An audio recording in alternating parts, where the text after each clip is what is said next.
Welcome, I am live. Leroy is live at the Senate building here. And I'm going to be speaking. Is this the place? I'm looking for room 6. Is this the place?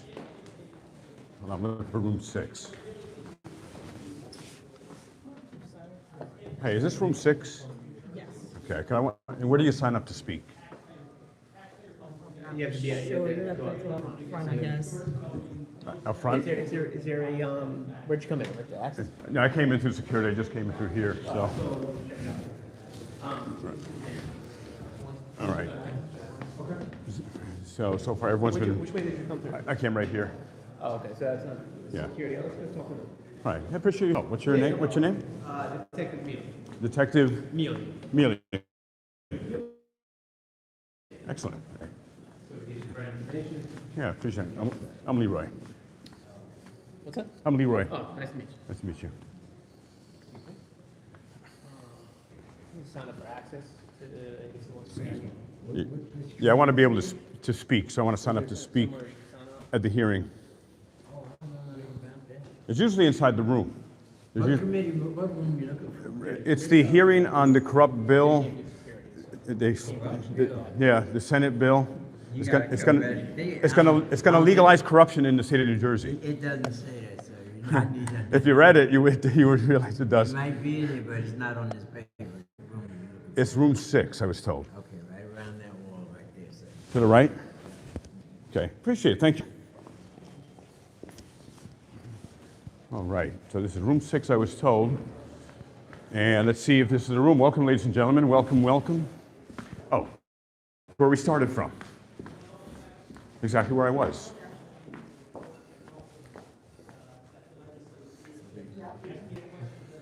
So there is. There's Congressman Andy Kim right there. About what our findings are. And I rarely, if ever, been given that information. I don't think I've ever. Appreciate it. Thank you. Okay, so they're doing a press conference here now.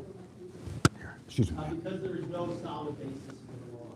It will not save the state a penny, and it will only result in less investigations of fraud, waste, abuse, corruption, and inefficiency of government. Mr. Walsh, you mentioned Friday that you thought that part of the goal was to stamp out or to stop ongoing investigations. Are there any particularly sensitive investigations that you can talk about that this might quash? There are a lot of investigations going on that I cannot talk about. There's one investigation in particular that is the subject of court filings. We were sued by the Delaware River Port Authority, which this office had previously investigated during Governor Christie's tenure, and they've sued us to block our subpoena power. And that is an investigation that would be impacted. This is the controller, That is an investigation Kevin Walsh. litigation that would be He's fighting impacted. this corrupt bill. Can you just, what this bill has stated that it would essentially consolidate these efforts and address waste? Well, look, what I'll just say here, and I think the others have said this to so many levels, you know, if this was a bill that was trying to. That's Congressman Andy Kim. Resources and funding to the SCI and to be able to give it that kind of capabilities, I don't think we would be here today. But the problem is that they are trying to increase the capabilities of the SCI at the expense of the comptroller. And, you know, we don't see any of the other entities within the constellation of oversight being brought into this bill. This seems to be particularly targeting the comptroller office. And it's one of those situations, again, is I've been engaged now in elected office 7 years in New Jersey. We need all the tools in our toolbox to be able to tackle the extensive corruption and conflicts of interest that we see in government. And this is a bill that would be moving us absolutely in the wrong direction. Senator, you alluded to at the beginning about how voters registered their discontent in this election, partly what's going on in Washington. How is this bill somewhat analogous to what's going on in Washington, particularly, say, the Trump relationship with justice and their message? Well, look, what we continue to see left and right are this idea that elected officials and senior government officials are playing with other people's chips. that, so many of the general public thinks that politics is just some exclusive club for the well-off and the well-connected, and that's exactly what they continue to feel, that the laws and the rules don't apply to us. And that needs to stop. And we see that at the federal level so blatantly. When we see the executive, when we see the president think that he is not beholden to our Constitution, that checks and balances are just suggestive by the Constitution. I mean, right now down in DC, we do not have 3 functioning branches of government. We do not actually have the kind of oversight that our founding fathers envisioned. And so while I am doing that fight, and when I see that, and I see some of these actions here, like this bill here at the State House today, I had to come here. I simply had to come here. I got rid of my entire schedule today to be here today to talk about how we need to make sure we're standing up for our laws, for our accountability, standing up against corruption here in New Jersey. Otherwise, what standing do I have to go back down to DC and to be able to fight against the corruption of the Trump administration? Attorney General, Can you you got it. expand a little bit about how extraordinary you think the wiretap powers would be? Yeah, same question. Yeah, I think I do think it's extraordinary. Let me just make one comment on the last. That's Attorney General Matt The Plotkin. bill doesn't add a single dollar of new resources for the FBI. It raises the salaries and the for the appointed members, but it gives them new powers without any new additional resources. With respect to the wiretapping authority, SCI had wiretapping authority for a period of time. It was taken away. We can't find a single court case that suggests that it was ever used as the basis of a prosecution. I can tell you, as the state's chief law enforcement officer, it would give me serious pause to see an application made to a court for a wiretap, which again exposes deliberative material, attorney-client privilege material potentially, personal information. There is a whole process set in place, and there has been now 60 years. There's a bill that STAC is trying to get passed that will make it legal to be corrupt in the state of New Jersey. They're going to take away the entire power of the comptroller's office and give it to the senators and legislators. It is sick. So they're all against the bill. Legislatively appointed individuals who are exempted, and this is another piece of the bill, exempted from all of the training requirements explicitly in the bill that every other law enforcement officer in the state has to undergo. All 42,000 law enforcement officers are subject to the Police Training Commission rules. This bill inexplicably exempts everybody at SCI from those rules, and yet wants to make them effectively law enforcement officers able to wiretap on whomever they want, including explicitly anyone who they think has misconduct, convicted in misconduct in the course of an investigation, something every single corruption prosecutor and investigator in any jurisdiction is accused of by defense counsel. I would note, by a board that has defense counsel with cases before our office. So it gives me a lot of concern about how this could be weaponized. And what you should know about wiretap applications,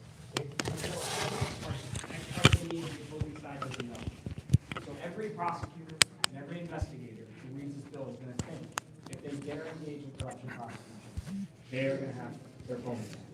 Whether that's true or not, that is the clear message.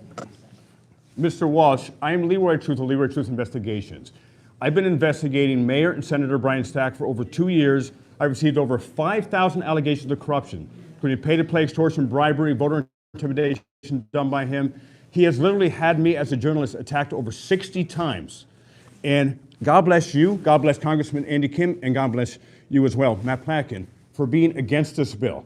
So I just want to know, I'm going to be speaking a little bit later, but I completely am against this bill, and I hope everyone does not vote for this bill. You're going to have to let me get by and get into the Senate room now. Thank you, everybody. Thank you.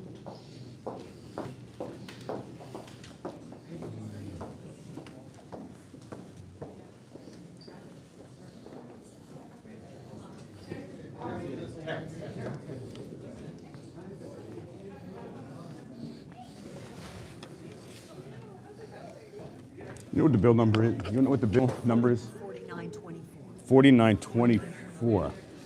All right, so ladies and gentlemen, welcome. Welcome here. And I'll turn the camera around.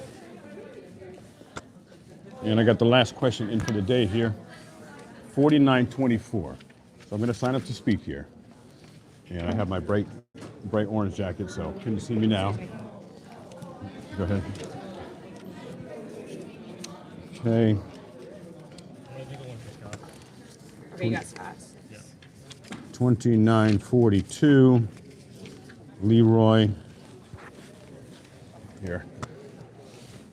Fill this out here. You can see this. Leroy. Truth. And today's date is 12/1/25, which is the 2-year anniversary since I first stepped foot in City Hall. Okay, organization, email optional, in favor, opposed. I'll show you what this is in a minute here. Speaker will be accorded an opportunity to testify at the chair's discretion. I have a feeling that they will not call me because they're corrupt. And this is the group that is attempting to stop the corruption here. And if they don't call me, they are literally demonstrating their corruption. Let's see here. Okay. Opposed. Speaker will be accorded an opportunity to testify at the chair's discretion, which is garbage. Everyone should be able to testify, of course. Please give a clean form to committee aid. Okay. Leroy Truth. And wish to speak on bill number. What's the bill number again? For the comptroller bill? Yes. 4920. 4924. Okay, thank you, sir. 4924. I wrote it completely different there. Bill number 4924. Okay, so let me show you this paper here, everybody. And get a good seat here. Hi, Peter. All right. That's good. Okay. You see, I wonder if that chair's taken. Here's the sign-up sheet here. Leroy Truth, opposed to the bill, 4924. And welcome, everyone. Please smash that like button as you're coming in. Welcome, welcome. And I took the pen here, bring the pen back. I got a lot of New Jersey State Troopers eyeballing me here. A peaceful man, simply going to be speaking peaceful and direct, truthful words. You see, go over here. I can't. Hi, Mr. Walsh. If we can talk afterwards, sure. I'm delighted to meet you, and I'm so happy that you are passionately fighting this. Thanks. Because I've been investigating staff for over 2 years. He has had me attacked over 60 times. Yep. And most recently, he had me falsely charged with aggravated assault against a police officer. I'm looking at 3 to 5 years in prison. I went to jail 2 weeks ago. Yeah, this is. And so I definitely want to talk with you. Got it. All right, Yeah. thank you. Thanks. And by the way, Mr. Walsh, is this seat available? It's not, no, there's staff persons. Okay, right, thank you. All right, so, I don't know if you saw that. Excuse me, sir. Excuse me. Here. Let's go over here. There's not good seats there. Yeah, let's check these out here. Okay. So here, got a there, and I just want to take off my layers here. I got many on. Okay. Number one, it is hot. You have layers on, but I wanted all my jackets on in case they didn't let me into the building. So I'm looking forward to speaking. However, I have a feeling they're not going to call my name, which would be absolutely criminal. That they only allow who they want to speak at a public hearing against an incredibly corrupt bill. And let's see here.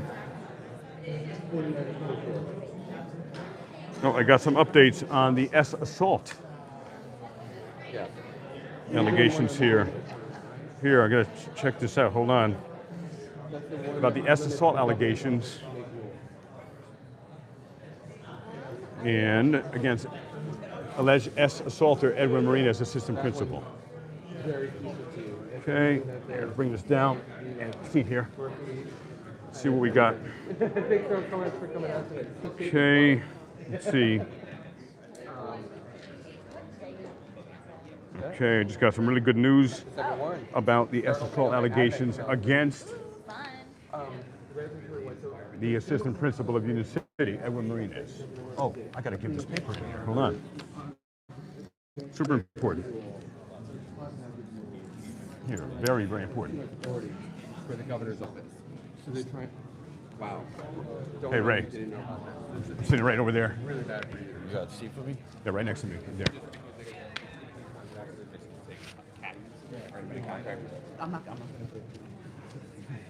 Hello there, sir.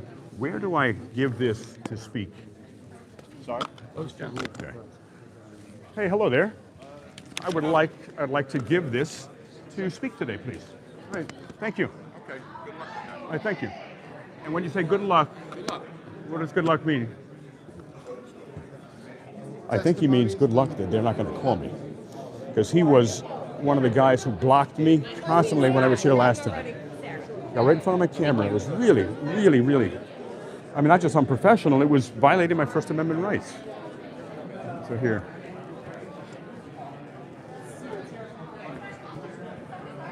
So this is going to be a good, peaceful day. I'm so glad you all joined me here. And it's a beautiful day. Oh, how's the signal, by the way? If my video and my sound are good, please put 1 in the chat if my signal and the sound is good. And this would be a great miracle if we have good cell signal, because the other room that I was in wasn't good cell signal. No, no, no. Now, the last time I was in this building, I was violently ripped out on the direct orders of Senator of New Jersey, 33rd District, head of the Senate Judiciary Committee, and Union City, New Jersey Mayor Brian Stack. Senator and Mayor Stack ordered me out of this building. He ordered the New Jersey State Troopers to violently remove me while I was speaking during my public comment time. And I was even charged with disturbing the peace and disrupting a public meeting during my public comment time. How is that possible? Well, it's not legally. And I was charged, and every single charge was dismissed. Plus, the prosecutor of Trenton Municipal Court, she was awesome. She made a point. Not only did she dismiss the charges, the unlawful bogus charges rightfully against me, she made a point not once but twice to tell the judge that I had a First Amendment right to speak and say the words I wanted to say. And you know what words Mayor Stack got so enraged at that he had me violently removed, shredding my First Amendment rights, my human rights, my civil rights? It's because I was speaking out against a corrupt bill, and I also called Senator and Mayor Stack corrupt, which he is. And I was told by Senator Stack and Senator Paul Sarlo, another allegedly very, very dirty senator of New Jersey, you gotta follow decorum rules. You can't use the word corrupt. You can't say bad things about any of the senators. Now, if Stack wasn't corrupt, why would he care? Why would he have me violently removed? And why would the New Jersey State Police be his personal police squad? They should have said, excuse me, Senator Stack, I'm not removing this man. He's seated at a desk, peacefully speaking, exercising his constitutional rights. That's what the New Jersey State Police should have done. But they didn't. They violated and removed me. There were like 4 or 5, at least, while I'm speaking. And I used the word corrupt. That's the word that enraged Stack. And the judge took the recommendation of the Trenton prosecutor. And if anyone can find out the names of the Trenton prosecutors, I don't remember her name. There have been so many because I've had over 20 bogus criminal charges put against me since I've been investigating Senator and Mayor Brian Stack. And by Stack having me violently removed in the United States of America from a Senate Judiciary hearing. By the way, the Senate Judiciary, they're the highest level of law. They know law, supposedly. But obviously not, because not a single one of those Senate Judiciary hearing members, Democrat or Republican, they're just as bad. There are no Republicans in New Jersey here. Any one of them could have said, Stack, you stand down. New Jersey State Police, you stand down. Leroy Truth has broken the law. In fact, his right to speak and use the word corrupt is protected by the First Amendment. Now, someone could have technically swore, said every colorful word in the language. Now, I personally will never do that. But First Amendment would protect a person to do that. And if people are offended by that, that's when the First Amendment of the Constitution kicks in.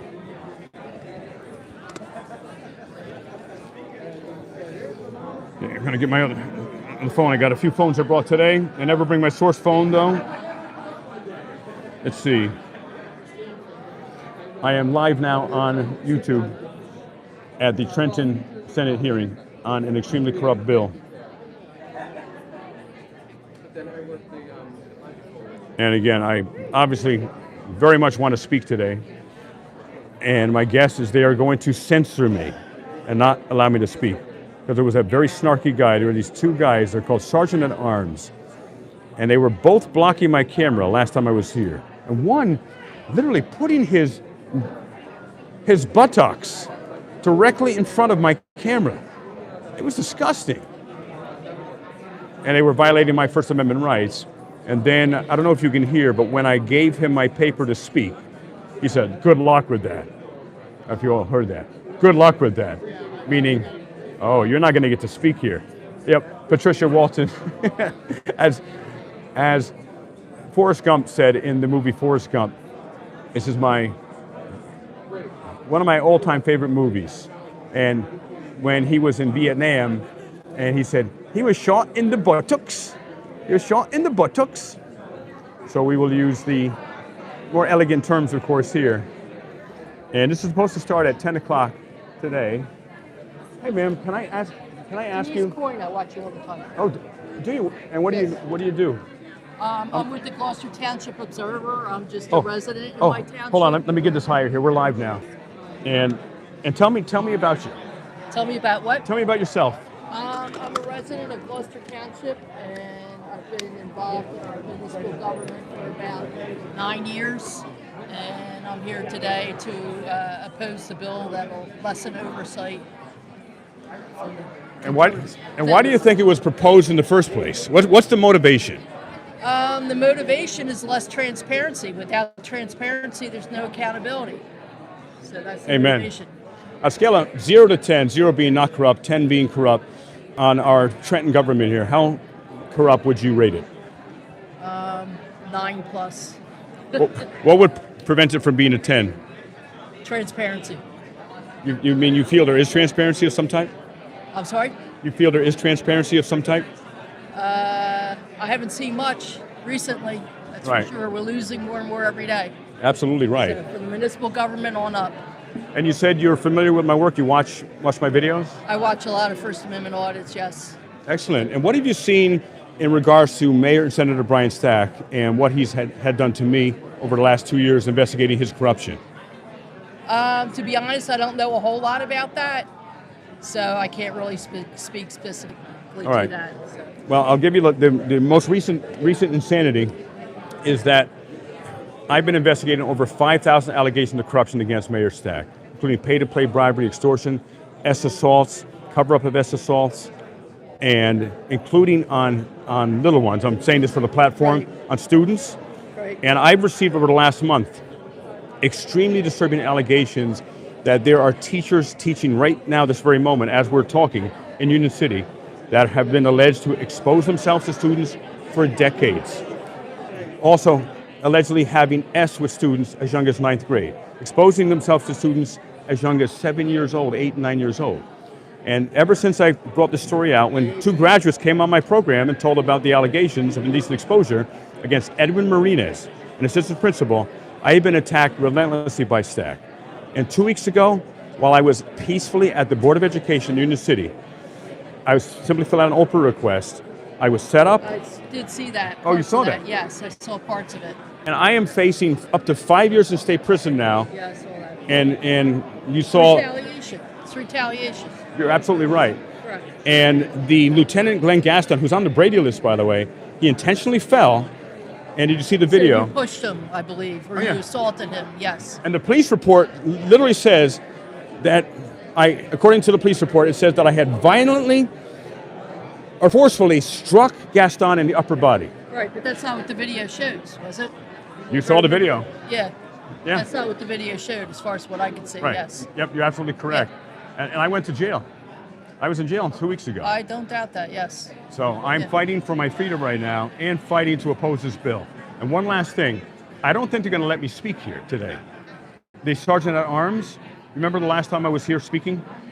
I don't think I saw that either. No. You got to see that. February 20th, 2025, and I was speaking against another corrupt bill, and because I called the bill corrupt, and I called Senator Brian Stack corrupt, he had me forcefully removed while I was seated speaking during my public comment time, and I was injured by New Jersey State Police. Isn't that freedom of speech? Absolutely, and I was charged.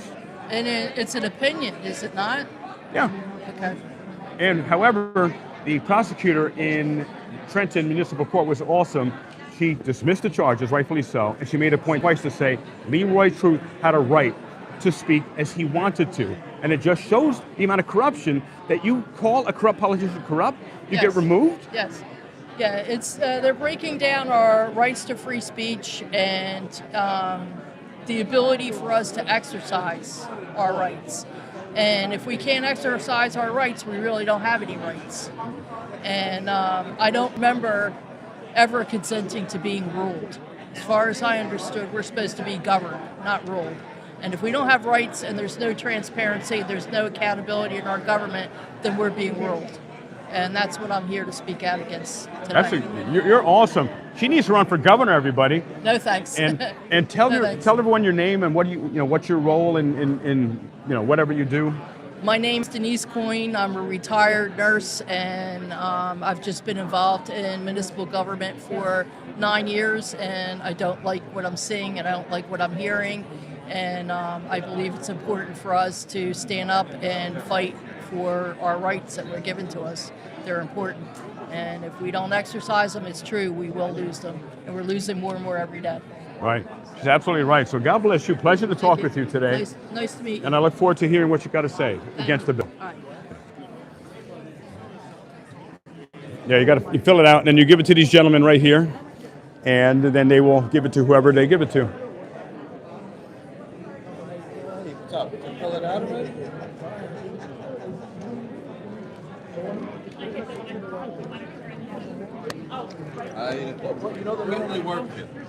You know the number of the bill? Yeah, 49. Let's see.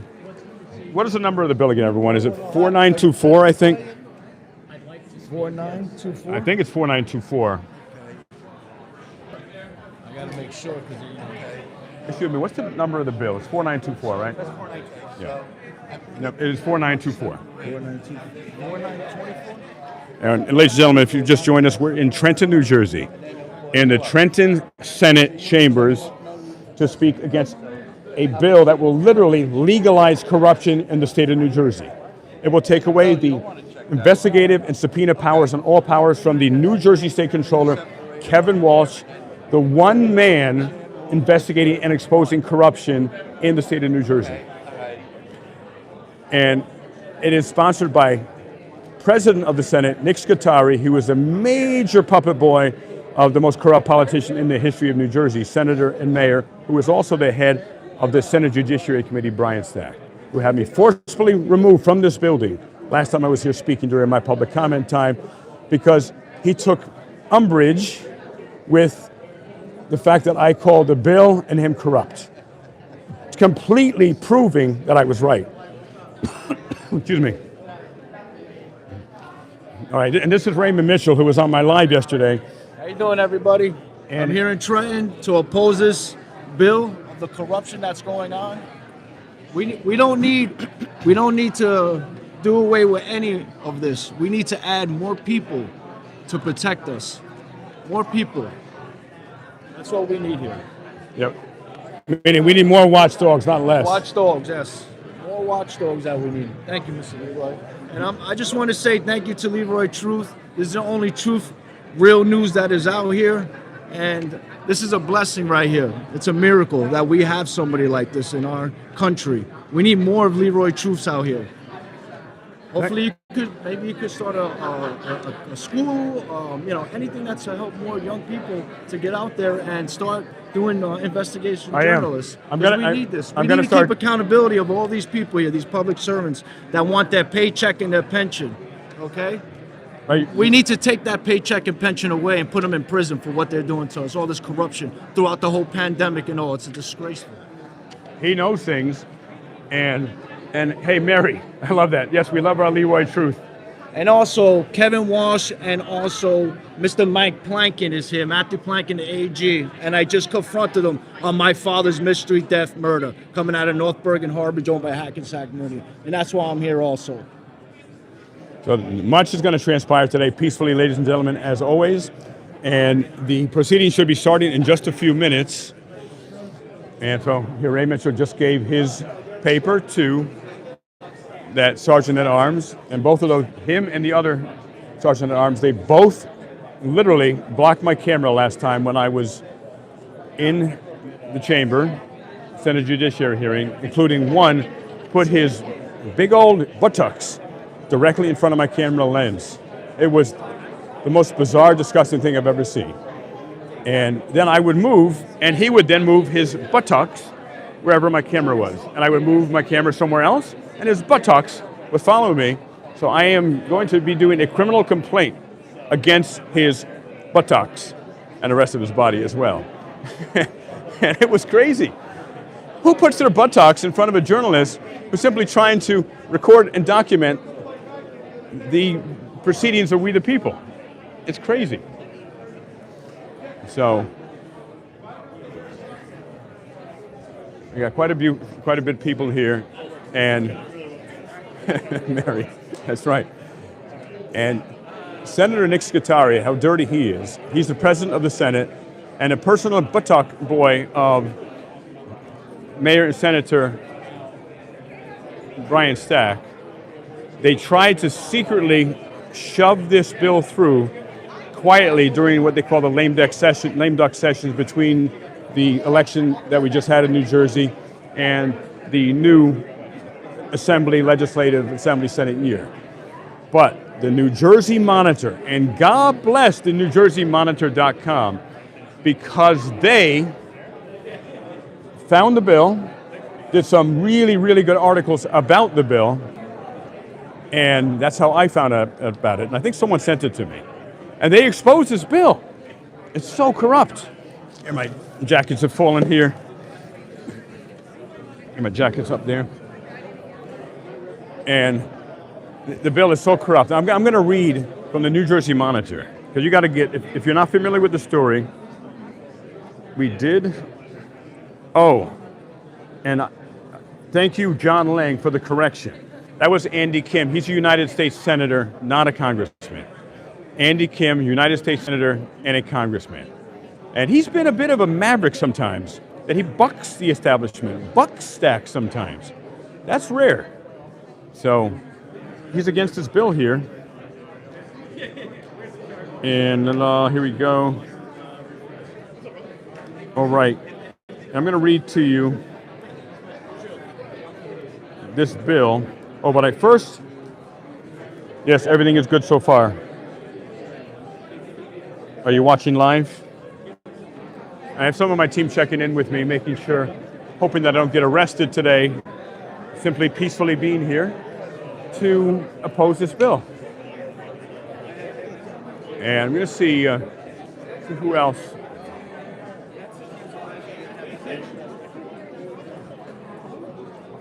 Hey there, can I ask you, are you opposing the bill?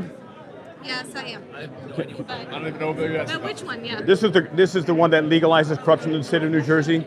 I'm sorry. This is the one that legalizes corruption in the state of New Jersey, 4924.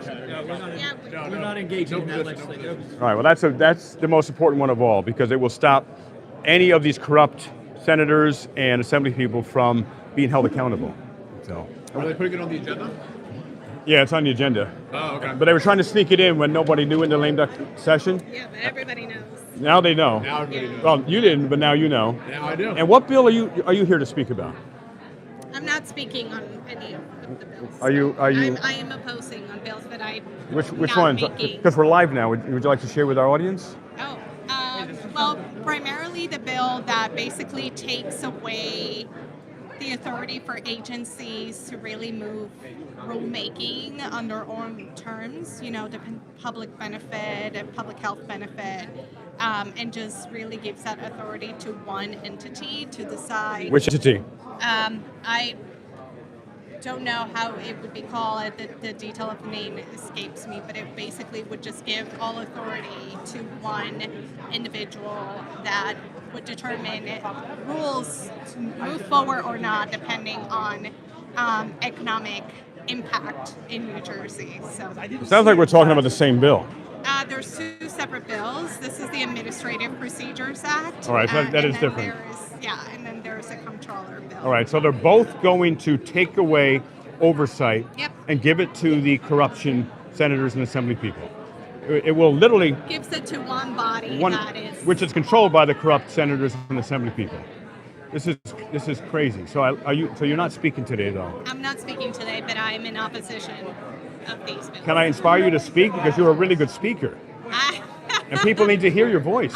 Thank you. I appreciate that, and I usually speak, but I have an interview to take on another bill that we are pushing, which is 100% clean energy, which is essentially to help communities in New Jersey lower their utility bills and have a better livelihood, essentially. Breathe cleaner air, right? I love clean energy. Yeah, I'm Angela Ramos, new director for the New Jersey Sierra Club. Oh, and tell everybody your website so they can check you out as well. Yeah, it's NewJerseySierraClub.org. You can find us very easily. Google us. We're the oldest and largest environmental organization in the country. And here in New Jersey, our number one priority for lame duck is the passage of 100% clean energy by 2035, which is essentially putting New Jersey in a path for clean energy generation instead of fossil fuel power plants and pipelines to power our homes, right? So cleaner, faster, cheaper, and better public health. That's what we want. Well, I support that as well, but to get it passed, we will need to literally have a reboot. You need to change almost every senator and every assembly person here. You'd be surprised. There's a lot of senators and assembly members that are champions and in support of this bill, because not only is it a direct public health benefit, it actually lower prices to everyone's utility bills, which we're suffering deeply with that right now, everyone in New Jersey. So legislators are very interested in making life a little bit easier for their constituents. It's be easy to see us. And so I'm glad you're speaking on this. But it's one thing for the Senators Assembly to say they support the bill. It's another thing for them to actually vote on it when push comes to shove. Of course. Yeah. Yeah, and we just had a press conference at 9 a.m. earlier in the morning, calling on the legislature to make sure that we don't miss the end of the session, because we've been working on this bill for over 2 years. So this has been a lot of work in progress, and we are hopeful that it will move forward. And what's the bill number and when is it going to come forward? Yes, the Senate version is S237. Assembly version is A1480. All right, excellent. And give everyone your name one more time and your organization. Yes, Angela Ramos, New Jersey Sierra Club. All right, excellent. Well, I'm Leroy Truth of Leroy Truth Investigations. Check me out on YouTube and Facebook, and I'm live all day today. Thank you. And God bless you. Good to meet you. Thank you for speaking with me. And it's very nice. Very nice. Good speaker. She should be speaking. We need more people speaking. The corrupt senators and mayors need to hear more people speaking.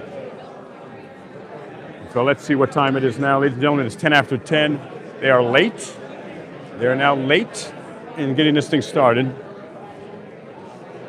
And hey, Ray, do you have an agenda? Did you see an agenda anywhere? Excellent. I don't think they have enough of them, do they? Yeah.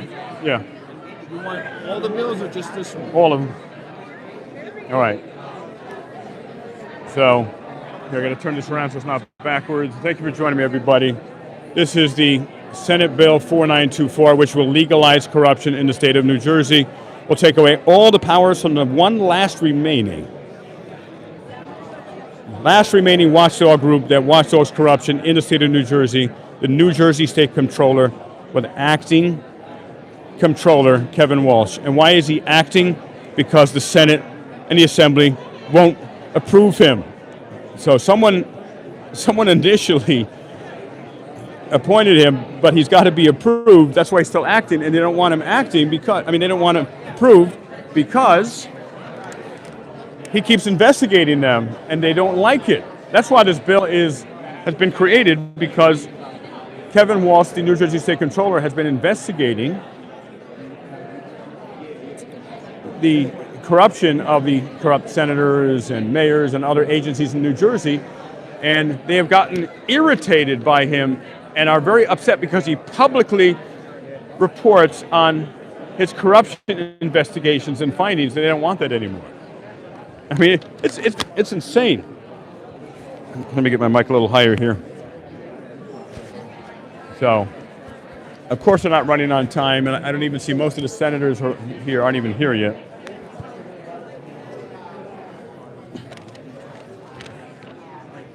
And I'm hoping the microphones are pretty loud that they use, but many times they keep the volume low so people can't hear the people speaking or the people who are the senators and assembly people, because they want to hide. They hate transparency. So just pump your volume up as much as possible if you need to at some point. And should be starting any minute now.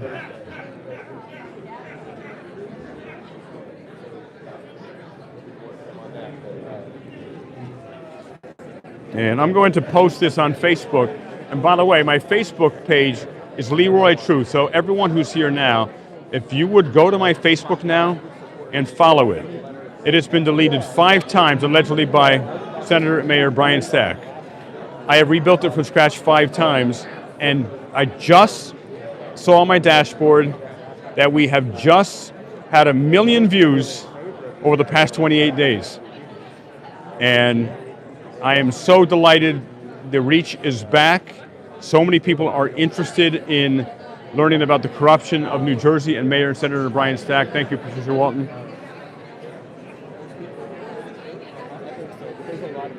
And let's see, they have a number of bills here today. They have 4281, they have 4040. So this may be a very long, could be a very long meeting, but hey, this is real life here. This is where things can change. When we do things on YouTube or Facebook or social media, we expose things, but this is where the votes happen. And most of the time, this stuff from because of the senators, the boring senators and the boring assembly, is so dry that it may be hard to watch at times. But it is so important to watch, to weather through that boredom. And sometimes it's like watching lead paint dry. But this is where the rubber meets the road. Now, the Assembly and the Senate has already made up their minds. They're going to vote for yes on this bill. They've already made up their minds. Everything every one of us says will make no difference. Except I'm hoping like 1/10 of 1%. Maybe it will. We'll see. And I was working on my speech. And here, first I'm going to get this on my Facebook. And everyone, please smash that like button. We got 174 people in here, 117 likes, excuse me. And here, I got to grab the link. Grab the link here. And Leroy Truth, and put it on my Facebook. And if you go to Facebook, you will see that link. Okay, the sound is good. I just checked it out. And here we go. Copy link. And Facebook. Leroy Truth is L-I-V-E in Trenton, New Jersey. Speaking against an extremely corrupt bill that will legalize corruption for every politician and agency in the entire state of New Jersey, exclamation point, new paragraph. It sounds unbelievable, but it is true, exclamation point.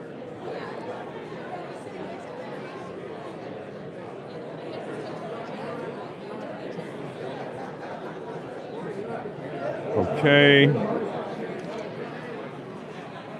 Hey,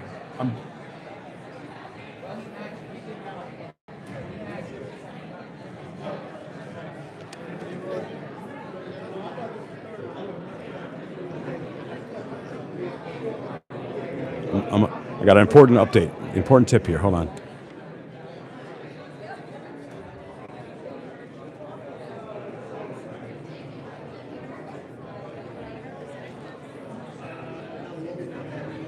Wow, that is incredible.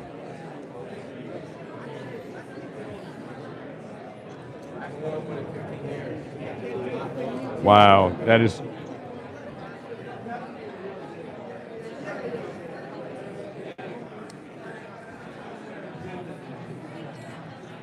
All right. Oh, that's phenomenal. Hey, I am live now on YouTube. I'm at the Senate, so check it out. I just put the link on Facebook against that corrupt bill. So thank you.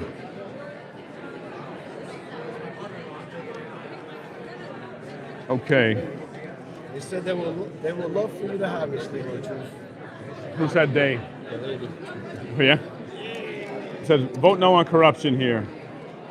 Yeah. That would be to vote every single one of these senators and assembly people out, because they're all puppets of Mayor Senator Brian Stack. Every single one of them. Every single one of them. Republicans and Democrats alike. So hey, I just got some late breaking news. There is someone who used to be a congressman named Albio Series. Now, Albio Series used to be a congressman, then he became mayor of West New York. And I just asked him if he would condemn Mayor Senator Brian Stack for covering up for an alleged predator teacher who is teaching right now in Union City schools named Edwin Marinas, alleged to have exposed himself to numerous students over decades, allegedly, and allegedly had S with students as young as 9th grade. And so when I asked Mayor of West New York, New Jersey, that's the name of the city, if he would condemn Mayor Stack for covering up and protecting this alleged predator while children could be in danger, you know what he said to me? This is just a few weeks ago. He said, "Don't you have anything better to do?"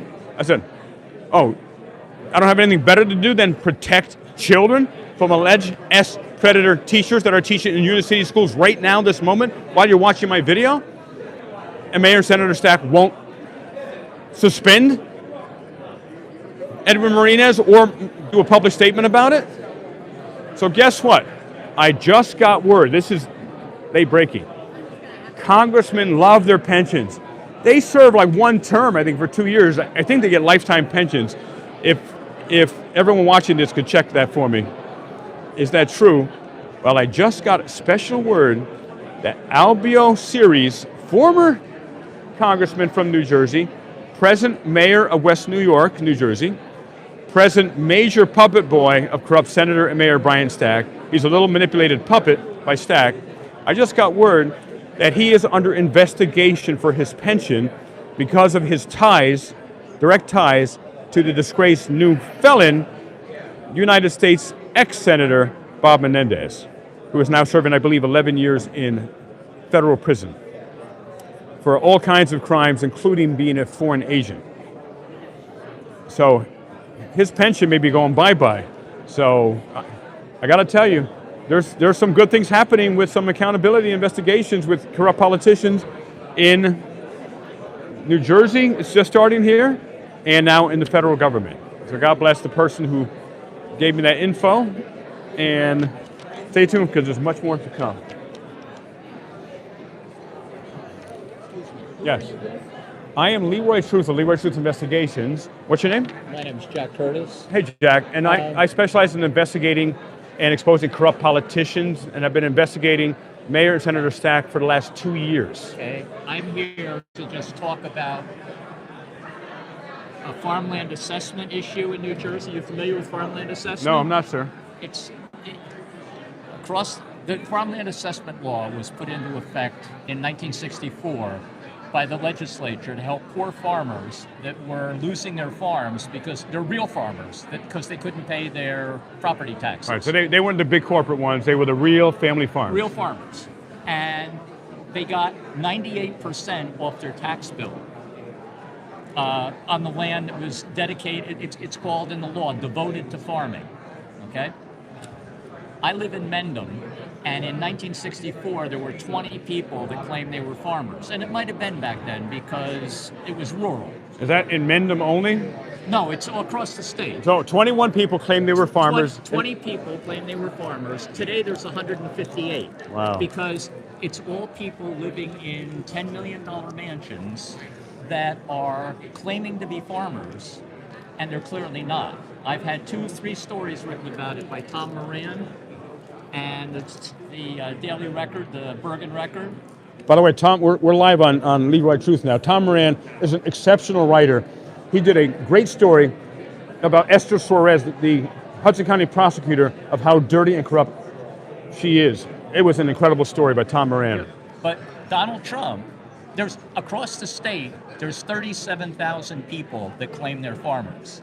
They get out of paying $551,500,000 every year. It's a zero-sum game. Wow. 37,000 people win 551 million, and everybody else gets their taxes raised. Okay? Donald Trump on his farm country club in Bedminster claims that 200 acres out of the 500 acres is farm, and he gets $257,000 off his tax bill every year. He's a farmer like I'm a brain surgeon, and I'm not a brain surgeon. Well, how do the people in New Jersey, what do they claim, like what is the range that they need to do? Like if they're growing a carrot in their backyard, does that mean they're a farmer? That's the problem with the law. When I met with Speaker Coughlin, he said to me, Jack, there's a problem because the law is not clearly defined as to what a farm is. And I was a teacher and taught math, and I said, well, instead of doing words, let's do math. I said, when you fill out your application to get the 98% tax break, you have to put on the application how much you made in farming the year before. You have to have a minimum of $1,000. Wow. $1,000 for farming. So, wow. So when I opened all of the 158 farmland assessment applications in Mendham, when it says how much did you make, 1,001, 1,003, 1,007, just over the limit that they had to have. So I said to Speaker Coughlin, I said, why not do it math-wise, not words. If you make $100,000 salary total and you make $1,000 farming, that's 1%. If you make 1% farming, are you really a farmer? And, you know, there really could be a way. I've met with the governor personally about this. He invited me to the state address. And how did that go? He's very corrupt. I found him to be very personable. Well, corrupt people can be personal, in person, in one-on-ones. You really don't think I'm going to say right here, corrupt. I understand your strategy. Yeah, he helped me out by listening to me and promised he was going to do something. And did he? No. No, not yet. There you go. Not yet. Not yet. He claims I love this guy. He claims he's still going to do it during the lame duck session, but I have a bridge I could sell you if that's going to happen. Okay. But anyway, I think somebody, Woody Johnson, he's worth $16 billion. He has 249 acres of farmland assessed property. Keep in mind, the law was designed for indigent farmers. If you have $16 billion, are you really an indigent farmer? Right. He has 249 acres, and he pays $1,400 for 249 acres. I pay $9,600 for my land on 2.5 acres. So if you're looking for corruption, that's why I'm here, because I wrote a 6-page letter to the Attorney General twice, sent it to him. Do you think I even got the courtesy of a reply? Thank you, Jack, for sending me this information. Hold on, let me guess. Oh, let's see. No. No, I did not. I sent a similar letter to the comptroller's office. And guess what I got back from them? Crickets. That's Kevin Walsh. Kevin Walsh. Yeah. So the point of this they want more watchdogs or they want less watchdogs. I'm not sure what they want, but the watchdogs that they have Don't watch. haven't been watching anything. No, because they're watch kittens. It's more like a lap dog. Yeah, they're like kittens. Yeah. They don't expose. They don't go after corruption at all. But I'll give you my card if Right. you're interested Yeah, in yeah. looking into this. Definitely. Because think about it. 37,000 people get $500 million off their taxes that they transfer to everybody else. Right. And to me, I'm a middle class guy. It's not fair. In Mendham, I pay $600 extra a year in taxes to make up for the people in Mendham own 1,600 acres of land. That's Mendham, New Jersey. Mendham, New Jersey, 1,600 acres of land, which is the size of Morristown. Okay, the taxes should be $1.1 million. Guess how much they pay in total taxes for 1,600 acres? What? 1,000? 11,000 Wow. total. Yeah. So that's where the, last thing, the Attorney General, when I sent him the letter. Matt Plotkin. Yep. I sent him the letter, and I read in the paper the next day, or online, I'm old, so I say the paper, I read it the next day. He indicted a guy from Sussex County who was a commissioner, a freeholder, for putting on his tax form that he was a veteran when he wasn't. And the guy, clearly he was wrong for doing that, but the guy benefited $382. That's what he gained by saying that. Right. Donald Trump gains $257,000 every year by claiming he's a farmer, and his people have to sign an affidavit that says it's farmland. You're going after somebody for $382. Why would you not go after somebody who's getting out of paying $257,000? So that's my issue, and if any help you can give me in looking into it, All right. would be greatly appreciated. Well, before we go, there's two things. I'm going to share the corruption that I have been investigating of Senator and Mayor Brian Stack, who's Okay. the head of the Senate Judiciary Committee. I've been investigating him for 2 years. He has had me attacked over 60 times, physically attacked, to try to stop me from investigating and exposing this corruption. Really? I received over 5,000 allegations, pay-to-play, extortion, bribery, S-assault cover-ups, retaliation against women who come forward, and most disturbingly, teachers who S-assault students, and he's protecting them right now. He had me arrested 2 weeks ago and falsely charged with assaulting a police officer, aggravated assault. I'm looking at 5 years in prison. I went to jail 3 weeks ago because I'm trying to protect children and get this teacher who's teaching right now in Union City schools, right now as we're talking, named Edward Marinez, alleged to have S-assaulted students for decades. And he's been protected by Brian Stack and the board for decades. So that's what I've been doing. And also, New Jersey Governor Phil Murphy's going to be watching this if he's not watching now. Mikey Sherrill's going to be watching this if he's not watching now. And what would you like to say to them directly to make your case so they do something? I mean, Mikey Sherrill can, but Governor Murphy, as he promised.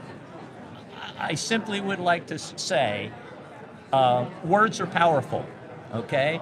You have the power of the governorship. You have the ability to get this done. And he promised me in April of 2024 that he was going, when I met with him in his office, and like I said, he was very nice, he was very cordial, very friendly, and he promised me he was going to get this done. And it's now, I sent him a letter last week. I said, and I changed the numbers on the clock to the months of the year. I said, it's half past November, and time's running out, and so far there's a big goose egg in terms of getting this. And the governor knows this. I've talked to a half a dozen tax assessors that that do the taxes in town. They each said to me, it's the biggest tax fraud that's going on in the state of New Jersey, and nobody's doing anything about it. Jeff Tittle, do you know that name? The Sierra Club? No. He was the president of the Sierra Club. It sounds familiar, actually.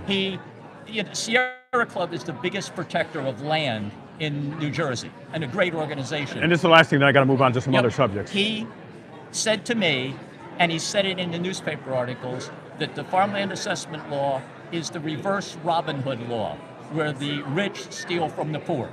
And this is a guy who's looking to protect land. So when Jeff Tittle comes out and says that there's a serious problem with the law, Governor Murphy, please, please, please. I spent another day coming down here to try to get this changed. So talk to Governor Murphy directly. You're talking to him right now. What do you want to tell him? Because he was so nice to you, he listened to you, blah, blah, blah. He did. But he listened to you, then he lied to you and said he promised he would do this, and I can almost guarantee you he won't. So what would you like to tell him? You look directly into the camera right here, and your opportunity to tell Governor Murphy. Governor Murphy, you know me. You know I've called into the radio show, Ask Governor Murphy. I'm a royal pain in the rear end, I know that. But I really would like you, in the last 60 days of your administration, to actually do what you said you would do. And if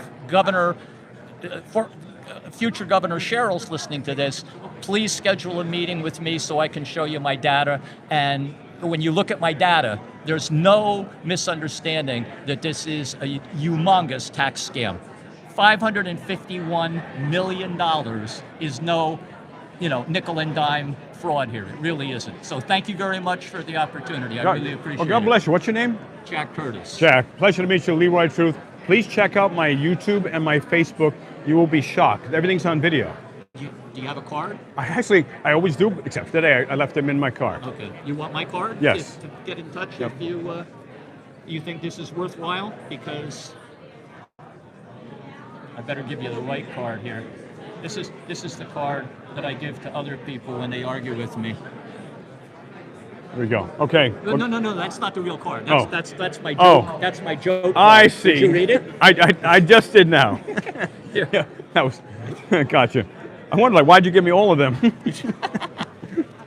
There you go. There you go. Okay, Thank you Jack very Curtis. much. Appreciate it. You're welcome. God bless you. All right, Jack Curtis, you heard from a resident here. He's the kind of person who is trying to make a difference, but unfortunately, he believed the alleged liar, New Jersey Governor Phil Murphy, who promised Jack he would take care of this and do something about it, with legislation or something, and he didn't. He didn't. Let me get that. And Murphy's only in office for a few more days. Hey, ma'am, are you here to oppose the bill? Beg your pardon? Are you here to oppose the bill 49? I certainly am. Can you share? We're live now on Leroy Truth Investigations. Can you share, what your name is, what organization, if any, and what's this bill and why do you oppose it? Okay. So, Bill S 4924, I'm opposing that because I believe New Jersey needs to do more to end corruption. Is there a lot of corruption here? We know there is. It's New Jersey. Well, we got people watching from all over the world. So New Jersey is known for corruption, I take it. Indeed. All right. Okay, and what organization are you with? I am Leroy Truth of Leroy Truth Investigations. Okay. And I've been investigating the most corrupt politician in the history of the state, Senator and Mayor and head of the Judiciary Committee, Brian Stack. Oh, yeah. And not only have I received over 5,000 allegations of corruption against him, pay-to-play, bribery, extortion, assaults, and more, he has had me attacked over 60 times over the last 2 years since I've been investigating him. I've been arrested. He had me arrested 3 weeks ago and charged falsely with aggravated assault on a police officer. Looking at your name. I'm looking at up to 5 years in state prison right now because he had a false charge put against me to try to stop me. And what do you know about Senator and Mayor Stack? Actually, I don't know very much at all about him. Well, if you go to my Facebook and my YouTube, Leroy Truth, you will see the most egregious corruption you've ever seen. And lastly, I'm right now trying to protect children in Union City schools that they're alleged as predators teaching right now. And Mayor and Senator Stack refuses to suspend those teachers, even though I've had numerous graduates come on my show and talk about how this teacher has been doing indecent exposure to little ones as young as 7, 8 years old, having S with students as young as 9th grade. He's teaching as we're speaking right now. And the Board of Education and Mayor Senator Stack won't suspend that teacher. What's your opinion of that? I have no opinion because I don't know anything about it. Well, assuming it's true and that these graduates are telling the truth, if you heard in your school district that there was an alleged S-predator teaching your students, what would you want to have happen to that teacher? Well, first of all, I know some people label things like LGBT education as being corrupting, and I don't agree with that. I'm going to be more specific. This is a football coach and assistant principal that allegedly has been exposing himself to students as young as 7 years old for decades, who has allegedly had S with students as young as 9th grade and even married one of his students, public record, as soon as she turned 18. So what would you want to have done with that teacher if that was in your school district? I don't, well, again, I don't know the specific allegations. I just gave them to you. But if something like that has happened, I don't know the teachers or anything in the background. No, But just assume this is true. If you gave me a hypothetical situation. You sound like a politician right now. It's a really easy answer. No, this shouldn't happen. Teachers shouldn't be exposing, no adult should be exposing themselves to That is an child. extreme crime. I mean, Right. I think it's starting to register with you now. And he's done this allegedly for years, for decades, including allegedly having S with students. Let me just say, that sounds hard to believe that he could get away with it for years and no one's done anything. No, because Mayor and Senator Brian Stack protects him, and there's many other S predators teaching right now. And I have documentation on all this. If you go to my Leroy Truth on Facebook Well, I am going to take a look at that. and Leroy Truth on YouTube. Okay. All right. Okay, great. Thank All right, you. Lisa, this is Lisa. Okay. All right. Ladies and gentlemen. Yep. I am Leroy Truth. Leroy Truth. Spell the last name. Truth, like telling the truth. That's easy. I like that. Okay. Excellent. What's your name, ma'am? Yeah. You're his goddess? You tell the truth. Yes, you see that? If I Google that, I'm going to find you. Yeah, you can go to Leroy Truth on Facebook and on YouTube. Look at me. I'm old. If- I was a school All right. principal. If you I don't Google have it, Facebook. all you will find out is hit pieces on me that will make me look like the Antichrist. Okay, well, you told me about that, Yeah. so I'm not going to believe that. Yeah, just to let you know. All right. Yeah. Hey, nice meeting you both. Thank you. What nice people they are. Why did the other woman not get it initially? Like, well, she sounded like a politician. She wasn't answering the question. Let's assume that's true, the allegation I'm sharing. What would she have done? Oh, I don't know. I got to know more. No, I just told you. New Jersey is the safe haven for S predators. Here, I'll look at some chats here. They are so late. It's supposed to start at 10 a.m. It is now, what do we have? 10:40? Look here. Yeah, 10:37 now. It's not like they have anything better to do, for God's sakes. This is the corrupt bill that they're hoping to get passed here, which they're going to pass because they've already decided.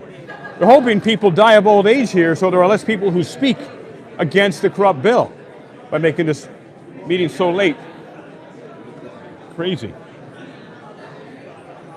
And here we let some other people know that I am live now. And yeah, we just had 1 million views this month on my Leroy Truth Facebook. Please follow me on Facebook. Go there now. Follow it. I had to rebuild it from scratch. And it's been a crazy, crazy journey when you are exposing corruption in New Jersey. Let's see here. Here, I want to text some people my link right now so they get it. Okay, get it now here. Let's see. Looking for the right place to do it here. And where is it? There we go. I am live now at the Senate, New Jersey, hearing against the bill that will legalize corruption.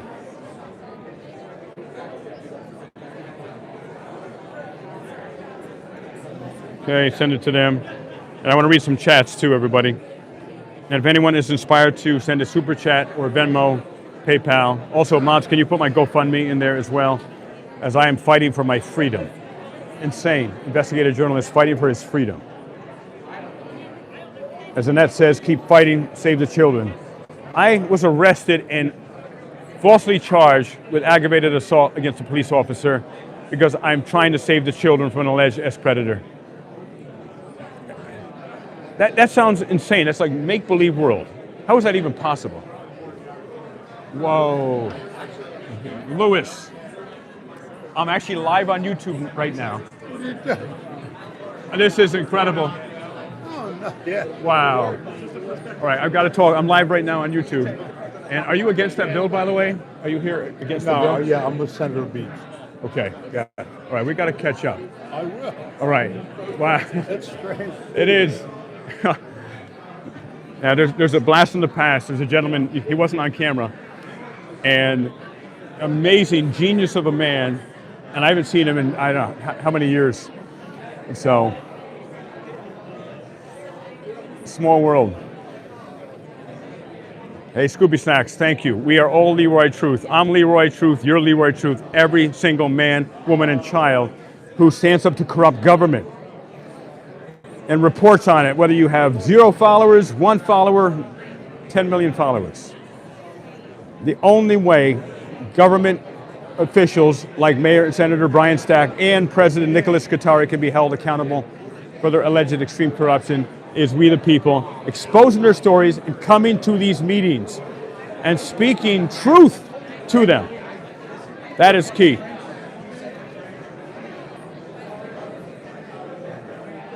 Brown Sugar, Leroy Truth, and Peeps.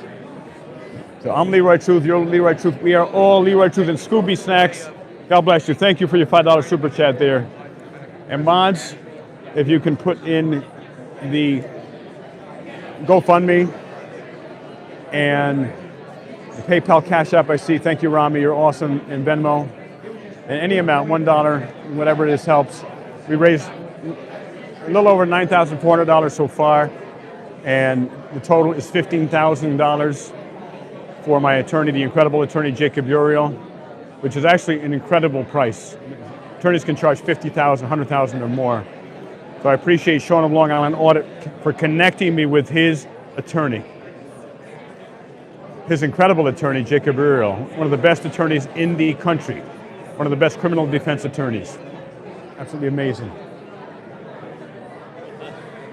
Hey, what do you think, Ray? What's going on? They're late. Not much. I'm just getting my thoughts ready to speak and, call out Matthew Plankin, covering up. What's his name? Kevin Walsh I called, covering up. Andy Kim. We call all these people, but then they come out on TV like they're God's gift, that they're doing work. They're not doing no work. Only for themselves, it looks like. That's about it. Not for the people, that's for sure. So. Join me live on the phone, question mark. Right, so we're waiting. What do they say in some of those romance novels? They are waiting with bated breath. Why are they taking so long? They're hoping people die of old age and there's less people to speak here. Ray was asking why is it taking so long? Ray, also known as Ray. And he, according to him, was allegedly strangled by Mayor Senator Brian Stack. Yes, sir. Can you tell people your story? And that's a fact. At Schützen Park, he put his hands on my neck and started going like this and this. Arizari was there. He leaves to Florida. I guess he was bored out or whatever. And Emilio was there. People seen it. There was more people. I tried to get the cameras and video. Couldn't get any of that. Going in and out of the different courts. It winded up in Bergen County. And they also, the next month, raided my dad's house. So this is what they do. They abuse their power. And this is what I'm here for today. Can't show it on YouTube. Oh. Okay. YouTube will... Well, I'm here for my father, too, who was strangled in the North Bergen Harbor, owned by Hackensack Meridian. And that's why I'm here over 5.5 years in this pandemic, March 30th, 2020. And these people cover up all the way. They even allowed them to sell those nursing homes and everything. We have a disgrace. We don't have rule of law. We don't have administrative court. We have nothing here. We have a rigged system that is only for the public servants, and that's it. Nobody else. You can see right on live with Leroy what he's going through. Everybody goes through this. Not just him, but everybody's going through. And thank for him, he's exposing all the truth. And this is what we need more, so this could stop. And our country could grow, Our country is going downhill with these public servants. Because it's so corrupt. Yeah, the corruptness is out of control. Yeah, really control. And YouTube doesn't show that. They would the whole thing. It's a disgrace. My dad has strangle marks on his neck from a nursing home. Where's the standard of care? There is no standard of care here. Let's see what time we're at now. And in a little bit, I'm going to take a restroom break. And if you can watch my camera. Oh, here they go. They're going to start. Then I'm going to leave this here. Just stand right by it. And I'll be back in a few minutes. So, ladies and gentlemen, they're going to start. Probably going to be hard to hear them.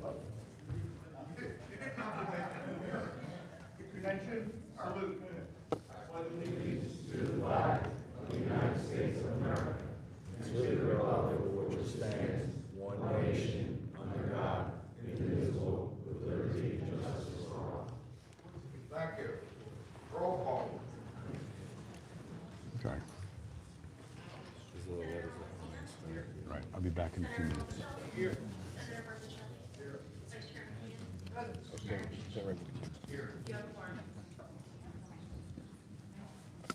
So everybody, I'm going to be back in a few minutes, and Ray's going to stay here with the camera, but I'll keep the microphone pointed there. And it may be hard to hear them. Just pump your volume up and just stay with us. Be patient. Is it facing them? Yeah, it will. It will be. Okay. So I'll be right back, ladies and gentlemen. Stay with us. First bill is S51. They're going to save that one for last. I'll be right back.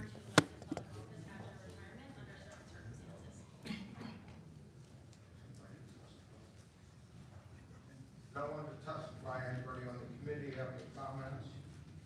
Seeing none, I'll entertain a motion. Moved by Senator King, second, Senator Paulstina. Roll call. On the motion to release S51, Senator Paulstina? Yes. Senator Roosevelt? Yes. Senator Bertaselli? Yes. Vice Chair McKeon? Yes. Those released. S2159. S2159 and its assembly counterpart A 3759 prohibits the internet sale of lottery tickets by the state lottery commission.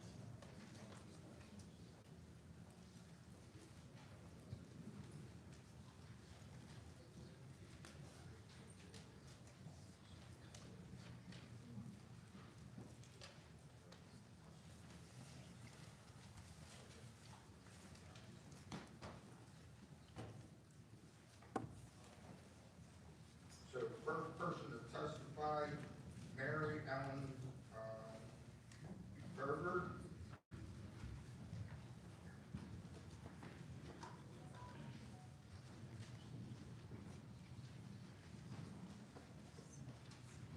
Thank you so much, Chairman, members of the committee.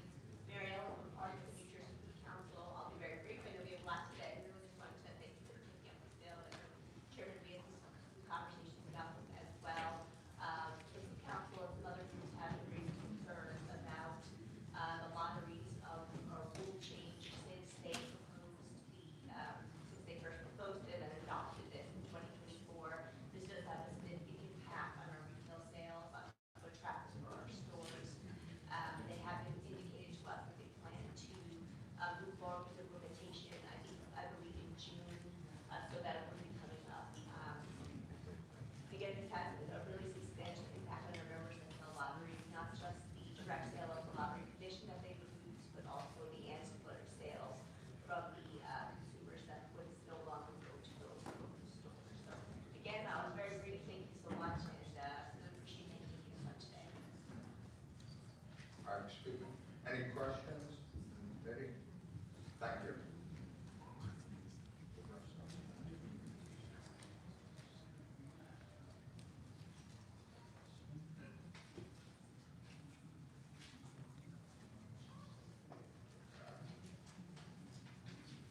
Eric Blackburn.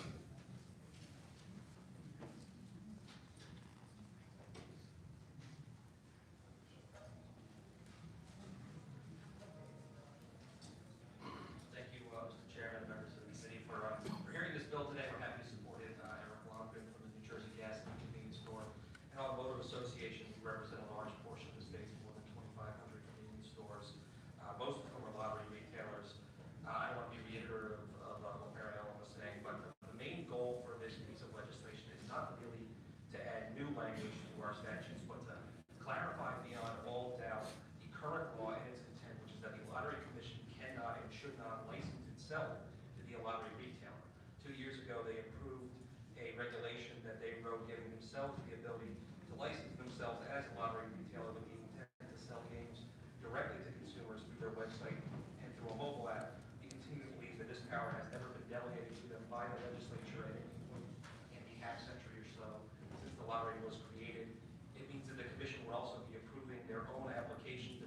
lottery sales agent and then would be required to enforce their own retailer code of conduct against themselves. It's a fundamental rule of fairness that no one should be a judge in their own case, but that's what they're planning to be. Allowing the state to sell some lottery tickets directly to the consumer through the internet and mobile devices will put our physical retail stores in direct competition with the very entity that acts as our supplier, distributor, and chief advertiser. Convenience stores have long been an entryway for newly arrived hardworking immigrants to get achieve their part of the American dream, and if this change is made here, it'll send lottery tickets into decline as well as the other products they've sold like gas and cigarettes, which has seen sales decline over time as well. We're also concerned about the advertising. Are they going to advertise that somehow the new direct internet lottery is more convenient than a convenience store and put those advertisements in our stores? These are all part of the concerns we have and why we think the state should not move forward with this and why the legislature should pass this bill. And I thank you for hearing it today and ask for your support. Thank you. Any questions? Okay, thank you for your comments. How about a motion? Okay. Roll call, please. Oh, I'm sorry. Before you do, I have a list of people that are in favor or opposed that with no need to testify. We should read that into the record. Sal Weinstein, Mike Edgerton,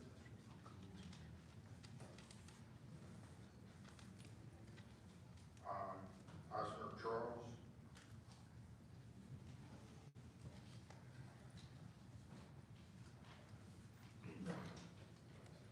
Anthony Russo, Lori Clark,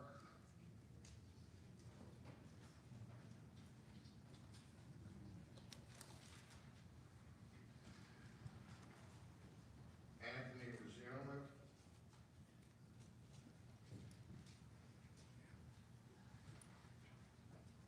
Scott Mackey,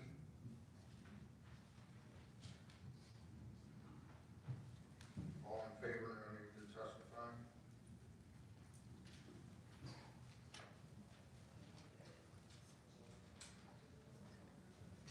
Alika Ford, favor, no need to testify. Hillary Trevor, favor, no need to testify. Eileen King, in favor, no need to testify. Bill Pasquarello, assume in favor, no need to testify. Okay, we have a motion. Roll call. On the motion to release S 2559 and A 3759, Senator Palestina? Yes. Senator Rosenfeld? Yes. Senator Berzacelli? Yes. Vice Chairman Gann? Yes. Chairman Beach? Yes. Bills are released.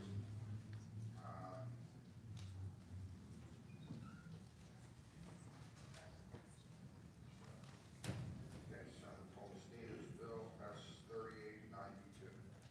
S 3892 in the Assembly Counterpart, A 5146, removes the exception to the civil service working test period for political subdivision employees. Okay, Paul Khanna in favor, no need to testify. John Donadio,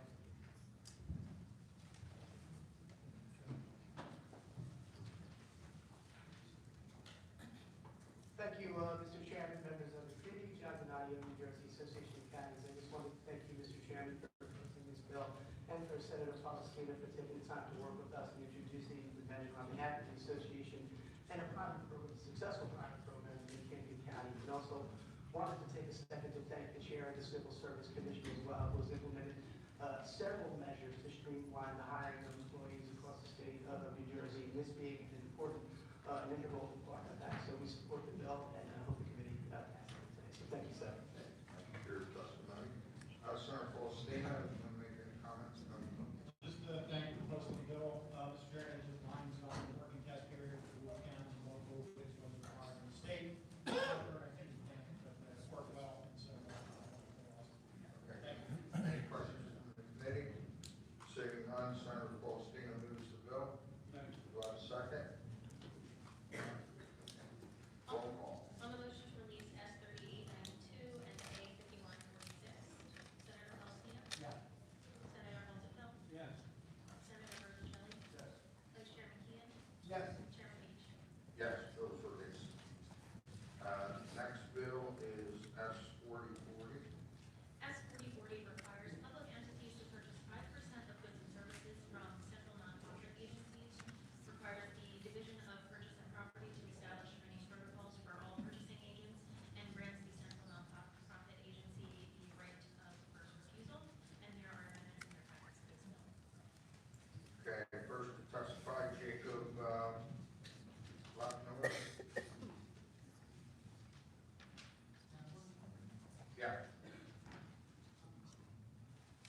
I'm back, everybody.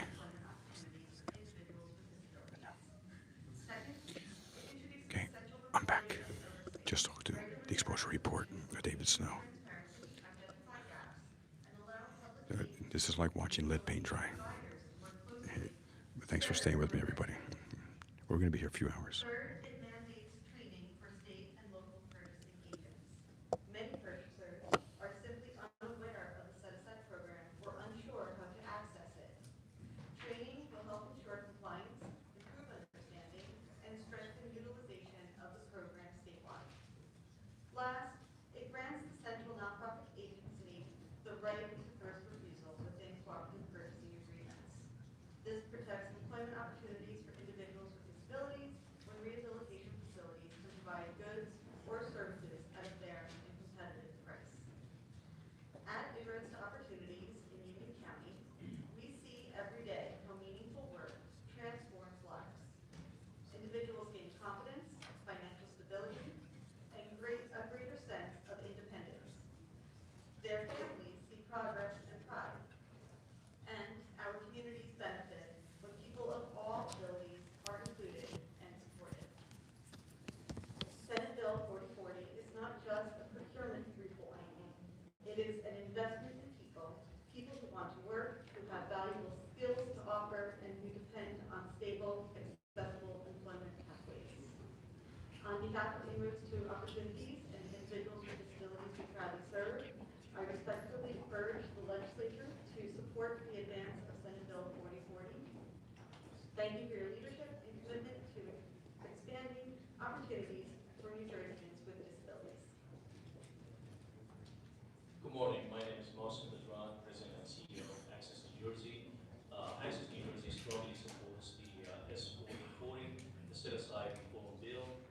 This legislation is critical to improving employment opportunities for individuals with disabilities in the state of New Jersey. The current system established in the year 2022 relies on good faith effort standard that has not yielded the desired increase in purchasing through the central nonprofit agency.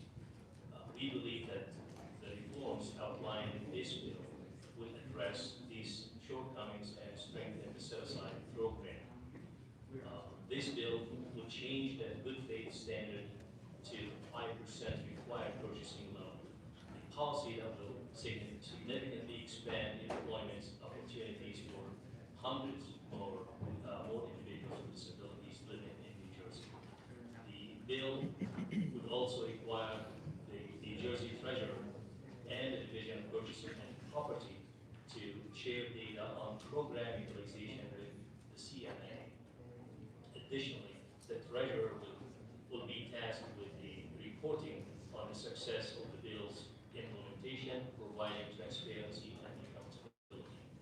Additionally, S4040 would introduce a training requirement for the state purchasing agents, ensuring they are well versed in working with the CNA.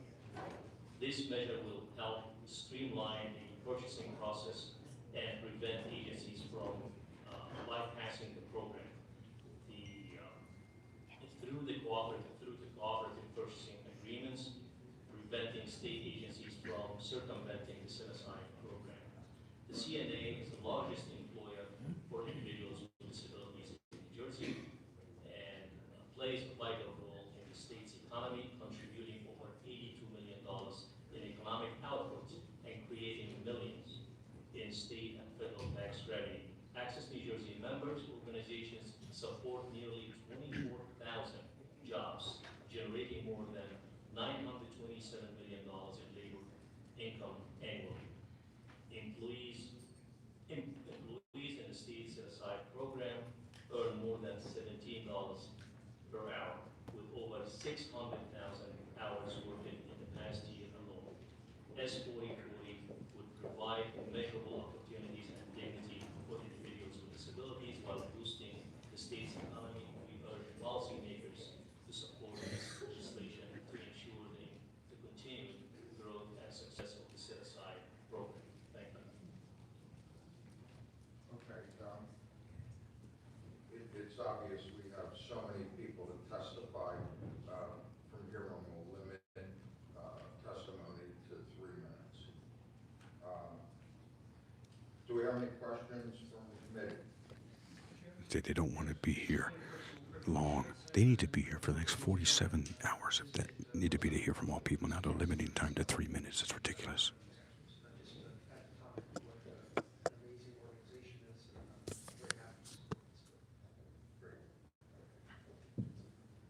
No other questions?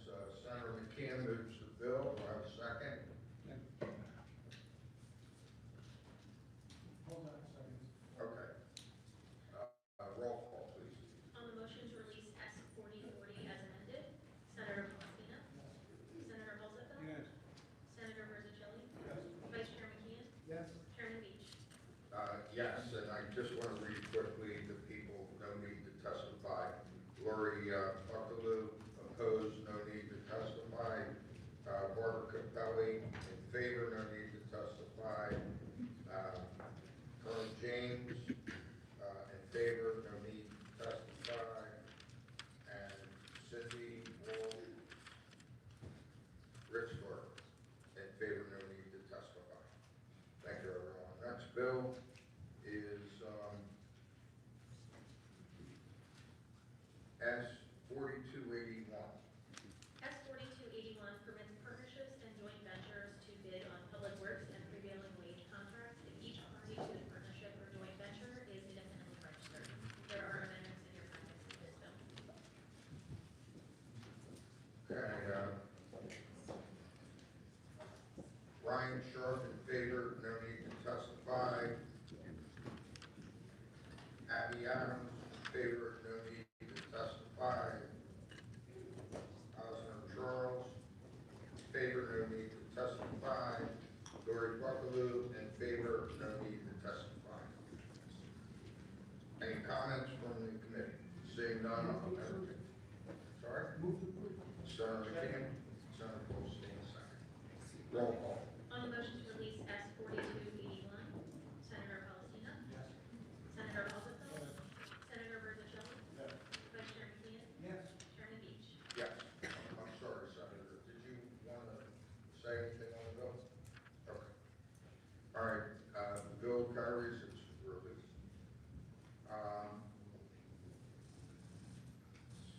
S 4373. S 4373 makes various changes to provisions of the Administrative Procedure Act and establishes the Commission on Efficiency and Regulatory Review in the Office of Administrative Law. There are amendments to this bill in your packets. Okay. Lindsay Coltier. And Abrams, Rosario. Would you like to come up?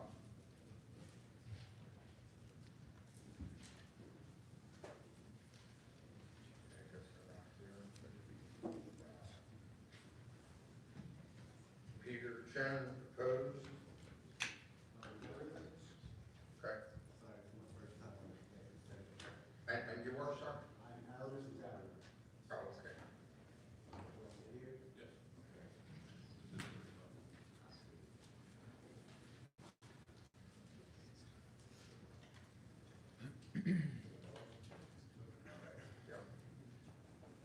Good morning, ladies and gentlemen. On behalf of the bill, and the honorable members of the Senate State Government Committee, my name is Aaron Rosario, and I submit this testimony because I have been through consequences of what happens when oversight fails. When accountability is inconsistent and when certain agencies, including not excluding prosecutors or whatever who's responsible, do not respond to the public in a way that our laws require. For years, I reported serious misconduct, retaliation, and violations of basic rights to multiple state agencies, at least a decade. I followed the process exactly as a resident is supposed to. But instead of protection, I experienced silence, dismissals, and circumstances that no citizen should ever be left with to face alone. When oversight is fragmented or weakened, people like to become invisible. Complaint evidence goes nowhere. My brakes have been cut. I've been attempted to be run over by public officials. I have 10 years of guaranteed retaliation that you can't run from because I have video evidence. But because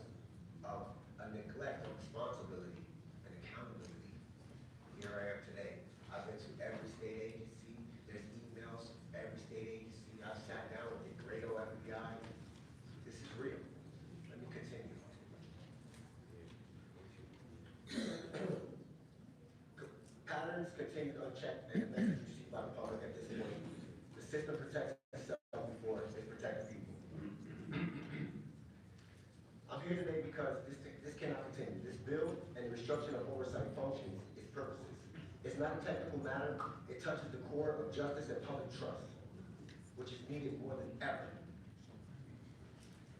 Any consolidation or redirection of investigative authority must strengthen accountability, not dilute it.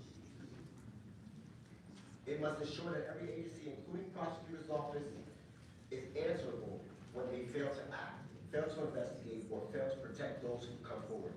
This is not about politics. This is about the people. This is about the future of New Jersey, the great state of New Jersey with the mass potential.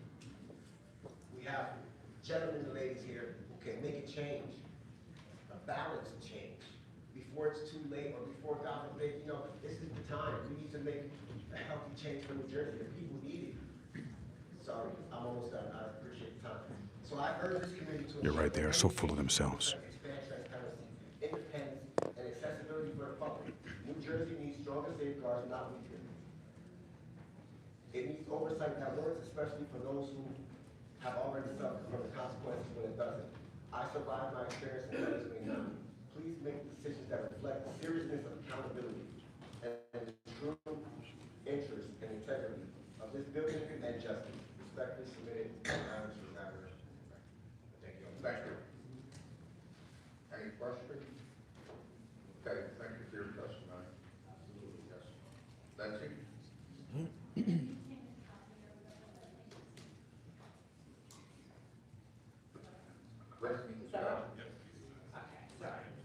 I'm Lindsay King Collier, testifying on behalf of the New Jersey Environmental Lobby to urge you to reject S-4373.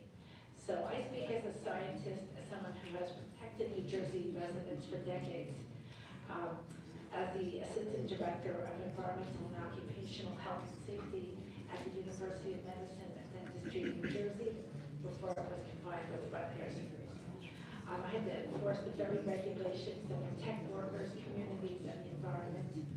I've been president of the Environmental Education Fund based in Trenton since 2012, and we use documentary film festivals to help communities understand the environmental challenges we face and the solutions that are being proposed.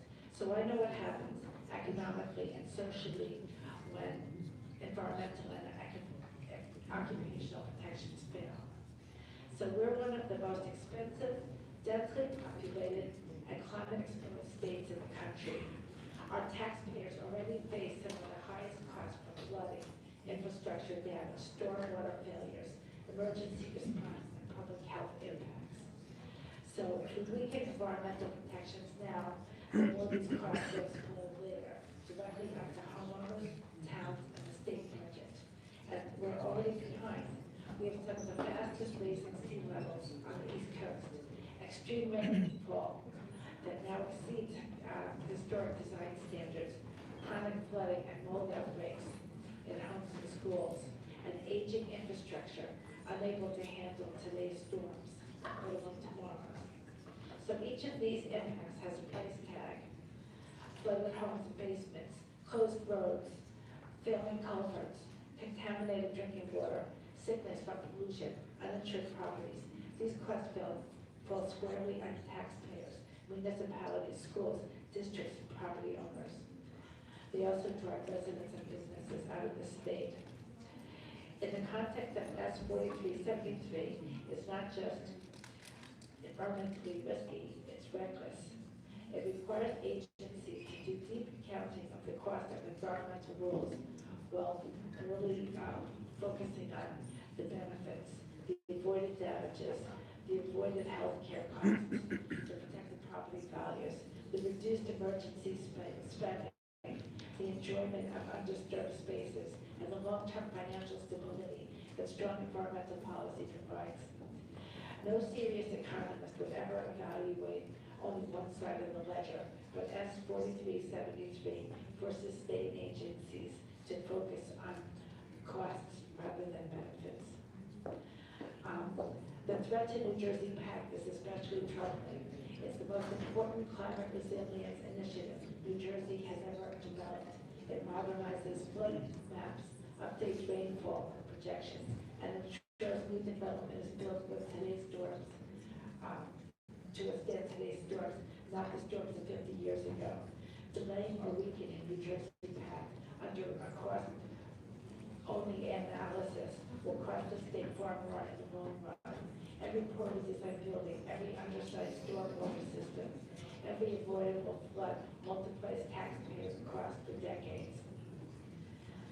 New Jersey residents are already struggling with rising insurance premiums, disappearing flood averages, infrastructure failures, and environmental cleanup costs. Finally, the commission created by S 4373 has no mandated seat for ecologists. Excuse me? 3 minutes is up. Oh, okay, I just have one more line, is that okay? You want? I have one more line? One more line. Okay. It has no inclusion of ecologists, environmental health, scientists, and economic justice analysis. Thank you. That was a pretty long line.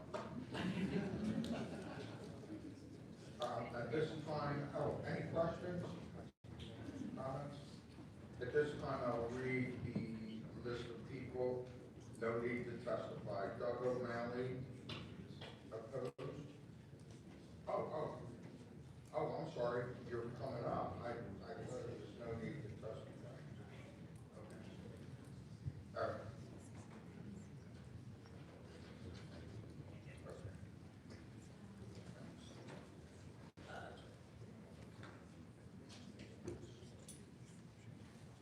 Please begin. All right, great. Good morning, Chair, members of the committee. Thanks so much for allowing me to testify today. Peter Chen, Senior Policy Analyst at New Jersey Policy Perspective. I submitted written testimony which outlines section by section some of the concerns that we have with the proposed legislation. But I want to talk a little bit broadly about the challenge of this bill, if approved, would pose to rulemaking agencies. The agencies, as those of you who are on the budget and appropriations committees know, face a huge menu for requirements, for rules that they have to make that come from the legislature, and then those mandates have expanded over the years. But they face shrinking payrolls. Overall agency payrolls are down more than a quarter since 2006, but the mandates have grown larger. And what this bill would do is impose additional obstacles to even the most cursory and basic of rulemaking. Simple renewals of existing regulations could face additional hurdles if even a single adverse comment is put in a preliminary notice of rulemaking. And so what we're going to have is a government that, instead of becoming more efficient, becomes less efficient, becomes less able to enact the mandates that have been set out by this legislature to protect the environment, to protect workers, to protect students, and instead have to cross through more bureaucratic red tape to try to approve rules that achieve the goals set out by this legislature. As been mentioned, this is essentially a supercharged red tape commission, which was previously rejected in 2020, and it creates a centralized place where one czar can essentially second guess all agency rulemaking, regardless of the scientific basis, simply because of a vague and undefined economic effect on the state's economy, without considering that the state's economy might be affected by expanded climate effects or by increased harm to children. And each additional step in this already tortured rulemaking process, again, certainly the agencies can tell you about how difficult it can be to get rules through the rulemaking process at this point. It also creates additional window for litigation. Even potentially benign terms like the best science and data available can nonetheless produce an additional foothold for more litigation. Some regulated party decides, well, I don't think this is the best science available. I think there's other science that we'd rather see, used instead. Now that's another possibility to question, second guess agency rulemaking. So again, if the goal here is to improve government efficiency, improve the production of the these rules to meet the mandates set out by this legislature, strongly recommend that the committee reject and oppose this legislation. Thank you. Thank you. Any questions? Thank you for your testimony. Doug O'Malley.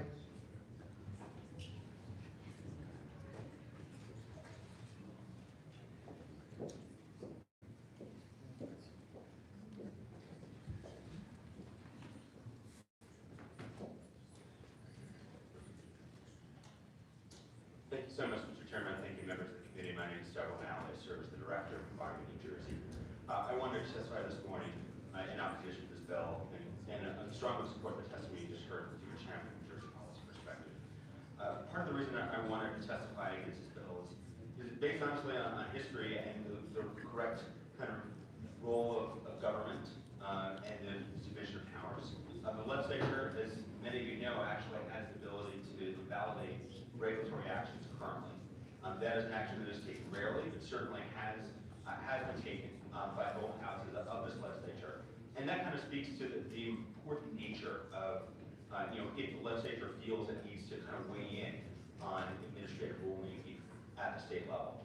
As Peter testified, and as we found in the legislation itself, a lot of the requirements that are laid out are requirements that likely wouldn't work for the legislature itself, right? So we all understand that we live in a dynamic political environment.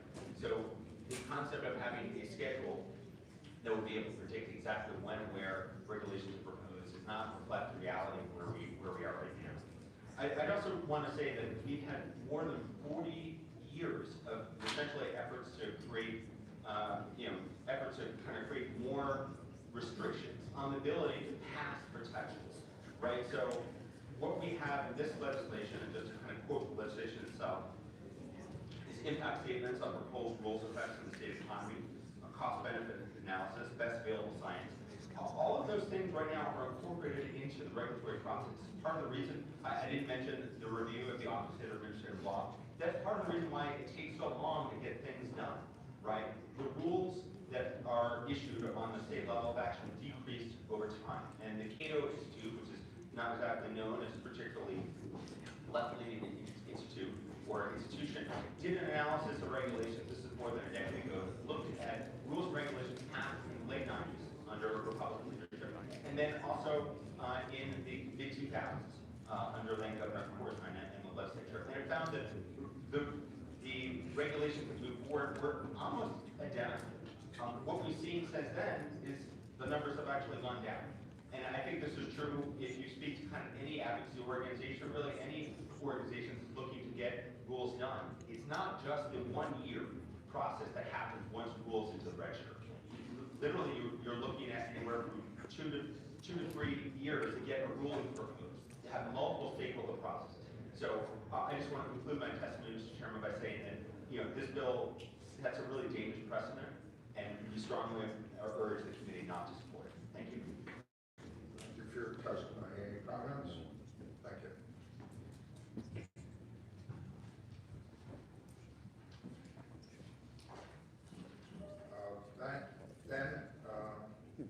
So that's time. Difficult to read your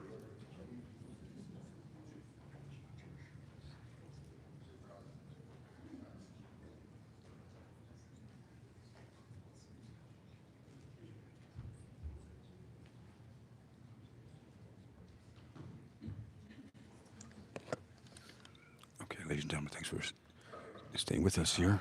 Here, I'm going to do a little zoom. More interesting if you could see them better. Hi, my name is Ben Jovek. I'm the Executive Director of Climate Revolution Action Network, and I am here today to strongly oppose this piece of legislation. It adds an undue burden to Please smash that like button, everyone. Hello, Patricia. for regulations. Hello, East Carbon. Ion Margate. Real Life Cycling. ATK is for rights, not nuclear. Patricia. Stronger environmental legislation, and this bill would Let's out well. impede that process. Slice as shy. Dr. Chen and Doug have already said, most of these Freedom effect. that we see in various agencies, if we want to add more barriers to creating stronger environmental protections and worker protections, I just don't see the reality where this is needed. This seems to me a little bit like a NJ Doge that we have going on here, and I don't think that is going to be very productive to create a safer and more sustainable New Jersey. So I strongly urge you to oppose this piece of legislation. Thank you. Any questions? Thanks for your testimony.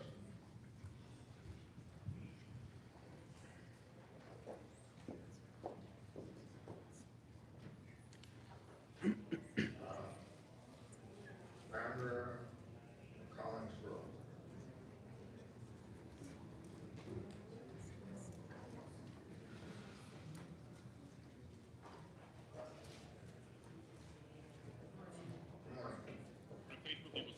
Thank you for the opportunity to testify today. My name is Mara Collinsgrove. I'm the Director of Policy and Advocacy for New Jersey Citizen Action.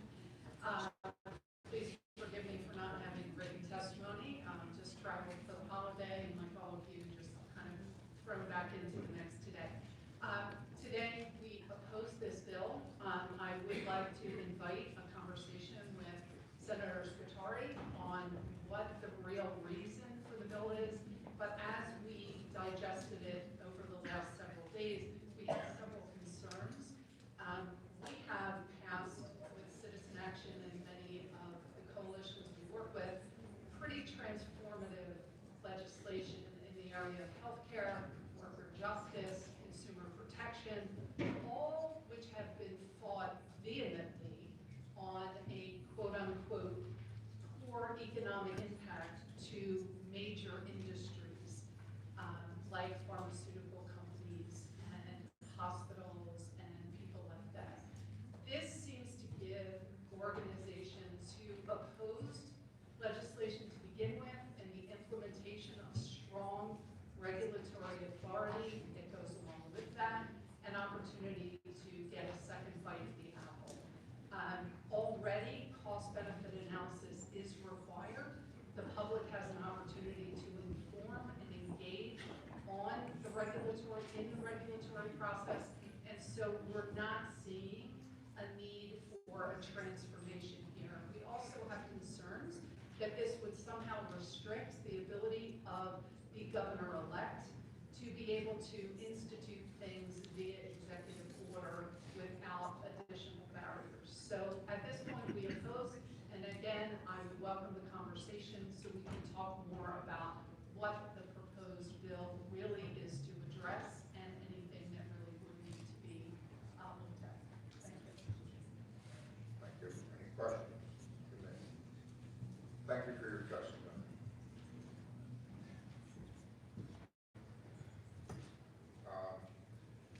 Michael Casula.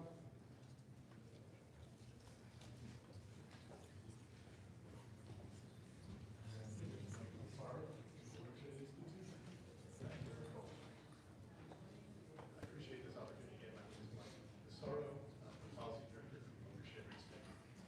We strongly oppose this bill and urge you not to release it. As many have testified before, many of the things that the committee, that facilities, growth, housing, all of these things are required to be analyzed when regs are proposed. This would create another layer of analysis. And I'm not sure in an area where we're trying to create efficiency, creating additional layers. The bill also requires the committee to create testimony from various entities. It spells out what entities or worker groups to be called for testimony. Environment, public health experts aren't there. A strong public health, a strong environment are economic drivers. Those entities, those voices are not. I'm also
engineer was asked, if we change the regulations, how does that affect these three lots? And the engineer said, well, I don't know until the proposal comes in. I can't do that analysis until I know exactly what is going to happen, what the applicant is doing. Another concern we have is this bill looks to create recommendations for office that don't have the resources or the expertise to handle the additional work. The solution is to provide resources to the agencies that are responsible. I appreciate it, and we do urge you not to use this. Any questions? Thank you for your testimony.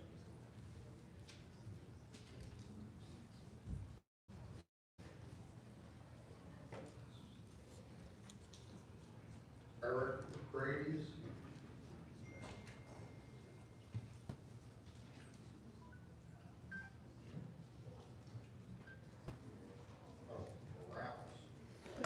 I just saw it was zoomed in weirdly close. So I just fixed that. Thank you for letting me know. He said he doesn't want to testify. Why would someone not want to testify? Jesse Sutherland. If you come here to oppose the bill, don't just put a little piece of paper in there. Speak about it.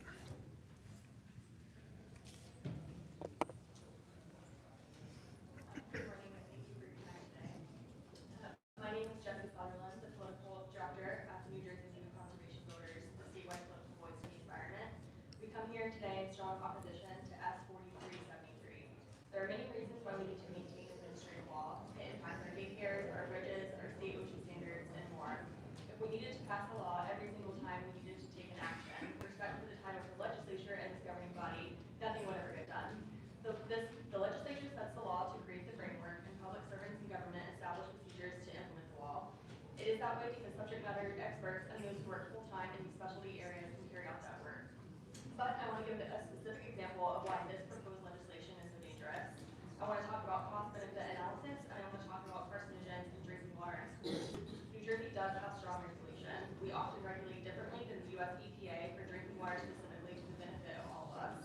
In 2018, New Jersey required smaller water systems like schools and office parks to monitor for radionuclides, no carcinogens. This was an administrative action that needed to be taken because shockingly it wasn't already required. And why?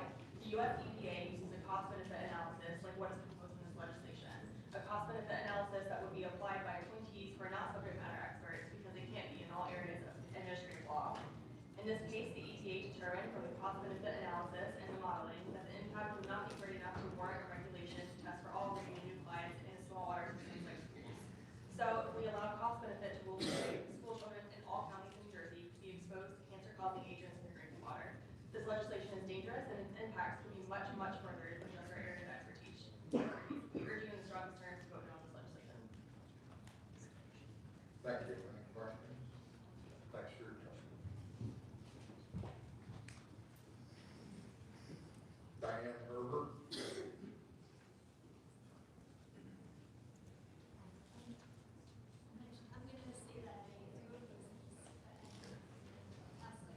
Oh, no need to testify.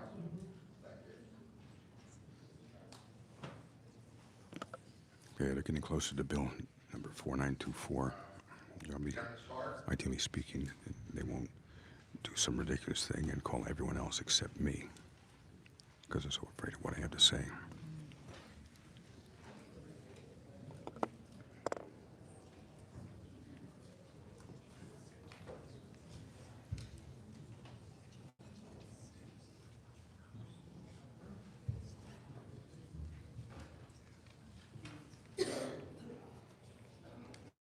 Mr. Chairman, Dennis Ark, Executive Director of the Chemistry Council of New Jersey, chemicals manufacturing is still the #1 export business for New Jersey. And we want to thank Senate President Scutari for his insight and forethought in introducing this legislation. We fully support it 100%, but we'd like to make one addition. And I want to speak to my time when I was at the Department of Environmental Protection and now in my current role in the rulemaking process. Historically, when DEP issues a draft regulation, it goes in the New Jersey Register. And once it's there, there's a public hearing. The public submits comments. The department does not interact with the public during that comment period. And in the follow-up comments, if there are mistakes or inaccuracies that go into the draft rules, the department is then required to repropose that regulation to fix those mistakes if they're substantial mistakes. And that rarely, if ever, happens. What we would like to see included in legislation is to go back to something that was done in past administrations, which was a pre-proposal, that the agency would issue a draft regulation informally in the register and say, this is what we're thinking of doing. Then the public and the regulated community could submit comments and have a back and forth interaction with the department to point out issues where maybe they were mistaken, or fallacies, or they can come to terms with what the department is trying to do. Then based on that, then the department will put a formal draft review process. So, Mr. Chair, we'll submit language like that to the sponsor, to the Senate President, and we thank you. I'm available for any questions. Any questions from the committee? Thank you for your testimony.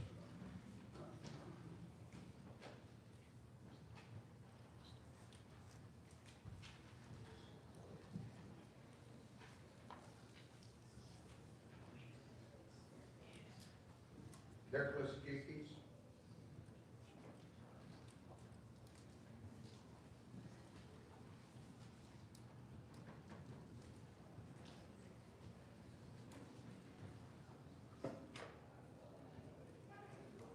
Thank you, Mr. Chairman. Nicholas Kikas with the New Jersey Apartment Association here on behalf of the owners, managers, and developers of multifamily rental housing for more than 1 million New Jersey residents. We're here in strong support of this legislation. The bill would really expand the legislative oversight and public participation in the rulemaking process, and establishing a commission to help with this oversight is a strong mechanism for that public participation.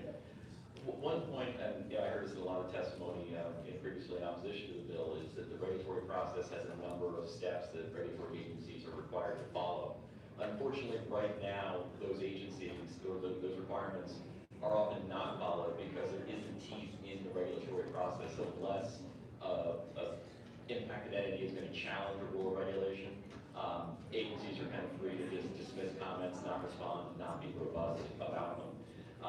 So this really puts more teeth in ensuring that the process is followed.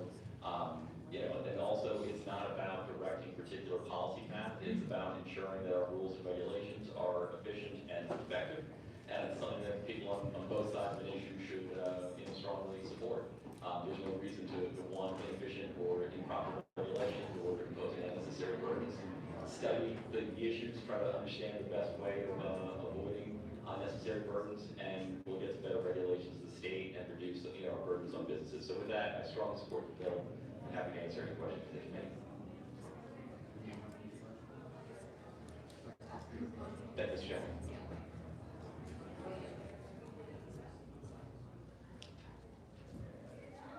Greg Cantor? Chris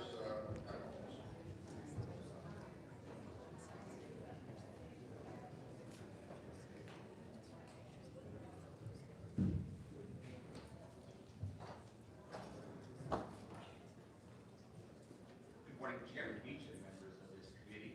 On behalf of NJBIA and our thousands of members across the state, we thank you for closing this bill, thank the Senate President and his office for working on the bill, and strongly support this bill. We just came out of an election where we talked a lot about affordability. Both parties talked about it, candidates on all sides, for all offices, state and local, talked about affordability. We've been hearing from our members for years, the entire business community, that part of that affordability issue in New Jersey is that it's hard to do business. The cost of doing business here is higher than other states.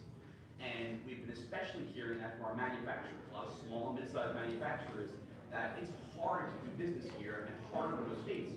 We want to attract those good manufacturing jobs. We want to attract small businesses. We want to attract big business jobs. And our regulatory issues are a big part of those affordability issues. So we hear that. The Manufacturing Caucus, actually in bipartisan way, included recommendations very similar to Senate President Carter's bill in their bipartisan recommendations. And so NJBA reached out to the Senate President's office. They were fantastic to work with, and then Ray to get into the specifics why they're doing work. Thank you. Thank you, Mr. Chairman. And I also want to congratulate and thank the Senate President for his leadership on this issue. The rule is put out there so we have the best possible result. We heard earlier someone say that this bill would negate the goals of the legislature when we enact legislation. This is quite the opposite. We want to make sure that legislative intent is carried out through the regulations. When you pass a bill, it goes over to the department to adopt regulations, implement those regulations. It's all complicated, there's a lot of detail involved. The more process we bring into that, the more we work, have pre-meetings, have good studies out there, have access to those studies. It's the same as when you draft legislation. The more input you get before you put the bill in, the better that bill is going to be. And that's the focus of this bill as well. The more information the department gets before it is proposing the regulation, the better that's going to be. A couple of other things that we strongly support in this legislation as well. Back, I believe, in the early 1990s, then Speaker Doria put forth a set of bills which required the department to report back to the legislature on permanent time frame and how that process is working. They only had to report for a few years. This would put back, those regulations in place so that the department has to come to the legislature for approval. So again, we thank you for putting this bill, and we strongly support it, and hopefully everyone votes for it. Thank you very much. Any questions? Thank you for your testimony, guys. Thank you. Mike Atkinson.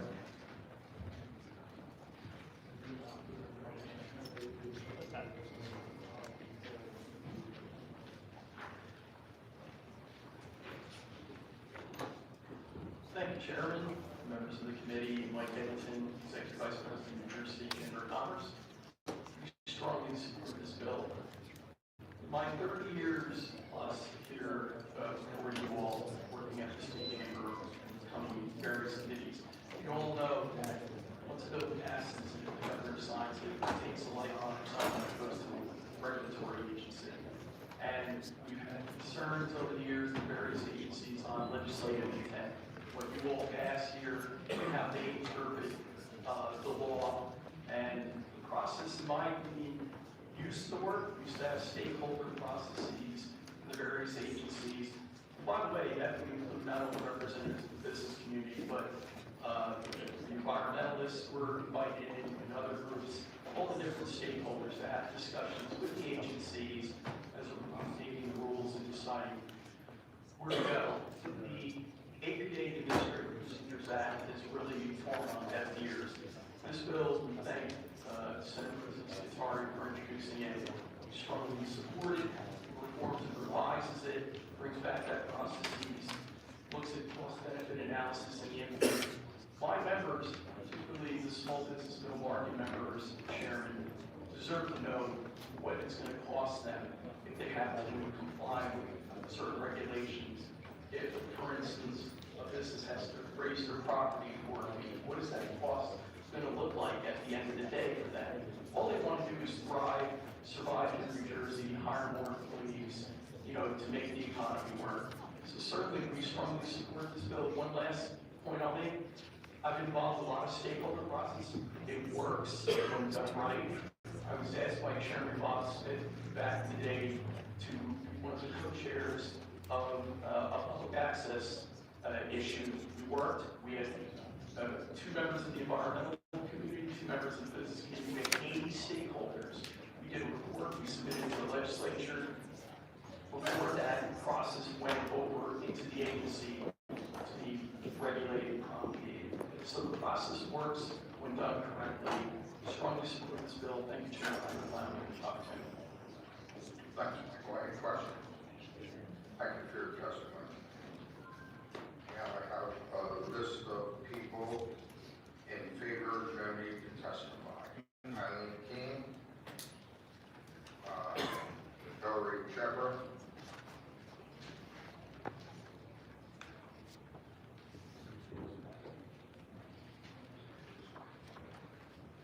Anthony Russo, Eric Langford, in favor of the need to testify.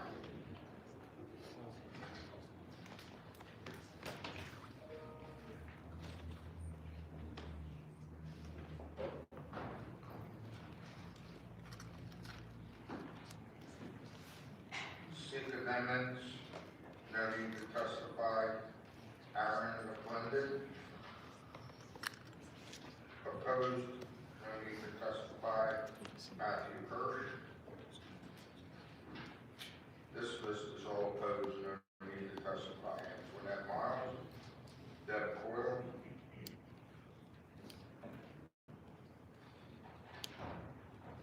Steve Miller. Patricia Miller.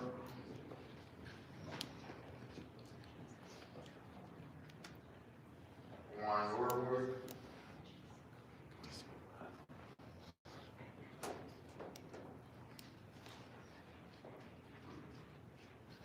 Molly Cleary.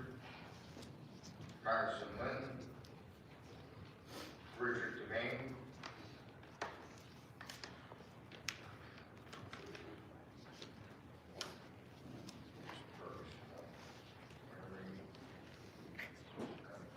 Mary Succumb.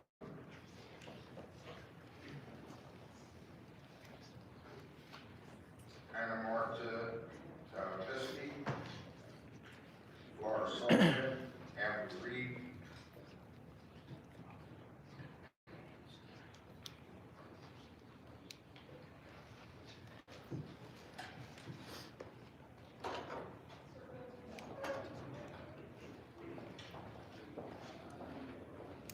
Darnella Sedot.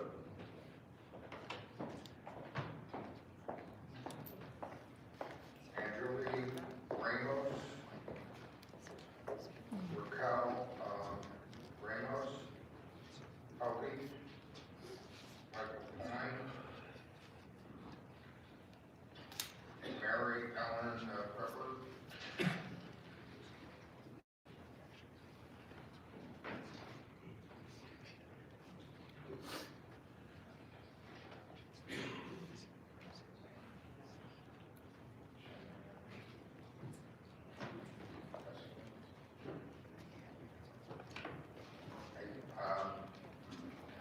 Peg Kinsett.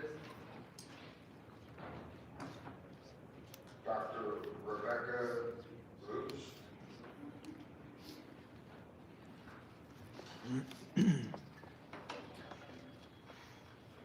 Ryan Sharp. And Shelley Weiss.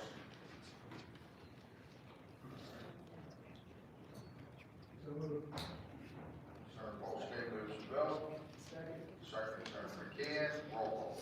On the motion to release S 4373 as amended, Senator Paulson. Yes. Senator Hulsethel. Yes. Senator Bertuccelli. Yes. Vice Chair McKeon. Yes. Chairman Beach. Yes. Bill moved. Go to S 4494. S 4494 requires all revenue generated by casino and hotel parking fees to be provided to the CRDA and expands permitted uses of parking fee revenues by the CRDA.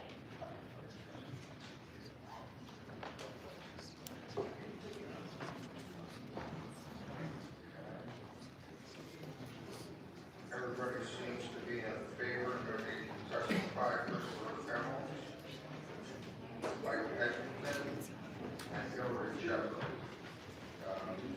Senator Paulson. Just thank you, Mr. Chairman, folks, with you, just, is a start of getting revenue to the CRTA, continue to bring investment and redevelopment to the city. So it's very important that we improve some of the areas of the city, and as a part of our conversation, I know that the city finance. Thank you, Senator. Any questions? Seeing none, Senator Paulson moves the bill. Second. Senator Bertuccelli, second. Roll call. On the motion to release S 4494, Senator Paulson. Yes. Senator Hulsethel. Senator Bertuccelli. Yes. Vice Chair McKeon. Yes. Chairman Beach.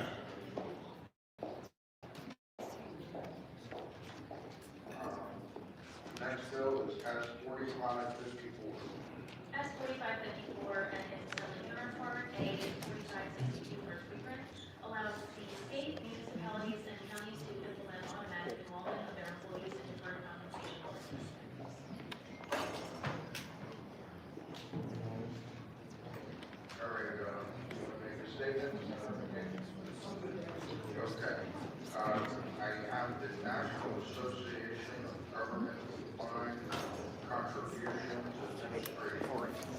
In favor, no need to testify. Senator McCann moves the bill. Second. Second. Roll call. Senator Palestina is on the vote in the affirmative. Senator Rosenfeld. Senator Rosichelli. Vice Chair McKeon. Chairman Beach. Yes, those rules. As 47, 4737. S 4737 authorizes the state treasurer to sell a surplus certain real property and improvements in the borough of Lodi in Bergen County.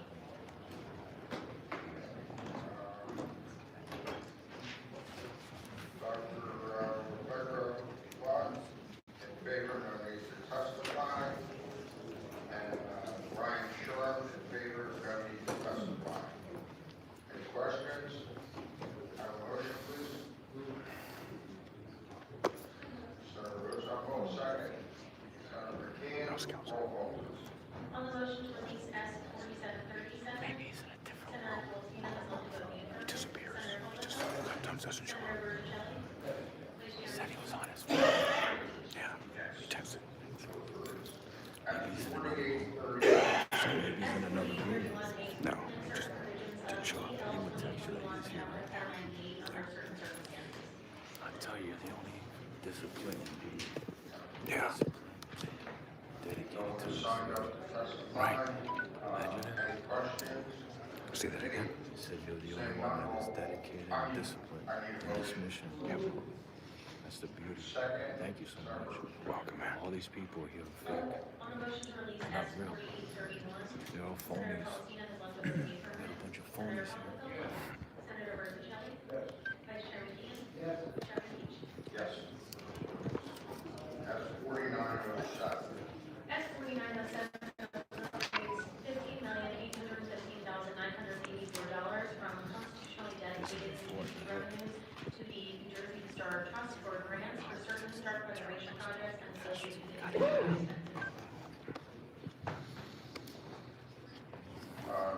John DeNatra, in favor, no need to testify. Del Florio, in favor.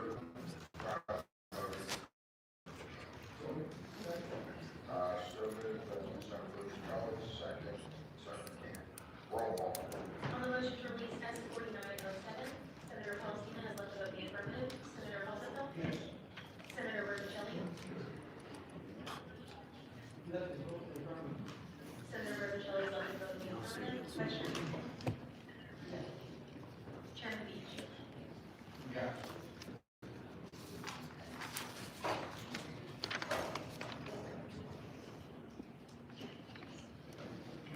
That's 49:11. S 4911 increases certain county surrogate fees.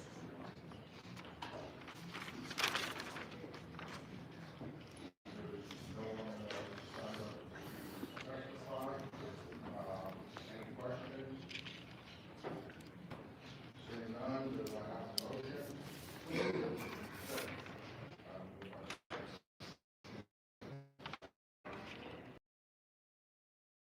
On the motion to release S 4911, Senator Palestina has left the vote in the affirmative. Senator Rosenfeld. Senator Rosichelli. Vice Chair McKeon. Chairman Beach.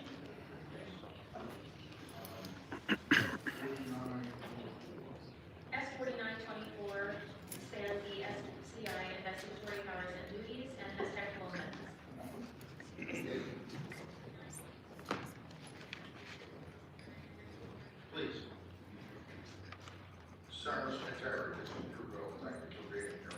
Thank you, Chairman Beach. First of all, I want to thank you for your consideration of this bill for discussion today. I also want to thank all the members of the state government. This is it. Busy schedules to be here to listen to an important piece of policy discussion. These reforms are to bring more oversight and greater accountability to government oversight by empowering State Commission of Investigation to perform its responsibilities in a more effective way. In fact, this bill will allow the State Commission of Investigation to regain its original authority. Created over 57 years ago with a mandate to fight corruption, combat fraud, waste, and abuse, the State Commission of Investigation was the Check 1 2. premier watchdog Check 1 2. Check 1 2. We want to restore and expand those powers Check of 1 the 2. SCI where they belong. Check 1 2. Investigatory office. We are not, I was just checking if my mic was working, and it is. eliminating any functions or responsibilities today. We are simply relocating He's lying. He's a liar right there. We'll say an alleged liar. It will modernize several functions of the state.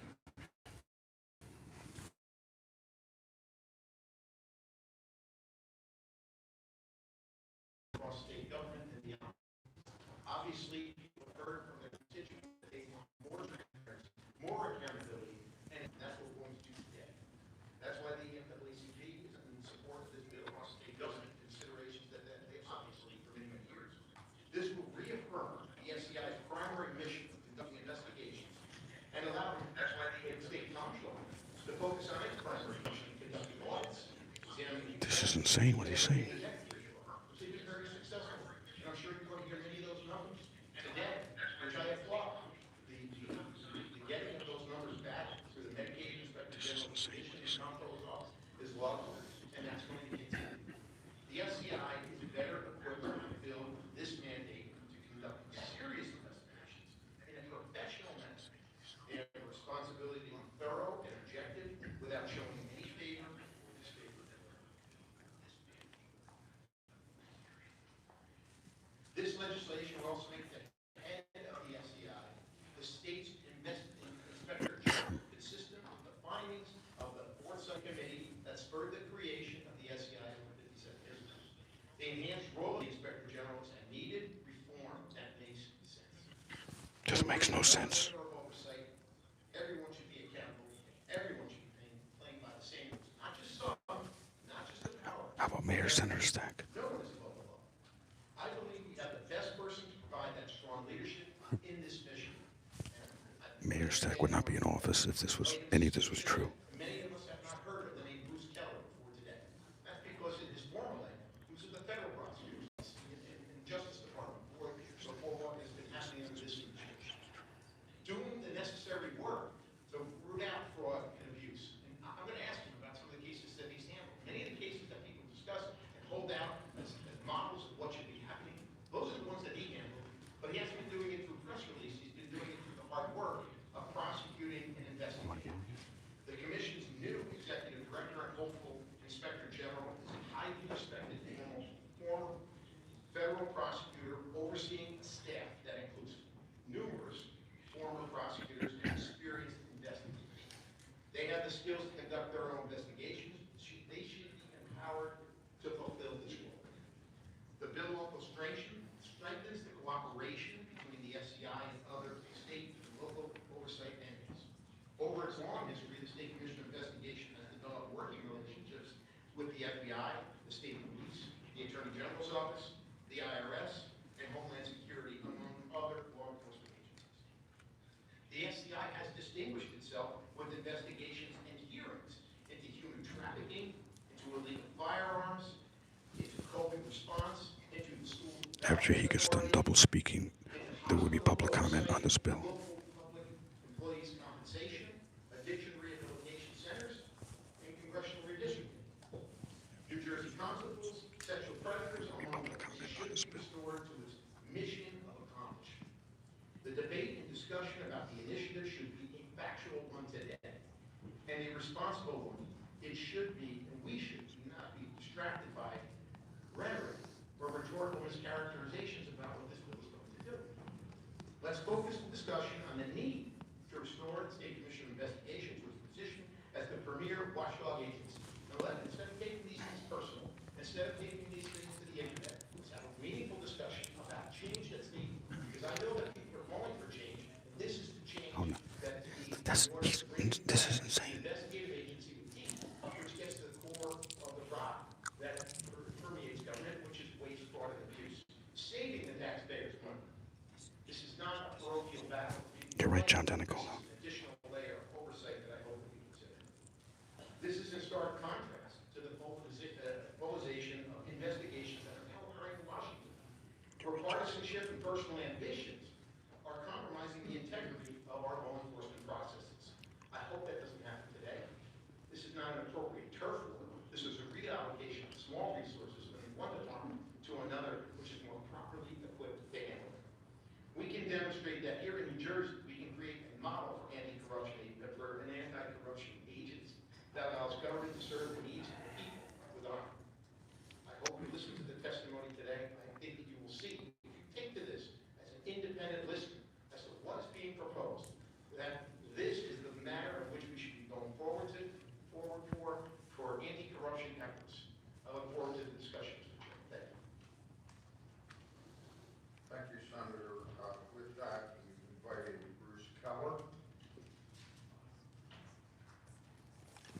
Here we go.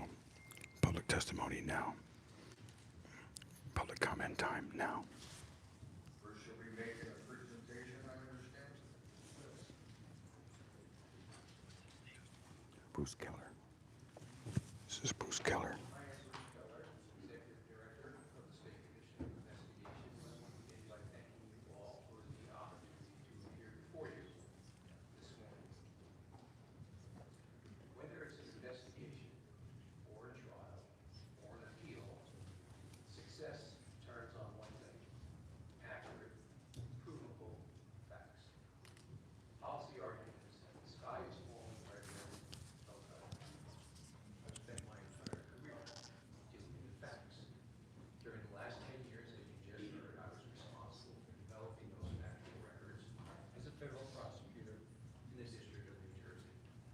And I did that in connection with the investigation, trials, and appeals that I just referred to. In the years before that, I built a national litigation practice, which included conducting internal investigations for Fortune 500 businesses.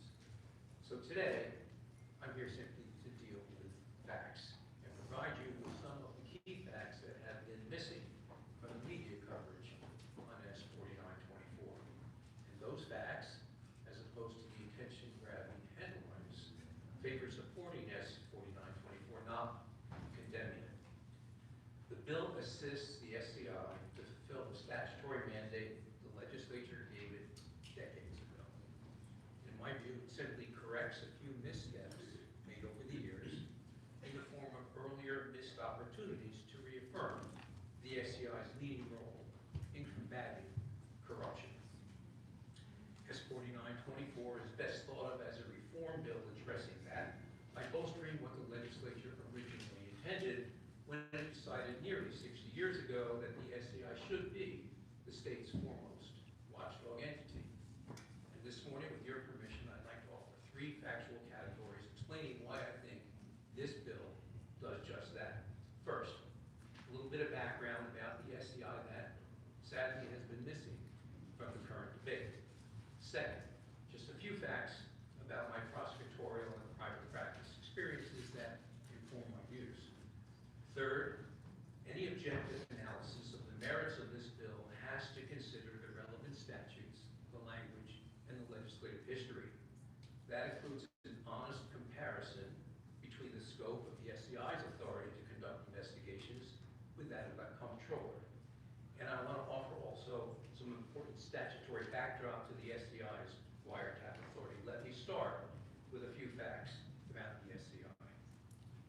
Its mission: combating crime, especially white-collar crime, corruption, fraud, waste, and abuse of taxpayer dollars, is right there in its enabling statute, which gives the SCI the authority to conduct investigations involving the effective enforcement of all of the laws of the state of New Jersey. The statute focuses in particular on investigations into organized crime and racketeering, but that hardly scratches the surface. It is expressly empowered to investigate corruption and waste among public officials, public employees, and even that occurring in the private sector. Literally any matter affecting the public's peace, safety, and justice is within the scope of the SCI's jurisdiction. Equally important, unlike the comptroller, even the Office of the Attorney General, the SCI doesn't report to the executive branch. It doesn't report to the legislature. And of course, it's entirely separate from the judiciary.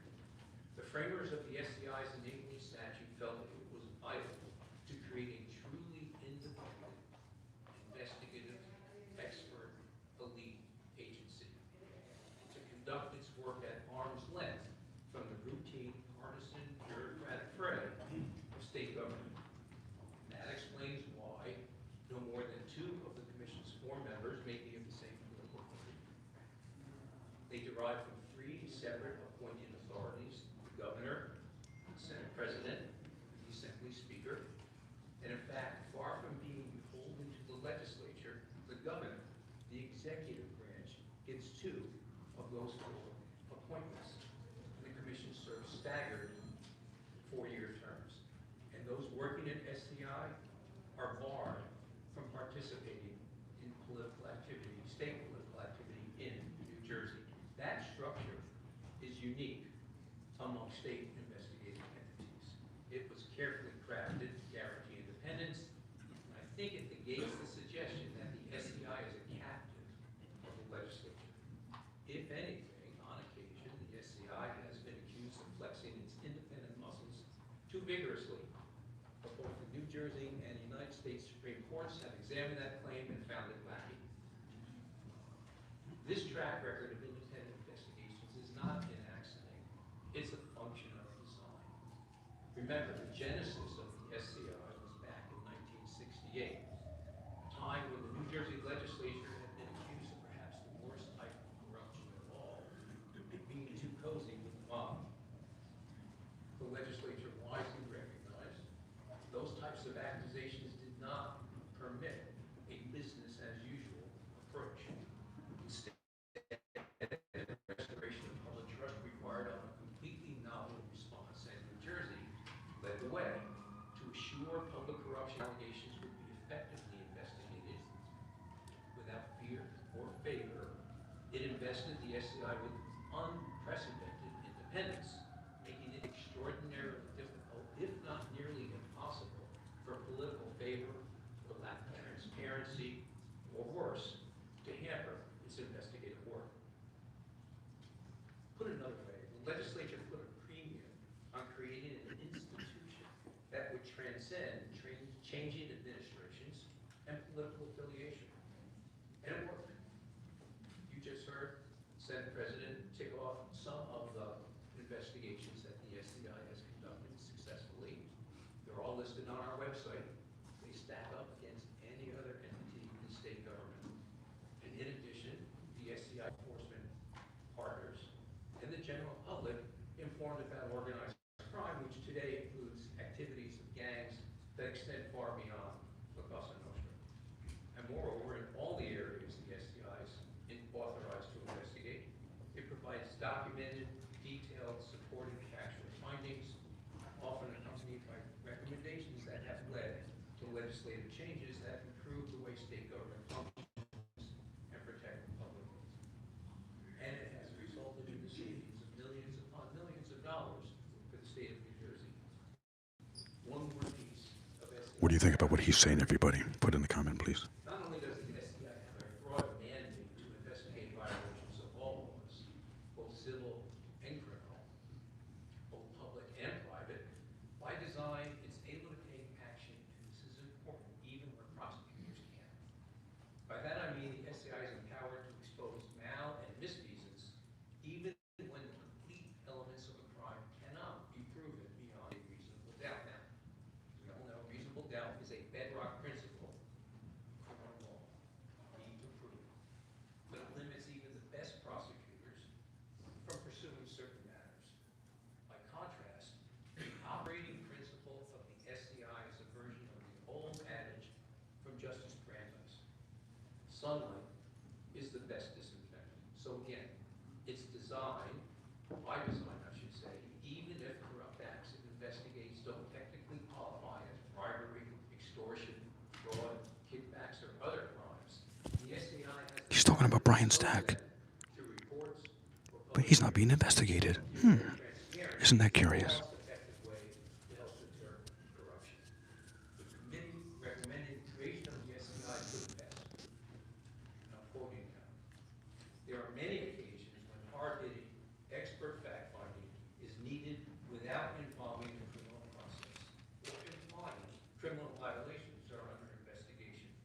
And it went on to add, because of the SCI's broad authority and unique structure, this commission will provide a significant independent watchdog for the entire system.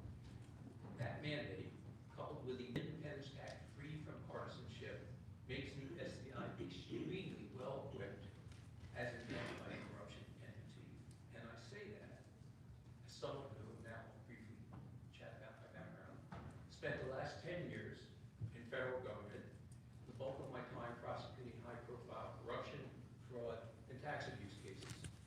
That's as loud as it's going to get now. Just pump your volume up, everybody. But they've always been important to pursue.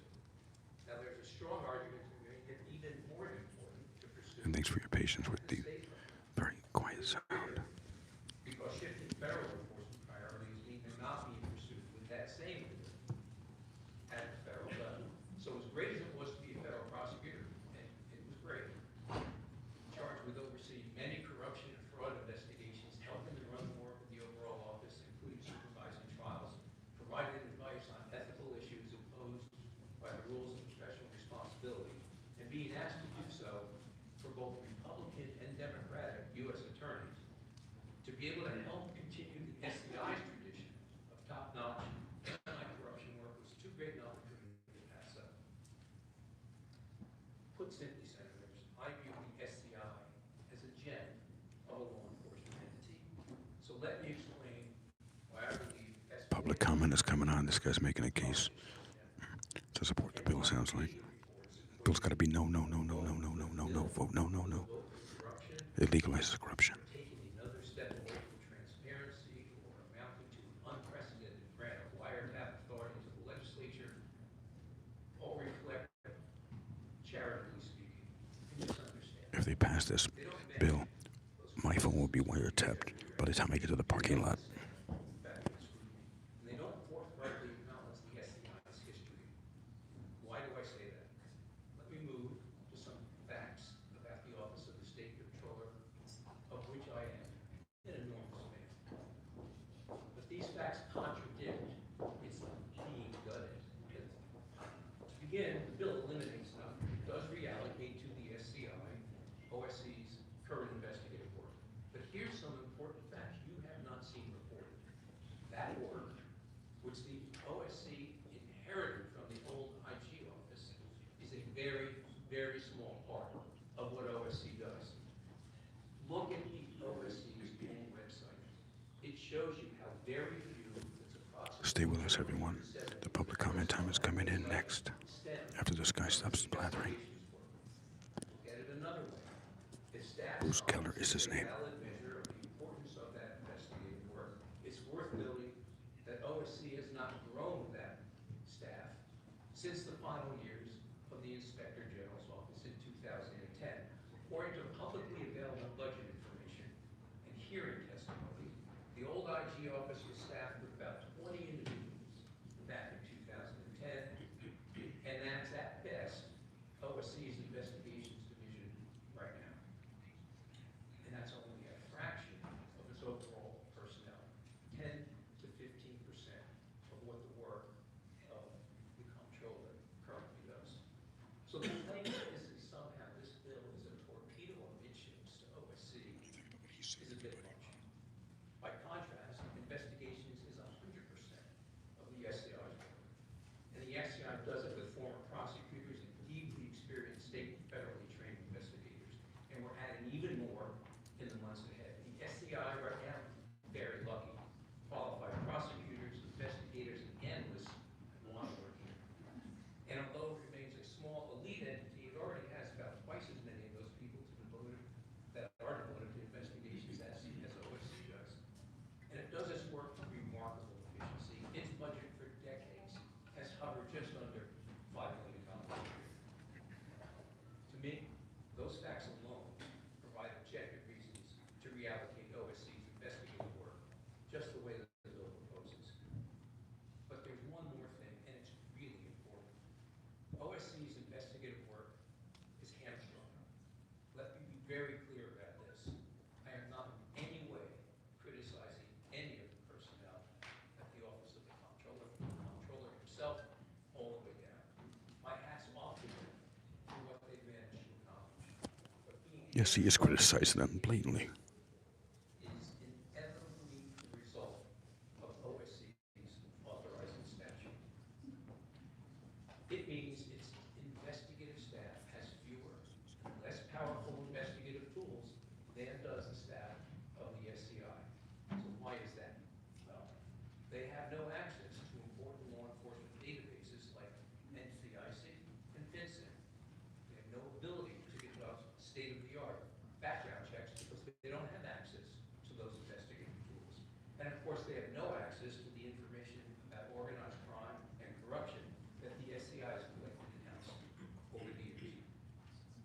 just that much harder, as Deep Throat said in All the President's Men, to follow the money when you don't have the best tools to do it with. Why can't OSC get access to those law enforcement databases while the SCI can't help?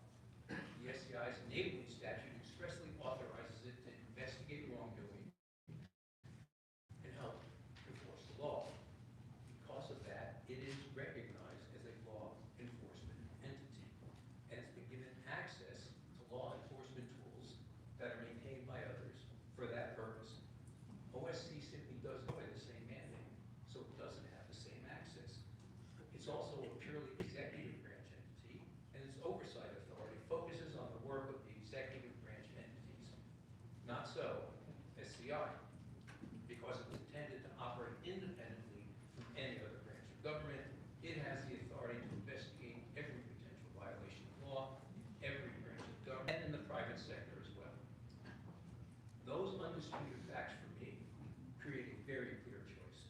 If you objectively favor wide-ranging, unfettered investigative work, done more broadly, done with more resources, done with fewer limitations, it is both logical and efficient to reallocate the former IG investigative work to the only independent investigative entity in state government. In my view, that was where the old Inspector General function should have gone in the first place, because as a practical matter, the SCI functions as a statewide Inspector General. This bill accomplishes that. One last OSC point before I move on to what I understand to be the Attorney General's issue with wiretaps. It too puts the line to the gutting of the OSC storyline, exposing it as without merit. Absolutely nothing in S 4924 affects OSC's three most important statutory missions: Medicaid fraud, procurement oversight, and audit functions. I am second to none in admiring OSC's work in those areas. I would be hard-pressed to support a bill that did not allow that important work to continue unabated. But transferring OSC's statutory investigative authority leaves that other work, roughly 90% of what it does, whether measured by its own website characterizations of the origins of reports, staffing decisions, leaves it completely unaffected. OSC's main responsibilities don't fall under the old Inspector General authorizing statute. That work is done pursuant to entirely different statutory authorizations. So reallocating investigations to the SCI leaves those three areas untouched. The bottom line, the investigative work of OSC is neither being eliminated or consolidated out of existence by this bill. It will continue under the auspices of an entity with an almost 60-year successful track record, an entity whose statutory mandate expressly makes it better suited to conduct that work without interference and then disclose its findings to you and the public in the interest of a goal we all share, transparency. So let me quickly now move to the Attorney General's wiretap concerns and then take any questions. And here I only have two factual points, but they too haven't shown up in the debate yet. The SCI having wiretap authority is hardly new. The bill restores exactly what the SCI, not the legislature, the independent SCI, the two gubernatorial appointees as commissioners, enjoyed for decades, including those years when it was operating at peak efficiency. That wiretap authority wasn't misused by the SCI then, and it can't be misused now. Why? In addition to the excellent judgment of those back in charge then, when it had that authority, the AG back then, and the AG's office now, under this bill, would play a vital oversight role. The SCI couldn't use wiretap authority without executive branch sign-off. That's a technical requirement that exists to ensure that New Jersey's wiretap law doesn't exceed the scope of federal law, but it also provides a practical side benefit. It reinforces that the SCI has reasons to believe it's investigating an individual engaged in criminal activity and that a wiretap is needed to obtain proof beyond a reasonable doubt. It should be reading in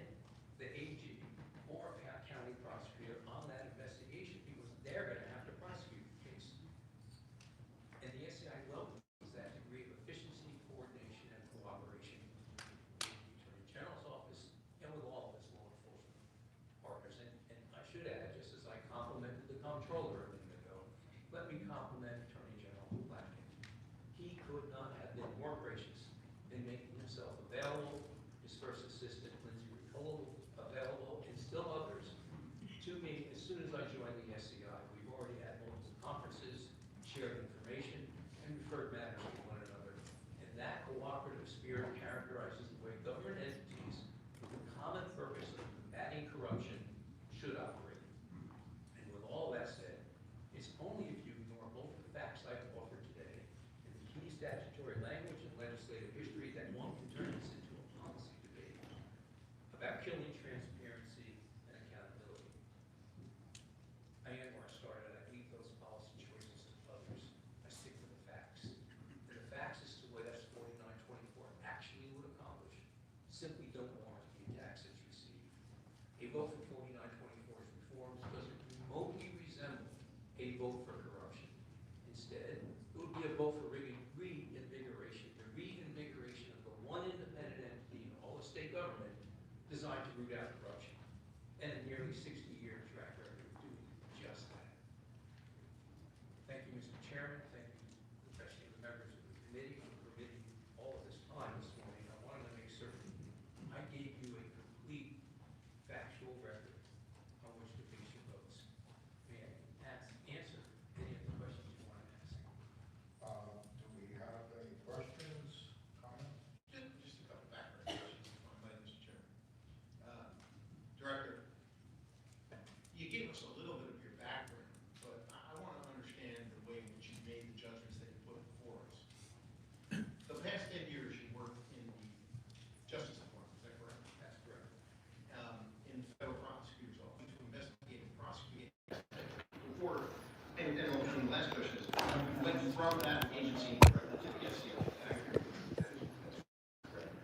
What types of cases were you involved? So, I have to answer that question with a disclaimer first.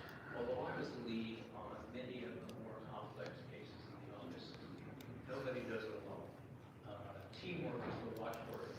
Penny, what an interesting idea you have. These are the cases where I was in charge of. I've had enormous help from my U.S. attorney colleagues.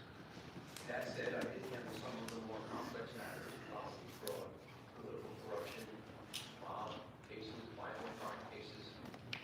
I'm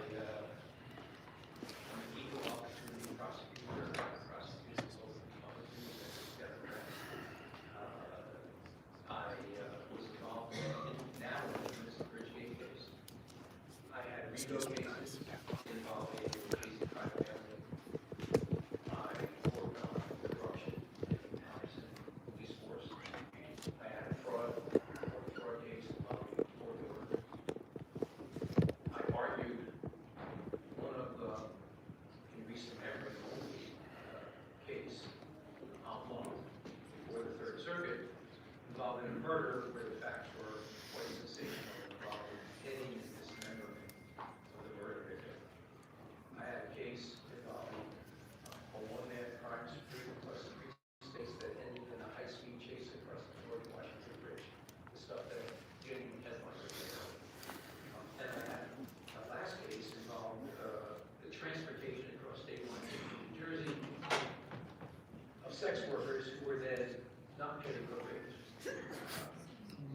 I think the bigger point is I was able to handle those types of cases, supervise trials, be special counsel to the U.S. Attorney, provide professional responsibility advice across both Democratic and Republican administrations. That's the way these things should operate. It should not be partisan. Does that give you enough background? Yes, thank you. Something else. And how long has it been you've been practicing law across all different types of legal? Take a good look to the SCI. Before I got to the U.S. Attorney's Office, I spent several years in private practice at a law firm so fine that even Attorney General Blanford worked there. And while I was there, I represented the major sports leagues, I represented media entities, I represented lots of Fortune 500 businesses, and a big chunk of that work was conducting internal investigations. I had two cases while I was in private practice go to the Supreme Court. My batting average there was 500, and went down to 333. 333 is all baseball purposes, not sufficient. So suffice to say, you've handled hundreds, probably thousands of matters over the course of your legal career that dealt with investigations, that dealt with corruption, that dealt with internal corporate espionage, those types of things. I think thousands is a bit much, but I have a lot. Thank you. Anyone else questions? Senator Polsky. Thank you, Mr. Chairman, thanks for being here. A little bit of a lead here. And I don't know if you can answer this on top of your head, but the top of page 8, it seems to include civil matters with criminal. The existing law says the criminal matter should immediately be referred. The change in language now says criminal or civil wrongdoing, commission shall immediately take it out when appropriate on the first application. So it seems to read to me that criminal activity is subject to some decision-making process and when you die, is not necessarily going to immediately be referred to the appropriate authority, prosecution, investigation, or investigation. I don't know if you can speak to that now, or if you have to take a look and get back to it. So I can't give you all the reasons. Here's why I understand it. I think it's the use of the word immediately that made a difference. And these investigations, solid, take time to develop. And it's not clear in that context how immediate does immediate mean. And so the substitution for immediate still requires a reference to a prosecutor and to like the attorney general or a prosecutor. But please, as you just pointed out, some discretion on the timing. I think you heard me talk earlier about intentional. I think the more flexibility really ultimately will be the same. Must go to the prosecuting authority. So that language refers to at what time it will occur, not necessarily will be occurred. Because the way I'm reading that concern, that somebody at SCI could decide it was not appropriate and never occurred. I did not read it that way, but if that's an ambiguity that's there, you will have a chance to learn. The intent is really one of timing, not ultimate decision. Yeah, I can speak to that. The only part was, eliminates the part immediately and puts in there when appropriate. Right. It gives discretion to the investigation agency when to let them know, because perhaps they elicit more facts and strengthen their case before they are required to immediately review it. Thanks, Senator, I appreciate that. You can see how I've read it, it kind of led me to believe that there could be times when they didn't deem it appropriate to refer it the way that happens. And so I was a little concerned. Well, that's the shall word stayed in there. So shall is in there. So they shall do it when appropriate instead of shall do it immediately. Okay, I appreciate it, thank you. Senator McCann. Yes, and I was quite impressive as it relates to your background and your very strong thoughts about the propriety of this proposed legislation or these changes. And also appreciate truly mean this, your kind remarks as it relates to the OCS as well as the Attorney General's office. Good setting for all this. I just have a question about wiretaps. The history understanding that the SCI had that power up to 1981 or 3, whatever exactly it was. He was there for 93. 93. The best that a lot of people researched was there were no examples of them ever having used that authority up until that point in time.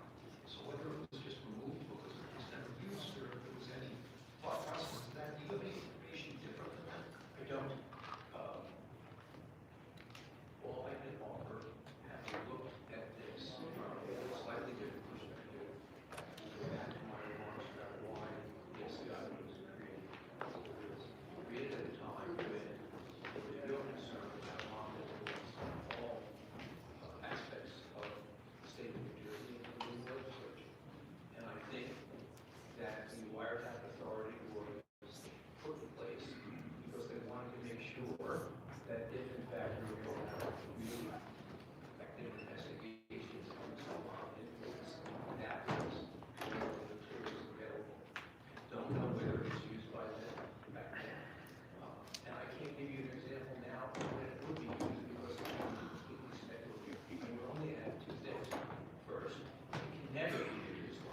assurances those standards make a difference if you're trying to get that authority. Thank you for your follow-up response. This is a concern of mine, I want to address it. I understand it. That's the best I can give you right now. Thank you, Senator. Senator Burton. Thank you, Chairman. Welcome, Director. The presentation was very helpful. I think the mayor's report was well and helpful to this process. Thank you. I echo Senator McKeon's comments about the confidence factor of people sitting behind such a good tone for today. And I actually, Senator McKeon touched on required to respond to the answer that something in great detail today. So I just, for a personal response, why is it growing, the kind of attention it's growing in this discussion about legislation structure? I don't know how to answer that. To me, it's always used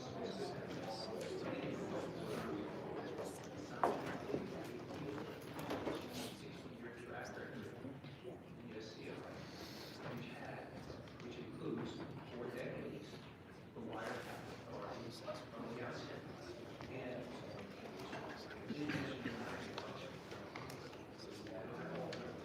but I also have no idea that that were abused.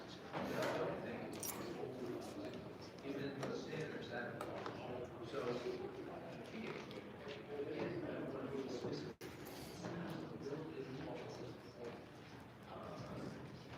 a restoration of something that the legislature wanted to be able to have endorsed it.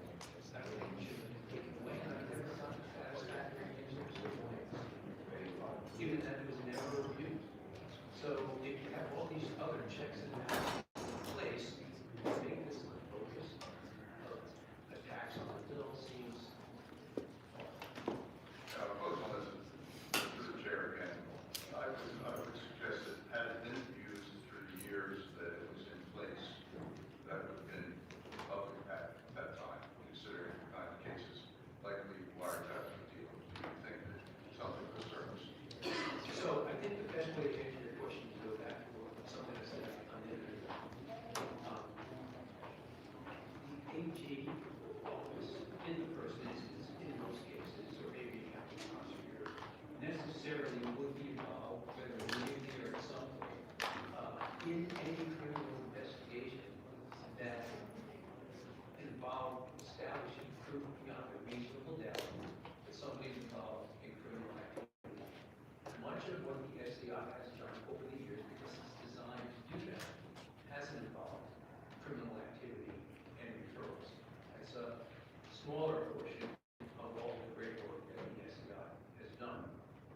If, however, there was a criminal investigation involving a wiretap and a prosecution that resulted in the AG or county prosecutor being involved, yes, of course, the key evidence would be part of the key evidence would be the wiretap. That's why you get a wiretap. I can't imagine that we have a public record in any successful prosecution. Chairman, just close on this, considering your background, range of experience, association through your career, is the SCI a busy enough place to keep your attention? I have more than my fair share of work right now. I need more insight. Thank you, Chair.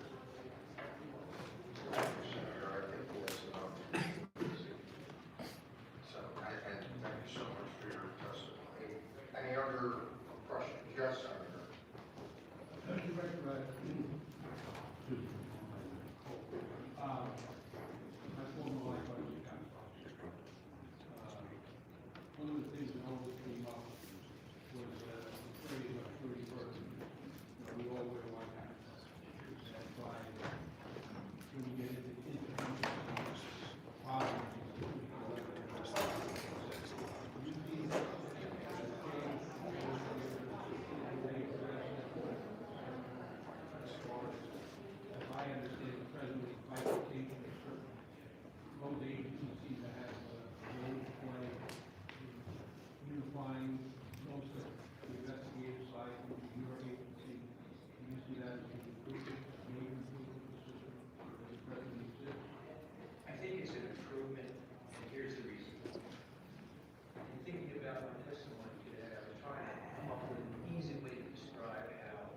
the SCI Comptroller's Office, the Attorney General's Office, which I run here on purpose, interact. And I came up in my mind with a classic example of overlapping circles and a Venn diagram. We all have some overlapping authority. The real trick to making sure that it's not wasteful or inefficient is for us to cooperate and talk. And I am sincere in saying that in my short stint as the comptroller, the attorney general, more than willing to do that. I understand they have a year-to-year bill line. I understand why they want to protect what they enjoy.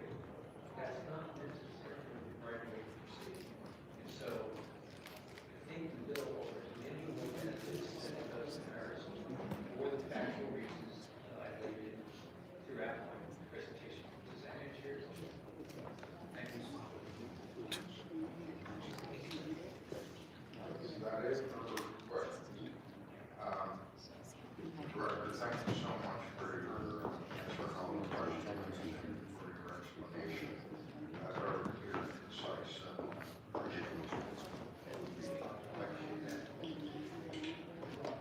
and next speaker will be Greg Seth, but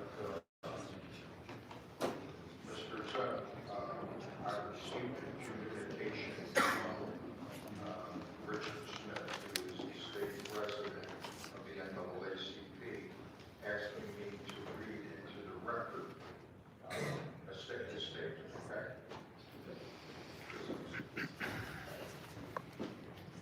Richard T. Smith, the head of the NAACP New Jersey State Conference, and Greg Zeth, the legal redress chair of the NAACP New Jersey State Conference Legal Committee, today called on the New Jersey State Legislature to pass broad reforms to the state's cluster of watchdogs in order to add important protections for the public and eliminate duplicative efforts. The call for improved oversight and coordination comes the same day Smith joined with the AFL-CIO and Charles Balkanek and the Newark, North Jersey Committee of Black Churchmen filed to compel the appointment of a monitor for the Attorney General's Office of Public Integrity and Accountability, which has been hallmarked by court losses, staff turnover, and allegations of abuse tactics. Quote, I come from the school of thought that every entity of government needs a check and balance, and that means somewhere there has to be someone who watches the watchdogs, Mr. Smith said today. That is why I've been at the forefront of the fight to create a monitor to oversee the scandal-plagued Office of Public Integrity and Accountability, and it is why I believe there needs to be broad reform to the state system of oversight and accountability. I hope that the legislature will undertake a serious review of New Jersey's current systems and see the clear need for reforms. On Monday, the state government wagering tourism and historic preservation committee is holding a hearing to consider legislation that would expand the investigatory powers and responsibility of the state inspector general and commission of investigation by, in part, moving some of the responsibilities of the office of the state comptroller to it. No OSC, Office of State Comptroller responsibilities would be eliminated. Quote, it is not a question of how many watchdogs there are, but how effective they are, added Mr. Zeth. Mr. Zeth noted that one key and long overdue reform proposed by the legislation is the ability for an individual to lodge a complaint against a government official or agency. The enhanced State Inspector General and Commission of Investigation will, for the first time, allow citizens to have a voice in stopping corruption. Quote, let's be clear, the NAACP wants more oversight, but more importantly, effective oversight, end quote. Mr. Zeth. Thank you, Mr. Chairman, members of the committee. I appreciate the time you're giving me to talk about these important issues. I'm here for the NAACP New Jersey State Chapter and Richard Smith as president, who sends us greetings here today. The NAACP in New Jersey, Richard Smith and I have been spending years making complaints about state police and law enforcement. I've called the NAACP, and they refused to call me back about the corruption of Mayor and Senator Brian Stack. Hey, Hey, thank you, Letzadvo. A private attorney's office that was hired to look into those issues. Match is welcome. You gave the challenge. Talk about rampant racism still within the state office. We're still waiting for results. It's been long overdue, and we seek an independent oversight of law enforcement activities, including the Attorney General's office in our state. An agency that this body or any government creates to be a watchdog by its nature will cause animosity. A good watchdog barks whenever there's someone and we want someone independent. We believe that a fully funded, fully independent Inspector General for MJ is necessary to keep trust in government.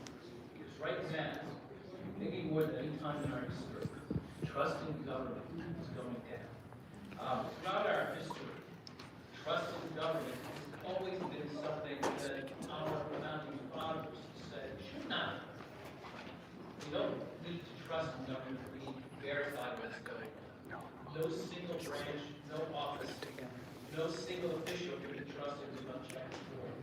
And today, those concepts still ring true. When oversight works, all of us, all citizens, can trust our government. And in a sense, oversight is not democracy, it is democracy itself.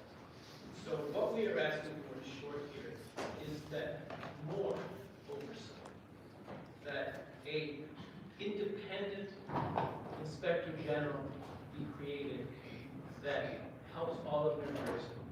We're not here saying this bill is perfect. No bill is perfect. But the constant effects of us yelling and screaming from mountaintops to get something done with simply report after report saying bad things are happening has to end. And we're here today to ask that an independent Inspector General be established that helps us all. Thank you. Thank you. Any questions? We're good. Okay. Thank you for the testimony.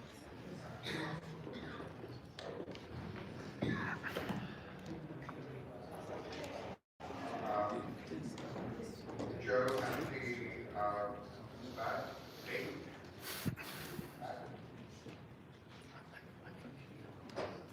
From the New Jersey State Municipal Prosecutors Association.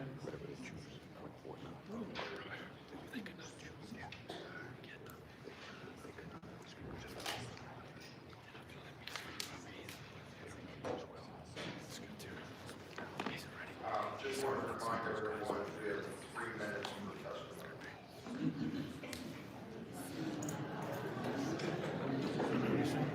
Thank you, Mr. Chairman. I will pick up on your challenge, and I think I can follow up. First, as many of you may be aware, I serve as a serve as a commissioner on the New Jersey Electrical Law Enforcement Commission.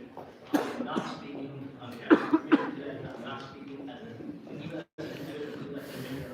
I'm speaking strictly in my former capacity as president of the New Jersey State Municipal Prosecutors Association from 2008 through 2015. It was during that time that my association and our members had some difficult relationships with the OSC, and I want to talk about that today. First, I want to point out that on July 17, 2012, the Office of State Comptroller at that time issued this report, and it was entitled Improper Participation by Professional Service Providers in the State Pension System. This report was 34 pages long. It was essentially a legal opinion that said all municipal attorneys, including municipal prosecutors and municipal public defenders, should be treated as independent contractors, not part-time employees. Despite the report being 34 pages long, it contained 0 cases supporting this position. Heard me correctly. Not one single case was cited in this report that was expressing a legal opinion. It did, however, say that, according to its investigation, 57 of the 58 municipalities reviewed by this investigation were improperly classifying municipal prosecutors and other attorneys as employees rather than independent contractors. Our view was if, in fact, 57 of 58 municipalities are improperly classifying their workers, that means either the state comptroller is issuing an opinion shared by very few lawyers in the state, or 57 of 58 municipalities have one. The next month, I wrote an op-ed in the New Jersey Law Review. I also have a copy of that. I'm going to show you some documents with this information. In that one page, four columns, I cited five cases supporting that municipal prosecutors should be treated as employees. What I found most disturbing was the next month, I happened to be checking my own LinkedIn profile. I'm not on social media except for LinkedIn. I'm on Facebook, I'm on Twitter, X, I'm on Instagram, I am only on LinkedIn. And I noticed that someone in the legal function of the New Jersey State Office of the State Comptroller was checking out my profile. Only a month after, I wrote an op-ed critical of the Office of State Comptroller. What purpose would be served by the Office of State Comptroller investigating me or my LinkedIn profile after I wrote an op-ed? How were the interests of OSC served by that investigation of me? And when is someone going to investigate why OSC was checking out my LinkedIn profile? Was that done on state time, on a state computer? Or am I supposed to believe that whichever personnel did that at OSC did it on his or her own time? Lastly, Mr. Chairman, I want you to be aware that I researched and found that the city of Shawnee, Oklahoma requested an IRS opinion specifically on this issue, and they found that, in fact, the IRS said municipal prosecutors are absolutely employees, and specifically municipal attorneys should be treated as employees. I have a copy of that opinion as well. When I informed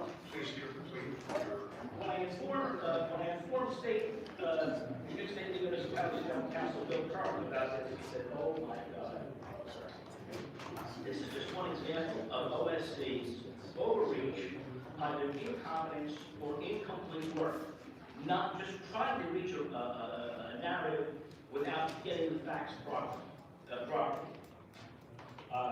I understand that the AG may be opposing this bill, but I'm here to say that the law enforcement community is not necessarily aligned with that, with his view on this legislation.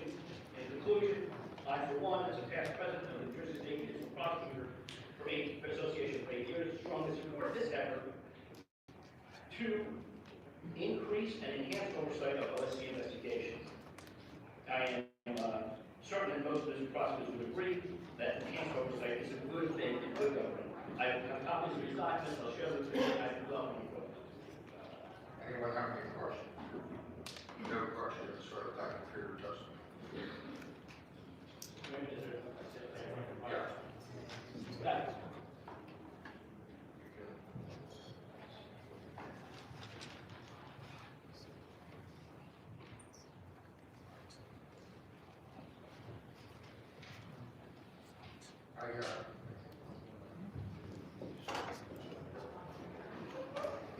People opposed no need to testify. Crystal McDonald, Ally Hazard, Jody Stewart,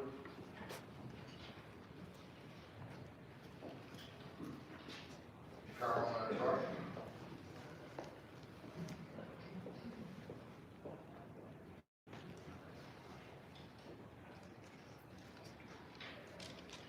Jennifer Colby, Lisa Winkler,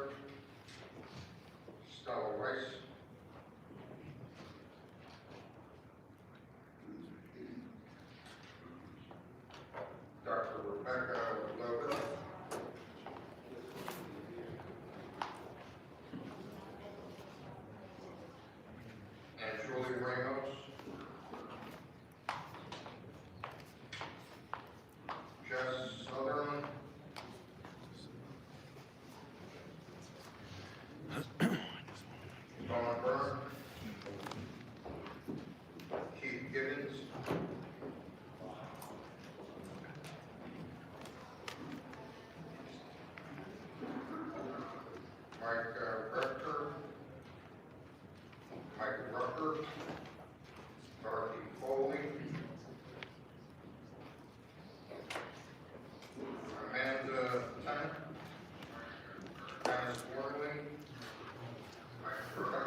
approved.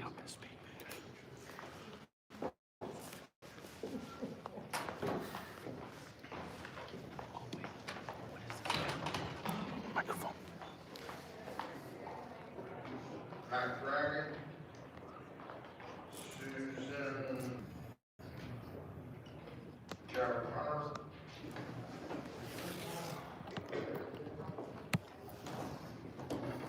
Eric Brown, Danielle Antonellis, Dan Antonellis, Patricia Miller,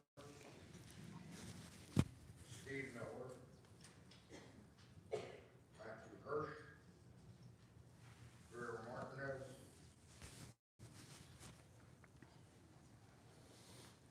Amber Reed, Check, check. Testing, I'm a new mic. Louise Walton, Hannah Patel, Adam McGovern, Check 1, 2. Check my mic.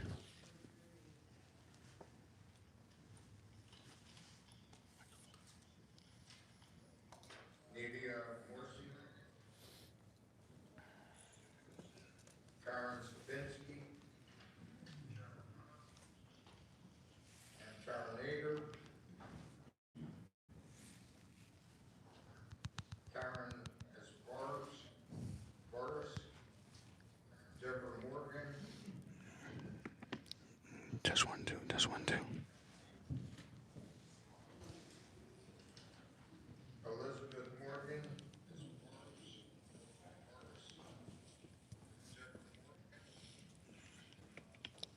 Test 1, 2. Test 1, 2. Matt Smith, Okay, my mic is working. Rebecca Shear,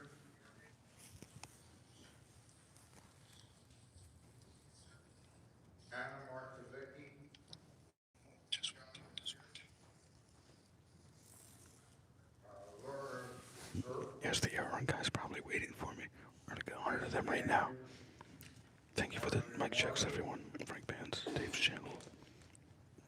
Thanks for spending the morning and the afternoon with me today. These take such a long time. Zaire Alley, Jason Jackie, Georgette Shelton,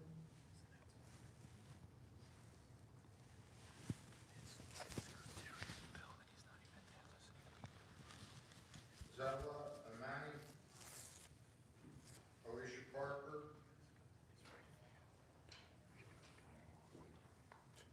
Shelly Ahern,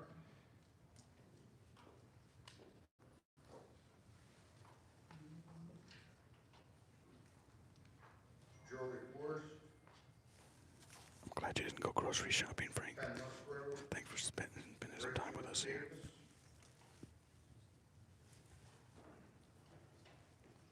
Alexander Scapoli,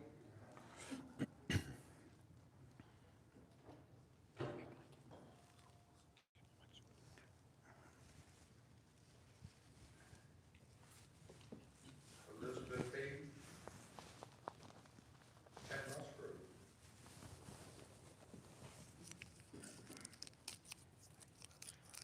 Those are the Lisa people Gladwell, who chose not to talk, but they're against the bill, apparently.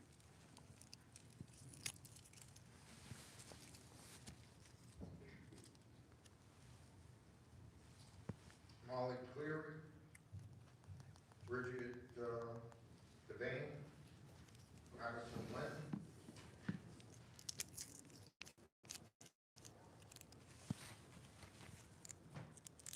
Rashi Zakov,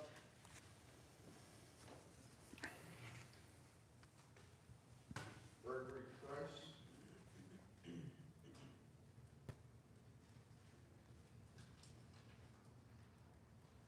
Eduardo Cervilla, Dominique Jackson, Summer Cutler, It is a good idea the meeting's inside. It is freezing out here in Trenton, New Jersey. And for those who joined us, I'm live in Trenton, New Jersey at the Trenton Senate building.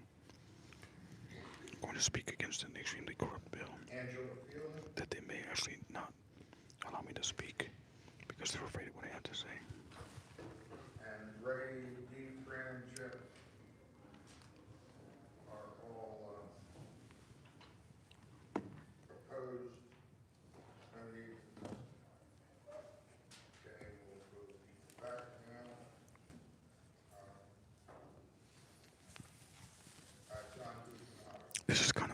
Imagine lead paint drying.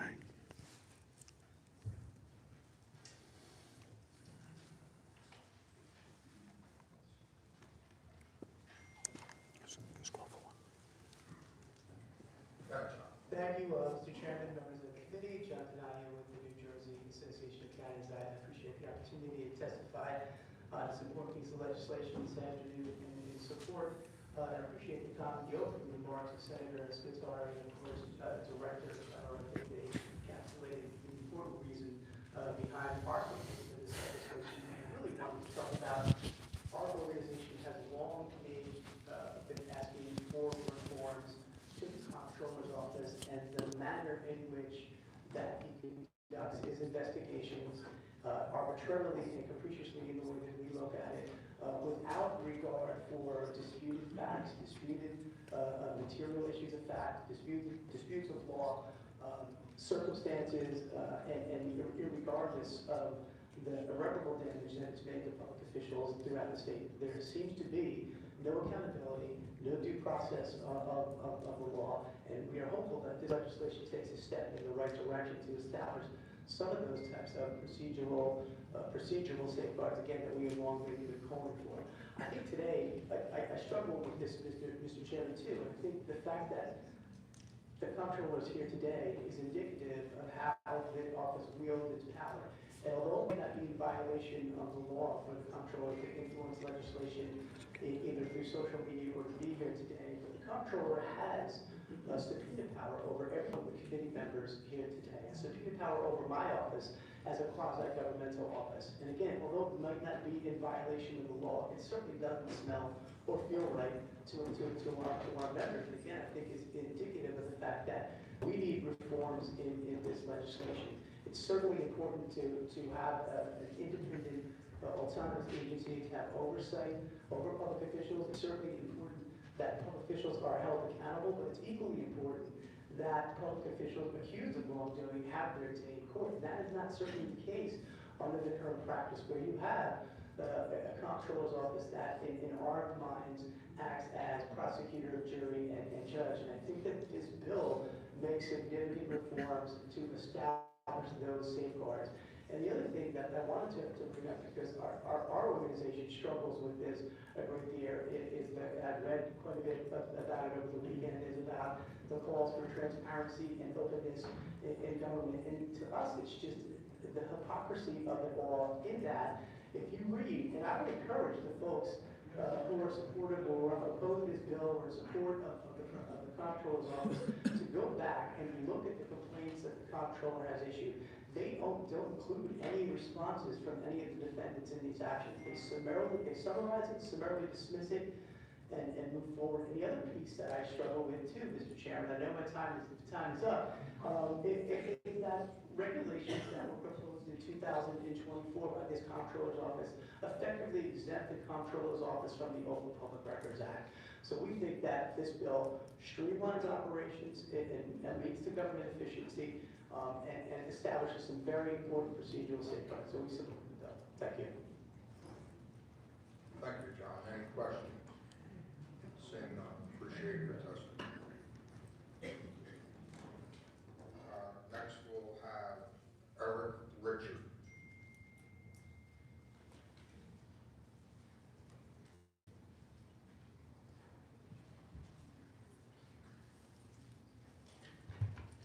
You're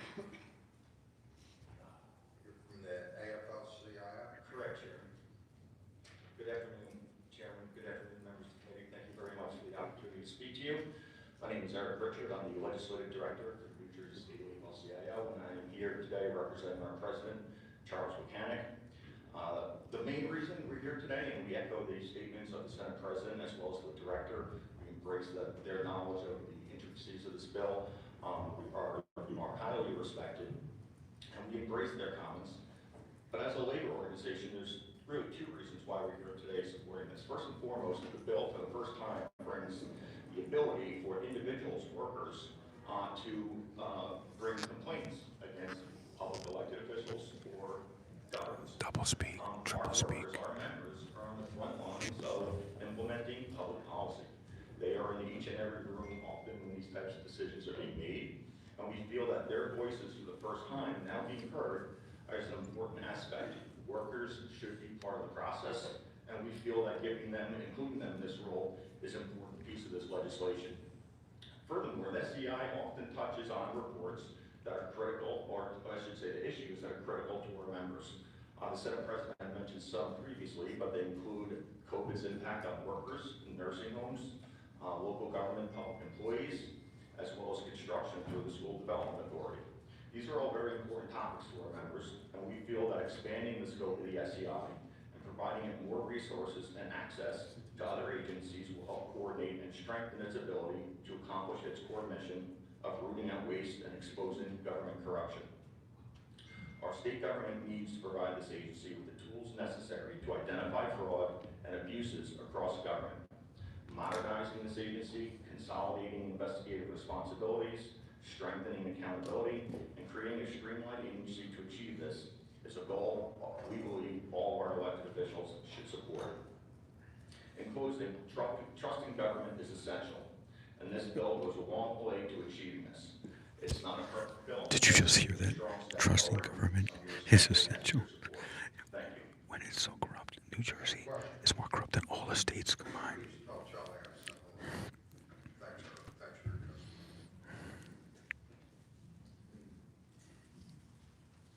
He spoke really fast.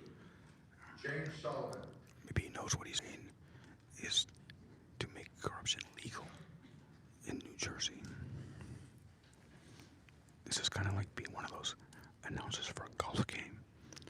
Like, Tiger Woods is coming up to the 7th tee now. Look at his form. Look at his caddy.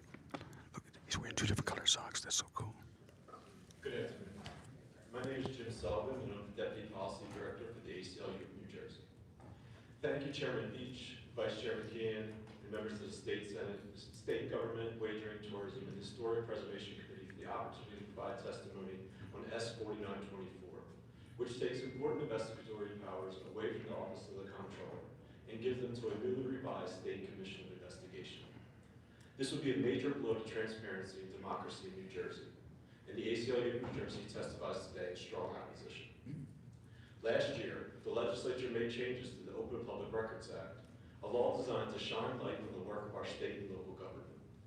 Unfortunately, the amendments have made it difficult and sometimes impossible for advocates, journalists, and everyday New Jerseyans to access government records. As a result, it is already hard for residents to hold public officials accountable and to identify and prevent corruption and misconduct. Now, we see a bill that seeks to silence an important and effective public watchdog and create a politicized State Commission of Investigation.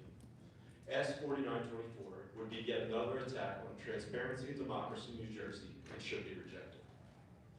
The Office of the Comptroller has served the people of New Jersey well with its investigations into public fraud, waste, and abuse at the state and local level. And OSC's police accountability work provides an invaluable public service in a state that is severely lacking in this area. OSC has investigated the corrupt police practice of courtesy cards, offensive and racist police training, and problems with public reporting of police misconduct, as well as many other policing issues. They have also annually reviewed state police compliance with reforms intended to prevent racial profiling.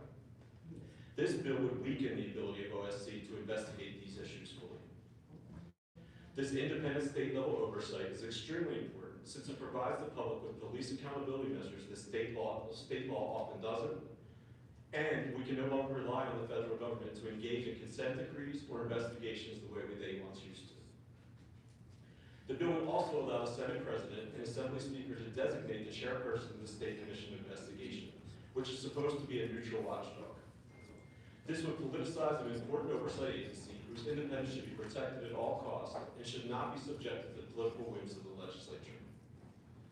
The Office of the State Comptroller has served the state well under multiple administrations in its current form, and there is no reason to make the drastic changes this bill proposes to an important public watchdog.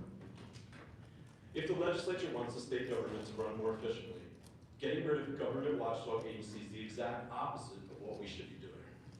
The more watchdog groups we have, the better. The idea that there's too much oversight in New Jersey is just false and disregards what people want to see, which is politics and governance that are uncorrupted. 3 minutes, please. I'm done. Thank you. He's good. 3 minutes is not enough. I appreciate that.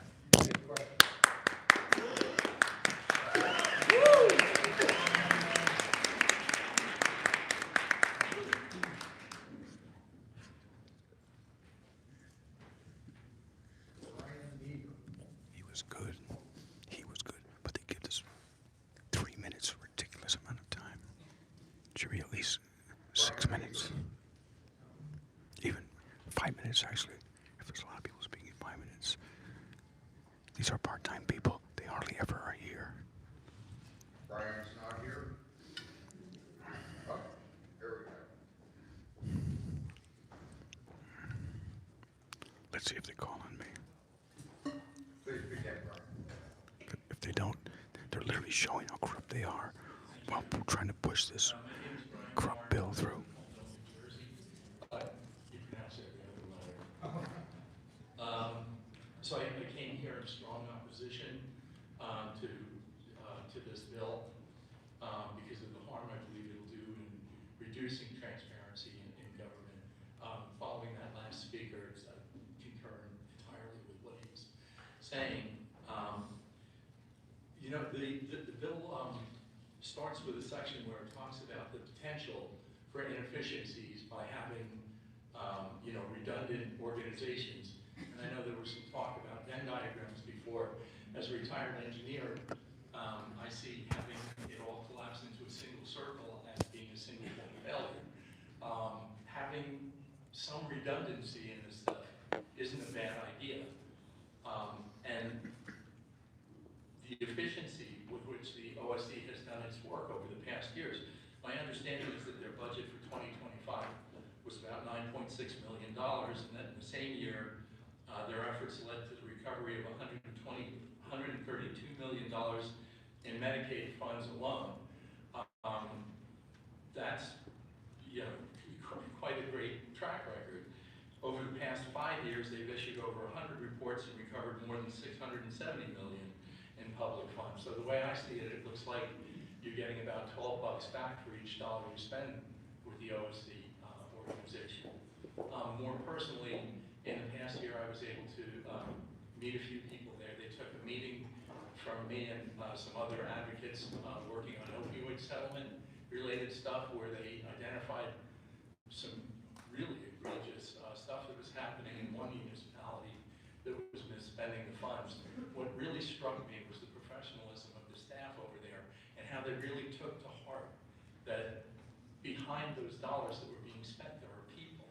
And I think that's the way to feel about the Medicaid stuff also, that underneath it, it's not just dollars and cents. They're really going after some really bad stuff that those dollars could be spent helping other people.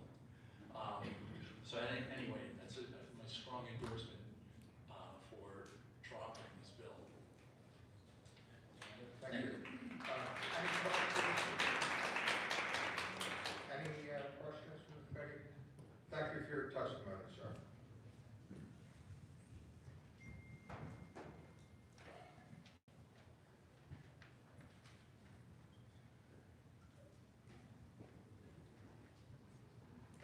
Lisa Gladwell? Hope I said that correctly. Lisa?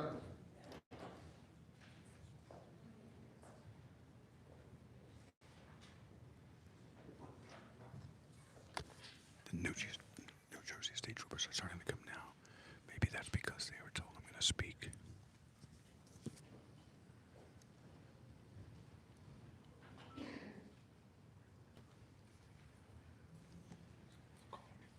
Hi.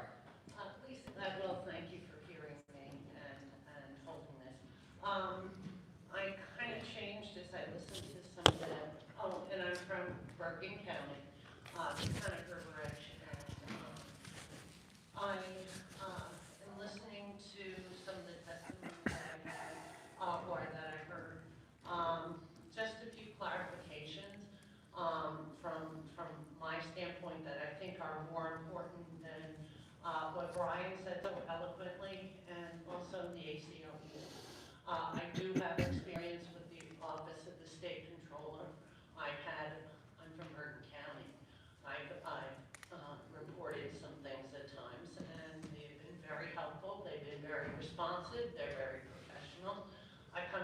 long line of law enforcement and investigative. I happen to be an attorney, an ethical one, and I appreciate the ethics. I appreciate the ethics that they have expressed or they have demonstrated in that office.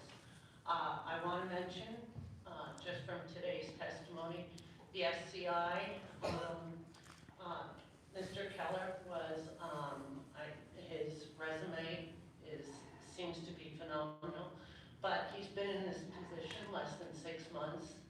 And for anybody who doesn't know about the scandal that was going on in the SCI, in concept, everything's good, but hey, we're in Jersey, you know? And so let's be real here. You don't have to talk about it. You don't have to talk about it. I'll talk about it. I'll say it. And the other thing is, based on this bill coming out on a Wednesday for a Monday hearing, you know, there are a lot of us, this is so important that we're here today. That was outrageous, number one. I don't care who introduced it, but it does talk to who introduced it. And if nobody wants to talk about it, I will. And I will. She's good. I look forward to seeing every one of your votes as to where this goes. Because I think it's very telling about the need for more oversight and watchdogs. Thank you very much. I appreciate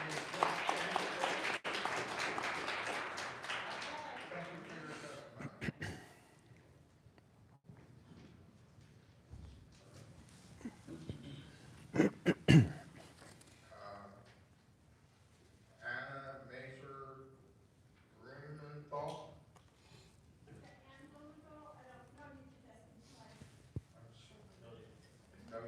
No need to testify, thank you.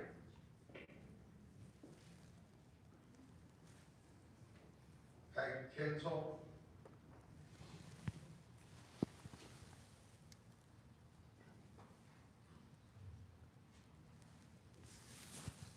Yeah, she did a good job. An ethical attorney, which is good. They do exist. Thank you. No. Diane Herbert.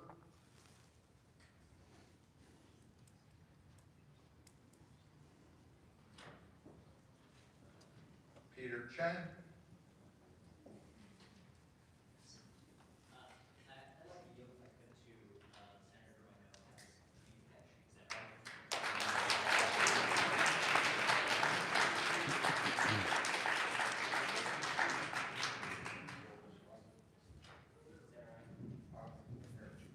I'd like to Come on up, yeah. Senator Kim was has a training match, so I just wanted to remind her.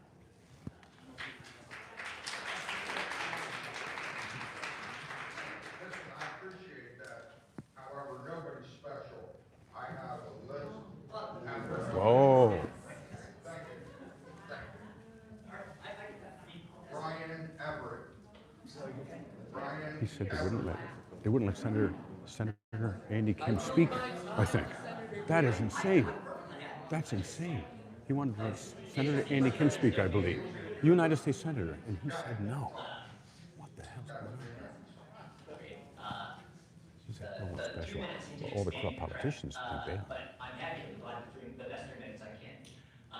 Many people on this committee, many people in the legislature, many elected officials have talked at length about the need for additional government efficiency and savings when it comes to waste and abuse. And as New Jersey policy perspectives, tax and budget analyst, I've taken a look extensively at the state budget and issues surrounding waste and abuse in the budget. And one area, the comptroller's office has done an outstanding job of identifying areas where there is waste and abuse at the local level as well as within state government. Many of these recommendations have not necessarily been acted on by the legislature, despite the belief in improving government efficiency and reducing waste. But that said, if the goal here is to ensure that there's more efficiency, it's not clear why targeting an agency that has been effective at combating waste is the way to go. Again, I don't have any issue with the SEI. Certainly, Mr. Keller seems to be an exemplary public servant. But the law, the bill as written, would essentially convert what's an independent agency with a 6-year term that's independent of the governor into an at-will, the executive director becomes an at-will job, right? That's a, if the members of the politically appointed members of the commission decide that executive director is done, they're done. There's no for-cause requirement for termination. And that puts that person in a difficult position where they cannot necessarily enforce the law as written. And so if the concern here is, oh, we need independence, we've heard over and over, we need independence, independence, independence, then the way to do that is to create a long term that is independent of political messing around, and instead focuses on trying to do the work without being concerned about at-will termination for investigating issues that politically appointed and politically connected people may not want to investigate. Thank you for your time.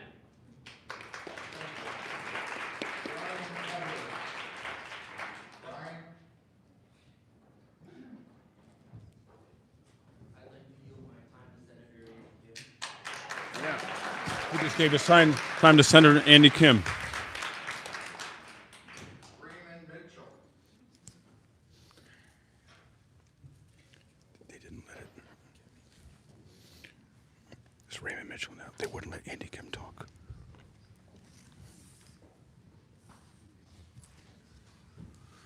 Raymond Mitchell. I just want to thank everybody here, not only, politicians and everything. All right, so the reason I'm here is I vote no on the bill. And the reason for it, I think we need more oversight. I've been going through something since March 30th, 2020. My father has been strangled during this pandemic. He was in Northbury and Harvard, owned by Hackensack Meridian. And this is, we need more oversight. There's political servants here and officials that are covering up my father's death. I would like to share everybody the picture of his strangle. The guys back here, I called their office many of times, they all know about it. I also put it in with the SCI. I spoke to the gentleman over here that was sitting here and he took it away from me for some reason. Not sure who, Scuteri, where is he? This is his bill. Scuteri, is he here?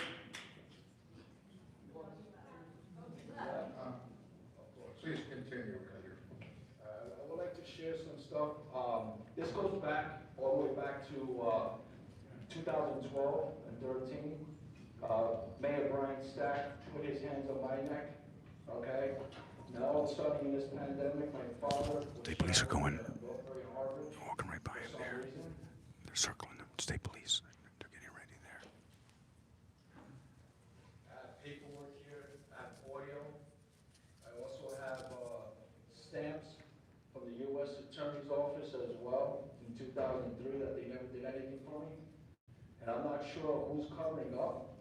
Okay, maybe the guys behind me can answer that. Because I call their office and I don't get anybody calling me.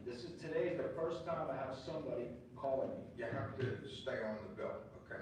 Okay, well, that's why I'm here, because of this, and that's why I'm voting no against it. Okay?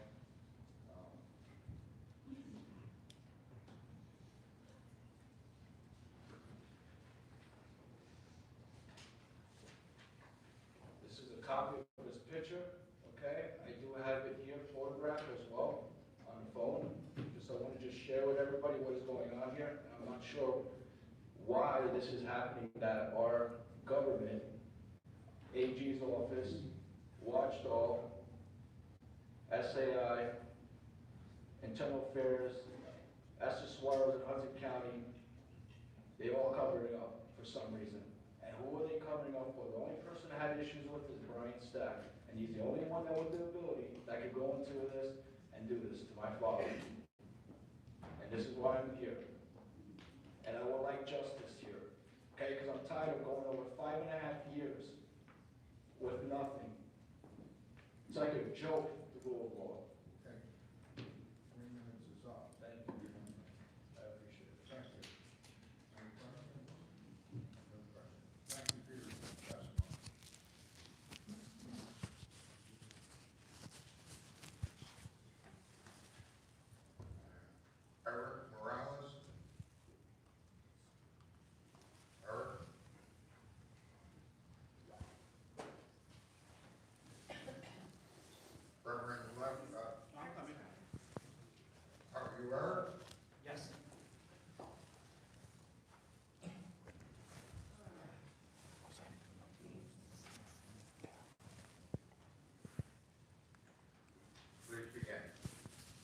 guess they're not gonna call on me. Good morning. I didn't put my Vice Chair McKinnon and committee paper members. before Ray Mitchell. Testify. They didn't call My on name me. is Eric Cruz That would Morales, show and I such serve extreme the corruption that they don't call on me. Voters of New Jersey. The League is a nonpartisan organization with almost 30 local chapters across the state, and we work every day to advocate for reforms that strengthen, protect, and expand our democracy. And I'm here to testify in strong opposition of S 4924. This bill will strip critical oversight from the Office of the State Controller, and we're deeply concerned that this proposal is not driven by sound policy, but by politics. For years, the Office of the State Controller has used its investigative authority to promote transparency, root out corruption, and prevent taxpayer dollars from being misused. The Controller has consistently stood up partisan interests and strengthened public confidence in government. The Controller's work has saved taxpayers millions of dollars by uncovering violations of procurement rules, exposing financial mismanagement in municipalities, large and small, and holding public agencies accountable. These investigations have made many powerful people uncomfortable, but that is precisely the point of oversight. It is troubling that these attacks on oversight are happening at a time when our democracy at the national level is under unprecedented strain. Instead of leading with transparency and accountability, we keep on moving backwards. It is deeply disappointing to see this bill posted and fast-tracked 2 days before Thanksgiving.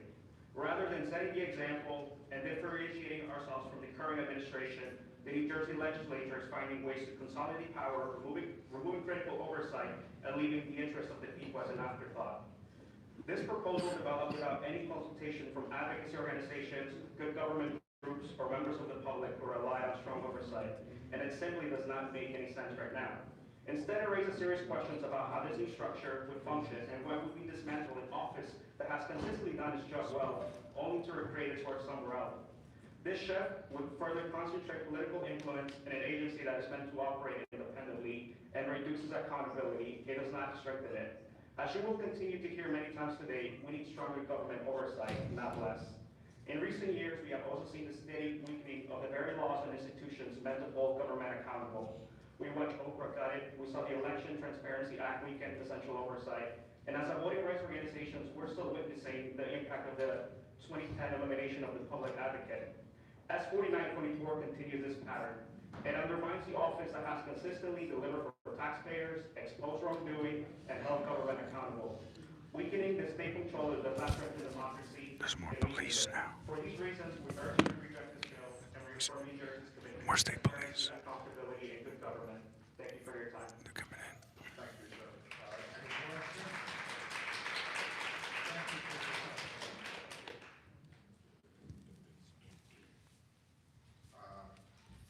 Reverend Harrison?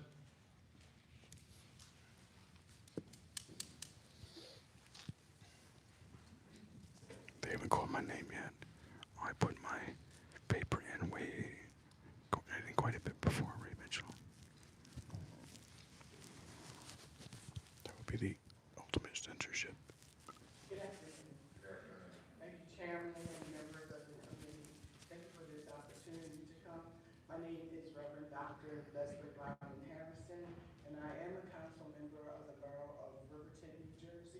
But I come today as the pastor of Mount Zion African Methodist Episcopal Church and as a board member of the New Jersey Harm Reduction Coalition and a voice for the voiceless.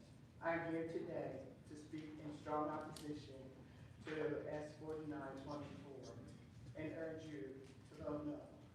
I testify against this legislation as a voice for the voiceless. The legislation will undermine the power of the state comptroller and their work in making sure that opioid settlement funds are used appropriately. In the coming years, New Jersey will receive billions of dollars from the pharmaceutical companies who are responsible for the opioid overdose crisis. These dollars come with a promise to be used to help people struggling with their drug use. And right now, the only oversight and accountability for the use of these funds is through the comptroller's office. They have done phenomenal work in uncovering how these funds have been misused by local governments across the state. If it were not for the comptroller's office, the incredible work, no one would know that the city of Irvington used their opioid settlement funds to pay city employees and their friends and family to put on summer concerts in 2023 and 2024. When I see this, I see the need for the comptroller's office to have more staff, more support for needed oversight, not to have their power taken away. These dollars are precious. These dollars mean life. We need to make sure that the monies will be used for their intended purpose. With less oversight, more money will be wasted and more people will die from preventable overdose deaths. Thank you so much for considering my voice as a voice of the best voices and saying no to S4924. Thank you. Thank you.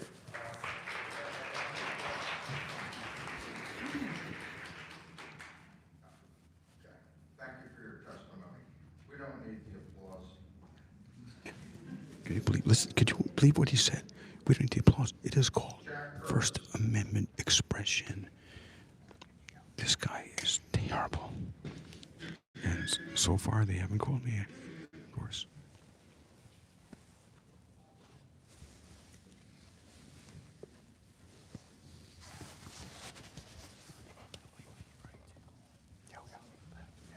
Good afternoon, Mr. Curtis.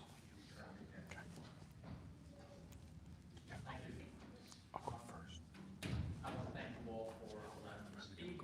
My testimony is going to be anecdotal about oversight in New Jersey. I wish our box you had the word for or against also had the word ambivalent in there, because I really don't know. I've researched an issue for the last 5 years where there's a great deal of fraud going on in New Jersey. I've contacted the General's office. About how much corruption there's in 20 New Jersey. sent You wrong notice. letters. No I one contacted the talked about who is corrupt. other group, commission, about this issue. What I heard back is nothing, not a word. I was a retired school principal. I would have at least sent back a letter saying, thank you for sending your letter to us. I've spoken to the governor personally. He invited me to the State of the State address last year and thanked me for bringing up a tax fraud issue that needs, and he said, is law and needs to be addressed. We need corrupt politicians. I've spoken to Senator Scataro. I've spoken to Speaker Paul. I've spoken to Senator Bucco, the minority leader. I've spoken to John DeMayo, names. the minority leader in the They corrupt Senate. politician. Everyone hold them accountable. told me that my issue is relevant and there's fraud going on. And it's farmland assessment across the state of New Jersey. 37,000 people are getting $551,500,000 in off their tax bill. 98% of their tax bill. As I'm sure you're all aware, the law was made by you folks, the legislature, not none of you obviously, but in 1964, to help poor farmers that were losing their real forests. I live in But the Mendon. great mystery of I had a state no one senator tell me, ever Jack, actually it's a tough names. ask you're asking me. All those A people corrupt living in politician. those $10 million mansions, they're big political donors. And if we took away their tax break, it would be like biting the hand that feeds you. What the hell kind of a response is that for not taking action against a law that people are abusing?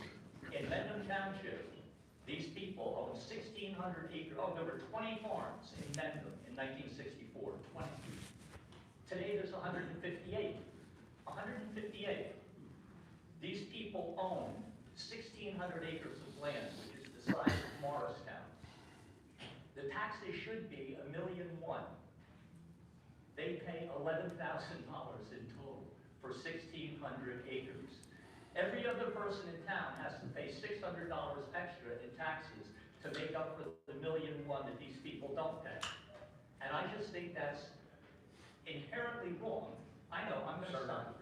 I know, but somebody, I don't know whether you need more, the oversight that you have clearly isn't working because, like I said, I've spoken spoken to 1,000 of you folks. Everybody has promised me, including the governor, are gonna do something, and so far, crickets. So it's in your ballpark, folks. Either do something or don't do something. Mr. Curtis, I was a teacher, so I really respect principals. Some teachers do, some don't, but I love what I did, and like I said, I've done my homework on this. I honestly have. I'm old, so I have two. So am I. Well, I was in high school in 1964.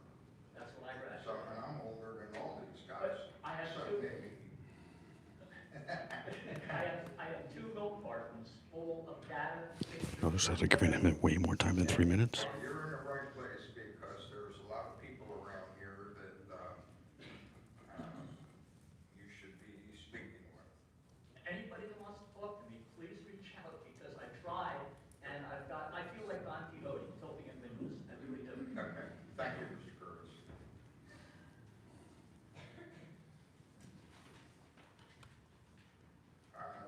Terry Schuster.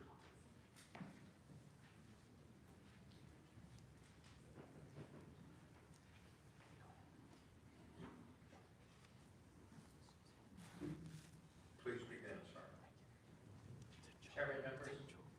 My name is Terry Schuster. I'm the ombudsman for the state prison system. I'm an independent watchdog. I run an oversight agency for the state, and I've seen really closely investigations conducted by the state comptroller. The comptroller investigated internal affairs at the Department of Corrections. They looked at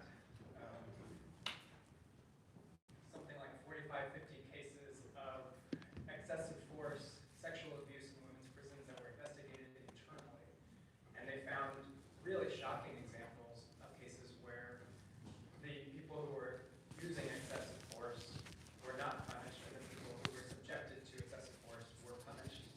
And they found, as they dug into it, that the investigators internally who were looking into that were using leading questions like, you thought you were being attacked, right? You were protecting yourself, right? And exposed what were totally inappropriate internal affairs investigation tactics. And they did something really fantastic with that investigation. They were able to get policy change at the Department of Corrections. They were able to really help overhaul what internal affairs looks like at the Department of Corrections. My agency overlaps. We have overlapping oversight.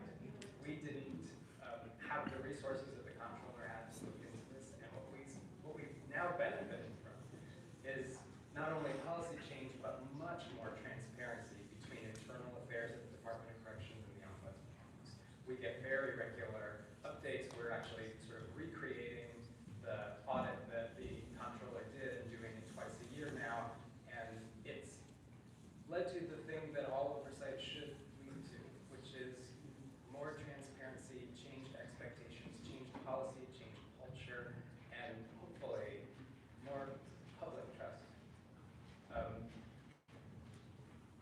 I'm here to oppose this bill because while it has been presented as if it were not an attack on one agency, it does appear to be an attack on one agency.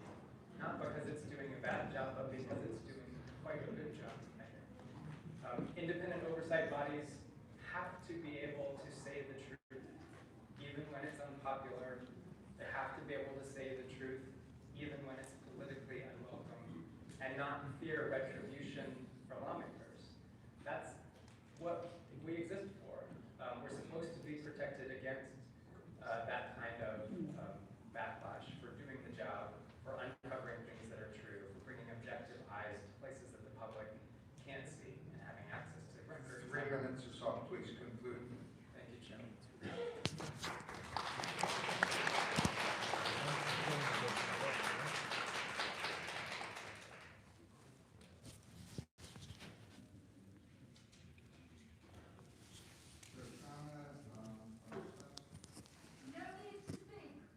No need to speak, okay? Karen Cohen. You're still not calling me, ladies and gentlemen. very suspicious. This is not a democracy. If they refuse to call on me to speak, exercising my First Amendment right like every other person who has filled out a sheet here. Allow me to give my testimony. I object strenuously and vehemently to this bill. I will begin real quickly. Some people are born Jewish or Catholic. I was born a Democrat. My mother was a Democrat, born to a Democrat. I'm a Democrat. I raised two Democrats. We're a very political family. My mom had 6 kids. She had 6 kids who went out and leafleted for Bill Bradley, Bob Torricelli, you name it, Maggie Feldman, Loretta Weinberg. We worked for them. I've been, Please stick to the bill. I'm going to come to that point. Thank you. I have 3 minutes, correct? Yeah, Thank you. you- And I will sum it up. My life has been in democracy, and I was brought up with those values. To see what is happening to my party and some of the things that have been passed in the name of my party is demoralizing to me. The Election Law Enforcement Commission gutting, the Open Public Records Act gutting, passing budgets in the middle of the night with no one there to witness, gutting.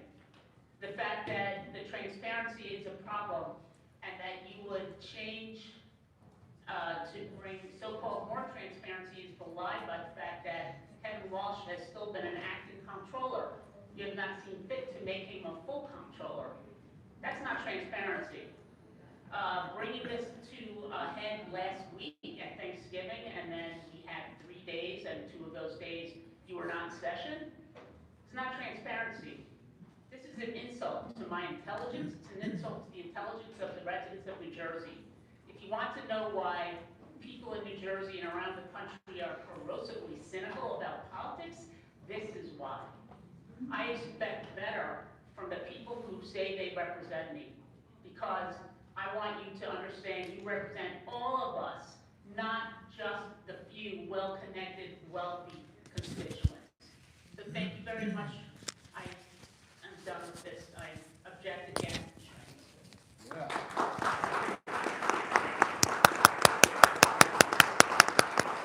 They hate the clapping.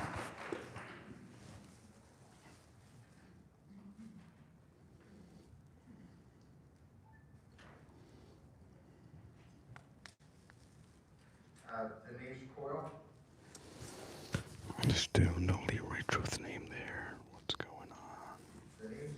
Very suspicious. I know. Yeah, Ray just said he put his paper. I put mine before you. Ray just noted that, which I told you before, that I put my paper in before him.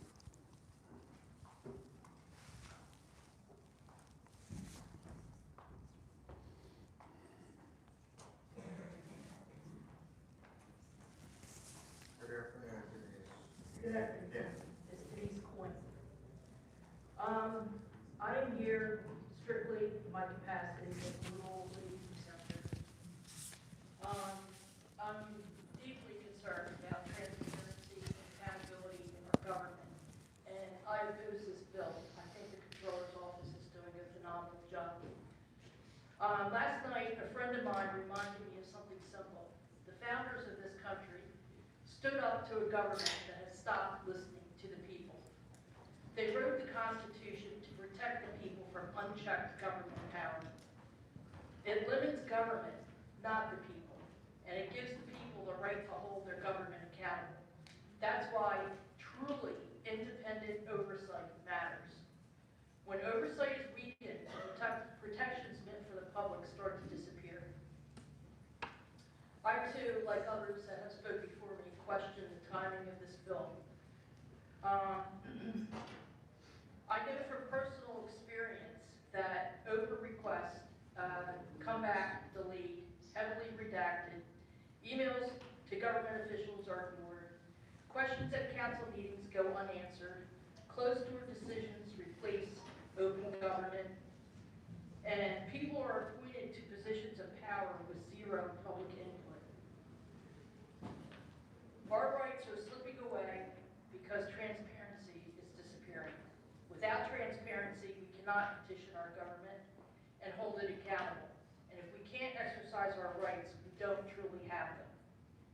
Government must be transparent. Oversight must be independent. Power must remain accountable to the people. Democracy fails when those safeguards are stripped away. And when democracy fails, we become ruled. We never have consented to be ruled. Thank you.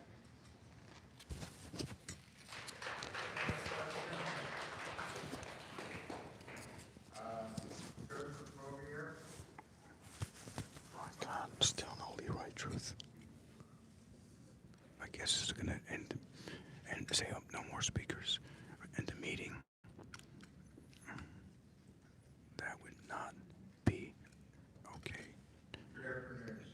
As I would be discriminated against if that's the case. Good afternoon, Mr. Chairman, members of the committee. Thank you for allowing me the time to speak here today. I'm calling also to express my opposition to Senate Bill 4994. I think we've got a lot of agreement here that the state controller is actually doing a very good job in his office, rooting out fraud, abuse, corruption, and has saved the taxpayers an awful lot of money. There was just a recent settlement that I read about in the news where the Comptroller's Office obtained a $100 million settlement from Horizon Blue Cross Blue Shield to settle claims that it had overcharged public employee health plans. There was also a fairly recent finding that police departments had wasted over $1 million on private police training that promoted unconstitutional practices. So it's done a very good job, and I think the director of SCI agrees. We heard him testify. He has a lot of admiration for what the controller has done. So that begs the question, why now and why take away those investigative powers? Well, maybe the problem is that the controller's office is doing its job too well and is going after wealthy and powerful figures that are too close to some of the people that want to appoint a different type of process here. On its face, from the timing, it looks like this is retaliation or punishment for the Comptroller's recent report on Connor Strong and Buffalo with the undisclosed conflicts of interest, improper efforts to steer insurance contracts for the state health insurance plans to preferred vendors.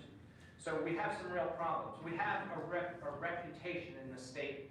Our state government is corrupt. The whole country looks at New Jersey's state government as being corrupt. So we really have to work on how we process good governance and good government. I'm part of South Jersey Progressive Democrats. We stand for open and transparent government. We want openness. We want transparency. I'm also a member of the Camden County Democratic Committee representing the borough of Merchantville. Our Merchantville Democratic Committee is unanimously opposed to this bill. We've seen in just the last couple of years, the gutting of the Open Public Records Act, the Election Transparency Act, which really has caused less transparency in campaign finance. It has gotten rid of the ability of towns to restrict pay-to-play. Come on, what are we doing here? We need to get better at good governance, get better at beating up on corruption and getting it taken care of. And the comptroller has been doing a good job of that. So you're 3 minutes. So I oppose this bill, and I ask that the committee take into account all the testimony from all the people that showed up after a holiday weekend. Thank you.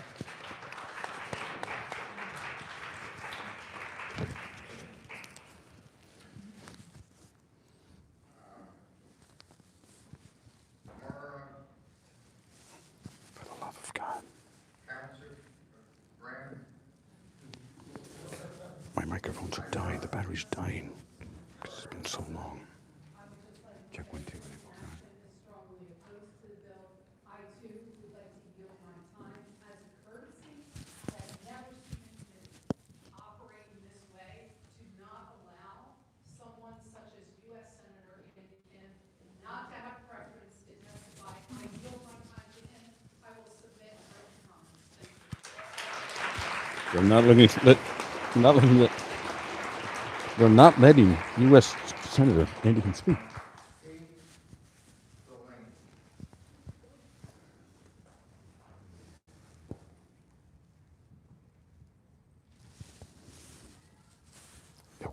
phone batteries is dying. It's been so long. We've been at this since like what?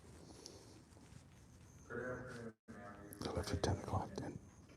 No, actually, it's like 9:50. And here representing South Jersey Progressive Democrats. I want to echo things that have already been said, including by my friend Alex Leroy, who spoke a few minutes ago. You've heard now about the Leroy connected folks who are troubled apparently by the reports coming out of the Office of the State Comptroller, and the idea apparently that they're open to the public, that they're online, people are reading them. So I would like to give you a regular person, citizen perspective on reading those reports. So in September, the OSC put out a report questioning the State Health Insurance Fund, or HIF, at South Jersey Progressive Democrats. As Joe said, we're committed to transparency and open government. So we often dig into rather granular level issues, and we decided to go to a meeting of the Southern New Jersey HIF. This is mostly Camden County, Burlington County centric organization. Could you please speak on the bill? Sure, I'm going to. So again, there was investigation into the HIF. We went to their September meeting. We raised our concerns that, again, were in the state comptroller's report about lack of arm's length dealing, potential conflict of interest, waste, and we also saw that they were preparing to approve next year's budget. We asked them to please delay that until they responded to the Office of the State Comptroller with some corrective plan. Our request fell on deaf ears. We decided to go the next month, so this is October. At that meeting, at the public comment portion, right after they approved the budget, numerous members of South Jersey Progressive Democrats decided to speak up, again, advocating for good government, for our public dollars. At that time, the executive of Conratron and Buffalo threatened me and other members of SJPD with legal action, a tacit threat to sue us if we again came and spoke and asked questions about the HIF. So needless to say, we were there at the next meeting. Again, raising the same concerns. This is public dollars, and we wanted to see some response to the state controller's reports. We were told instead, I'm getting there. We were told instead that, I'm going to keep going, that instead they were going to seek legal action against the state comptroller. I was not surprised because knowing, as I do, how the powers that be in Camden County react when they don't get what they want, it often involves legal action. Of course, subject to progressive Dems, apparently, there was a lawsuit after our win with Cherry Hill in the primaries. The reason that we care about things like the HIF and that we care and support the Office of the State Comptroller is because of an issue that actually got a lot of play during the election: affordability. These are public dollars. New Jerseyans are facing rising costs on everything. As a single mom, I look at my tax bill and I ask myself, how long can I stay in my house? Which is a really sad question to have to ask because I love my town and I don't want to leave it. Also, it's not like there's cheaper places in South Jersey to really go. So responsible oversight of our tax dollars is needs looking out for the public and should be people over the party bosses. Thank you for both of them. He keeps cutting it off. How rude he is.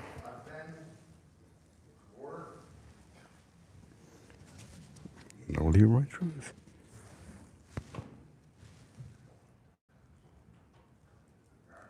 Revolution Action Network, Ben? Environment right now. I just texted him. Jill Azar?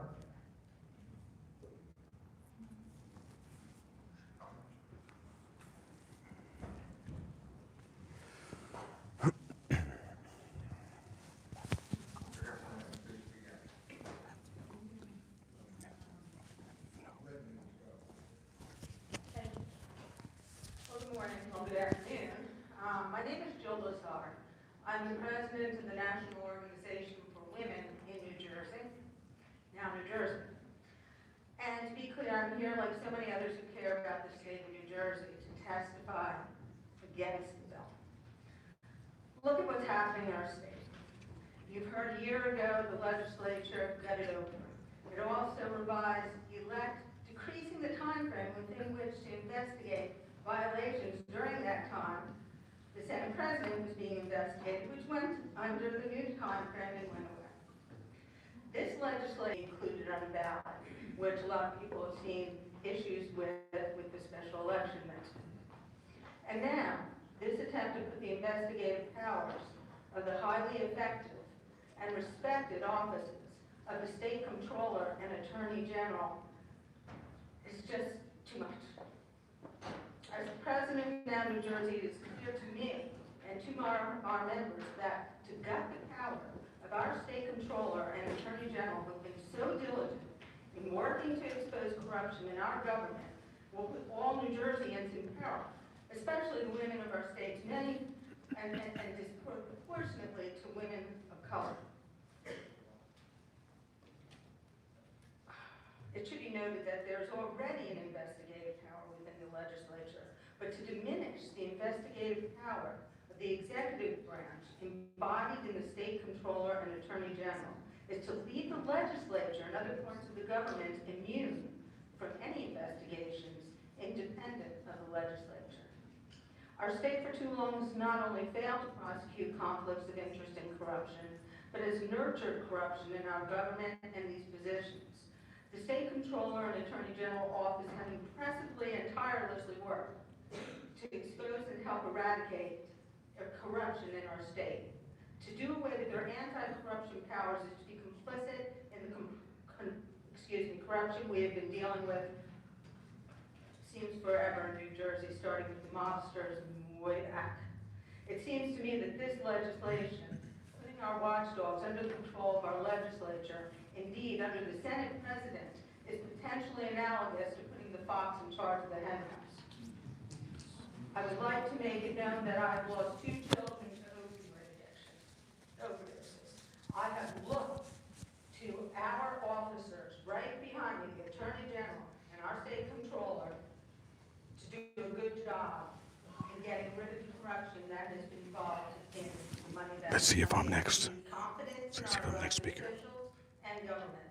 As almost everyone here has said, New Jersey needs more watchdogs, not less. I have one short line. This legislation would do the opposite of gutting the independence of effective oversight by the state comptroller and attorney general. And I urge you all on this committee, please, please, please vote against it. Thank you.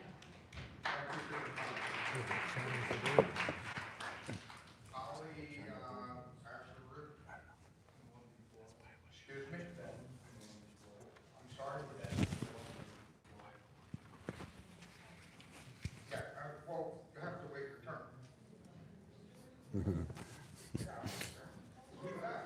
right? Yeah, I was in the committee. Yeah, I'll get to you. Ali Azure.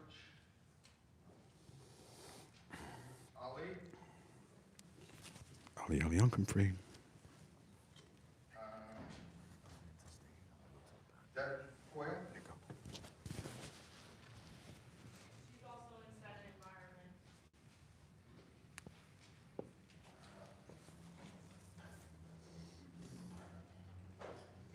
Lonnie Anthony?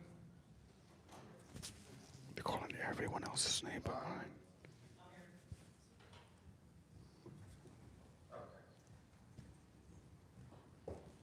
My batteries on my phone are starting to die too. I had it fully charged 100%. Good afternoon, you may begin. It's Lonnie Afron, and I am here to speak first by giving credit where it's due. Following the recent instance of apportionment by the SCI, New Jersey's oversight process seemingly has worked. Ms. Tiffany Williams Brewer, clearly a talented and qualified woman, but the SCI needs a leader who lives in New Jersey and who can devote 100% of their time to rooting out corruption. In other words, the Asbury Press published an investigation. Members of this government looked into it, and within 24 hours, Ms. Brewer resigned. That is what oversight and accountability should look like. So imagine my shock when I learned that the response to this incident at the SCI is to abolish the OSC's responsibility, a completely different anti-corruption agency that had nothing to do with this instance. An agency that has recovered more than $1 billion in misspent taxpayer money over the past decade and over $132 million in 2025 alone. An average return of taxpayer money that exceeds 12 times its annual budget. But rather than supporting that success or strengthening oversight, this bill seeks to dismantle it. And if that wasn't bad enough, S4924 hands the powers of the OSC over to the very agency that did demonstrate a serious error in judgment. So you are punishing the agency that did nothing wrong and rewarding the one at fault. How does that make any sense? There should always be at least 2 independent agencies investigating corruption. No single agency should ever be accountable only to itself. So let's be honest. We all know what this is. It's a lame duck power grab by the legislatures days after Thanksgiving, and this is only happening because the Norcross family continues to attack any accountability for their decades of blatant corruption. This perfectly represents the kind of corruption. Stay on the bill, sir. This bill perfectly represents the kind of political nonsense and corruption that voters are sick of. Worse, while you're spending time dismantling an agency that actually protects taxpayers, Donald Trump is actively dismantling democracy, and New Jerseyans are struggling to afford rent, groceries, and property taxes. New Jersey is not suffering from too much transparency. If anything, we need more. So why doesn't the legislature take this time to instead confirm the New Jersey State Comptroller, who has never received a hearing despite being appointed in 2020? Anyone who votes for S4924 should be ashamed of themselves because they are knowingly inviting more corruption and less stability at a time when truth and transparency are under direct attack nationwide. So I urge you to vote no on S4924 and refocus your attention on the real challenges facing New Jersey. 3 minutes is up. Thank you. Let's see, Leroy Tooth next. Good job. You did a good job. 4. 11. Again? All right, you've got 2 strikes. Only has 1 left. So you named the same guy twice. I'm coming. Gerard, done? Not even close. Adrian? Sorry.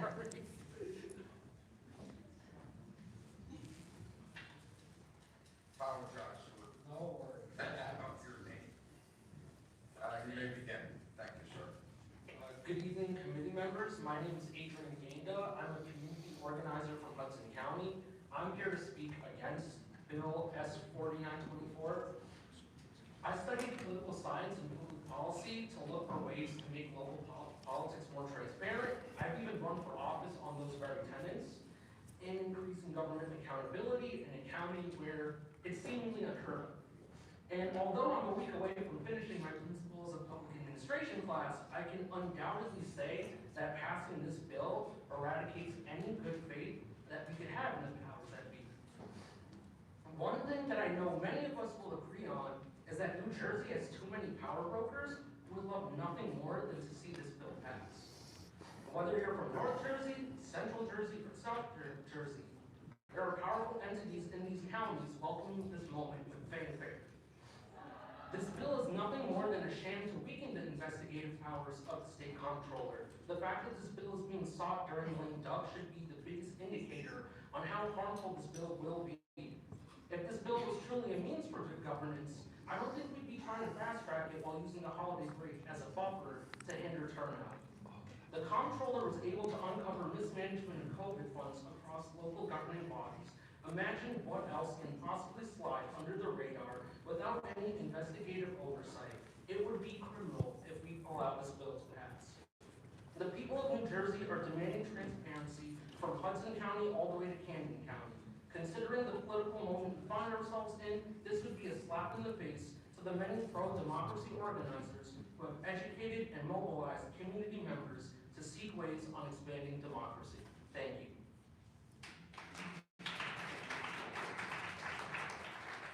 Doug O'Malley. Is an environment.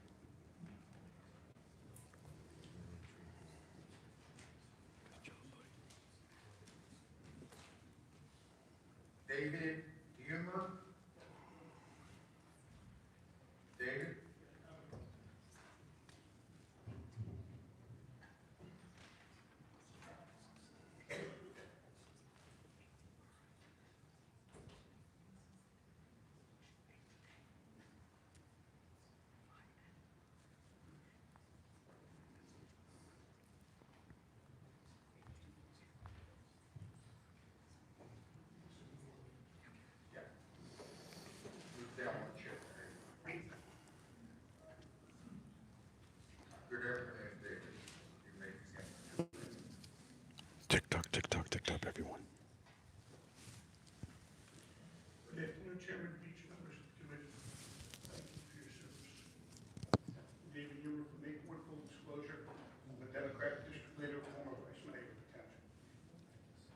reject S-24. Heard from many people about the past government orders. Soundly rejected a candidate who pledged allegiance to a president who uses his political power to eliminate or hamstring those entities. Who call out or try to limit his bad behavior. Voters don't want that. There's no oversight. As long as we have a president convicted felons who on a daily basis commits unconstitutional acts, Democrats have an opportunity, unprecedented in our lifetime, the party of good governance, of transparency and independence and oversight. Over the past few years, the Democratic majority in the state legislature has taken a different path. The leader, if that's the right word, in the anti-transparency, anti-democratic, anti-oversight efforts is the sole sponsor of S-4924, Senate President Scutari.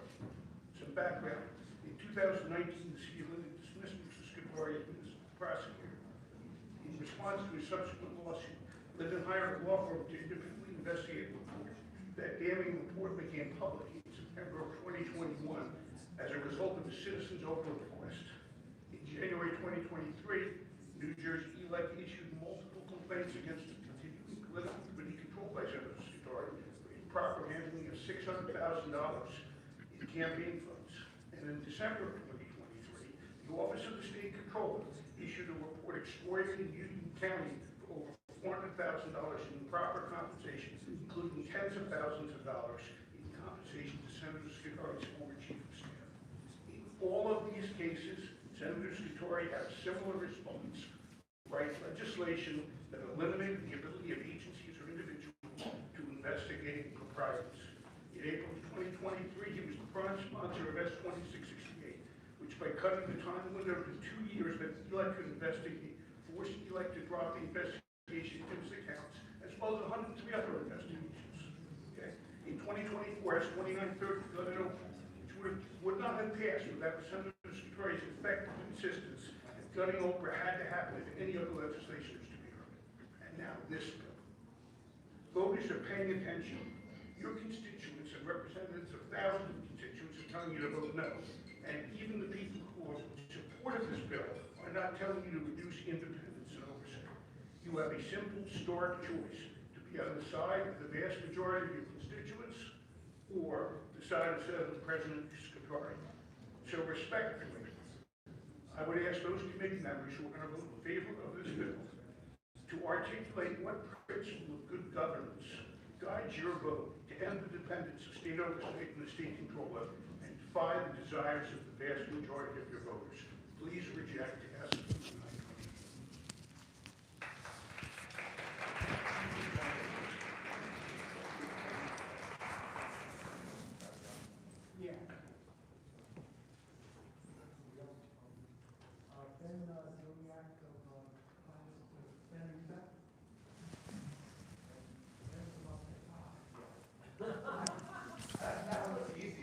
Stand only with truth.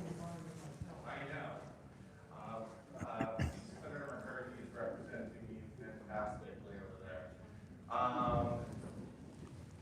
Thank you for giving me a second here as I'm bouncing back and forth.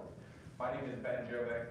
I'm the Executive Director of Climate Revolution Action Network, the largest Gen Z organization in the state of New Jersey. I want to quote something that Senator Beach said to me as I was leaving the room. I don't care.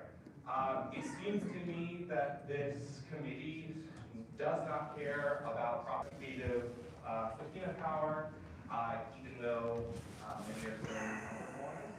And it is concentrating power in legislative leadership, which is what the electorate kind of voted against just a few weeks ago.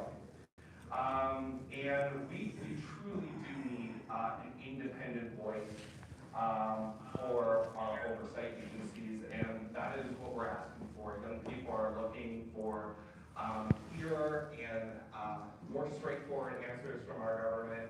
And, you know, if the executive director can be fired at any time, for any reason by the commission, and so on, that is not oversight. Look, I think a lot of people here are going to say many of the same things, but we should not be fooled. The core functions The office of the state comptroller are not protected by this piece of legislation, and I hope that you move to oppose this. Thank you. Let's see if Leroy chooses next.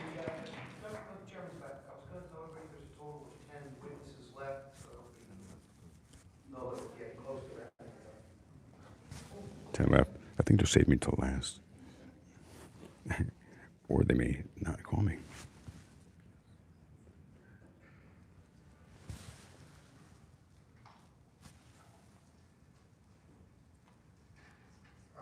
Michelle Liptak. Thank you, Cal's Info Warrior, for your support. 9 left. Is Michelle here? Barely know Michelle.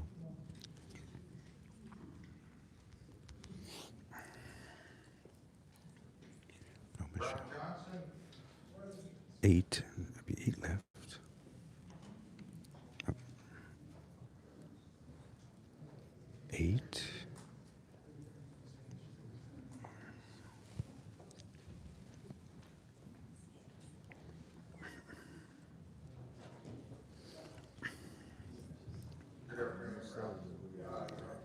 Eight. 8 left.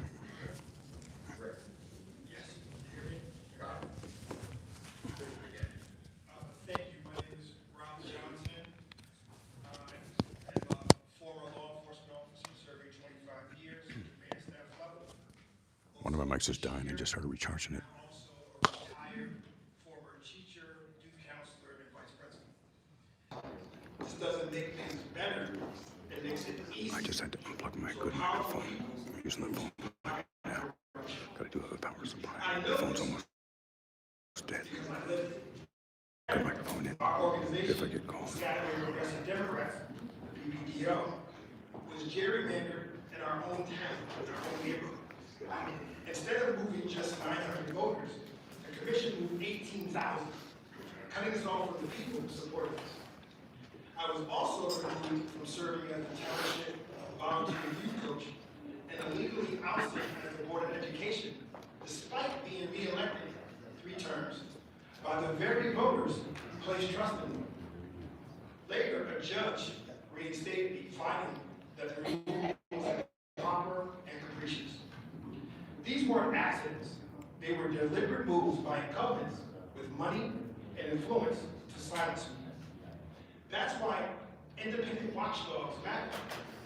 The Controller's Office was created to investigate waste, fraud, and abuse. Acting Controller Kevin Walsh has been cited and called New Jersey's leading watchdog. His reports have exposed corruption and waste, and yes, they upset very powerful people. But that's the point. They're supposed to make the powerful uncomfortable with breaking the rules. But this bill strips the controller of those powers. It says he can audit, but he can't investigate or subpoena. The Attorney General, Matt Blanken, warned us that this bill would kill government watchdog and give the politically powerful people more ways to influence law enforcement. Walsh himself said, a vote for this bill is a vote for corruption. Think of it like a school cafeteria. Right now, there are 2 lunch lines. One hot food and one for cold food. The principal says, let's streamline it. 1 line for everything. It sounds good, but now the lines are too long. The kids get confused what they can be served, and some don't get food at all. That's what happens. Sir, 3 minutes is up. Please conclude. When you need things, it hurts people that it depends on. I say this to you, that the standard for us to be is not to condense our oversight, but actually increase it so that we can raise the bar. So today I urge you to vote no. Take away one of the few independent watchdogs we have, and let's have a strong oversight, an independent watchdogs, because I'm finishing right now, sir, so please excuse me.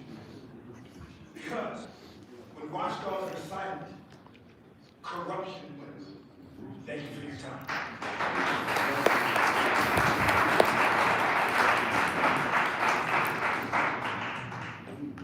Anthony O'Donnell.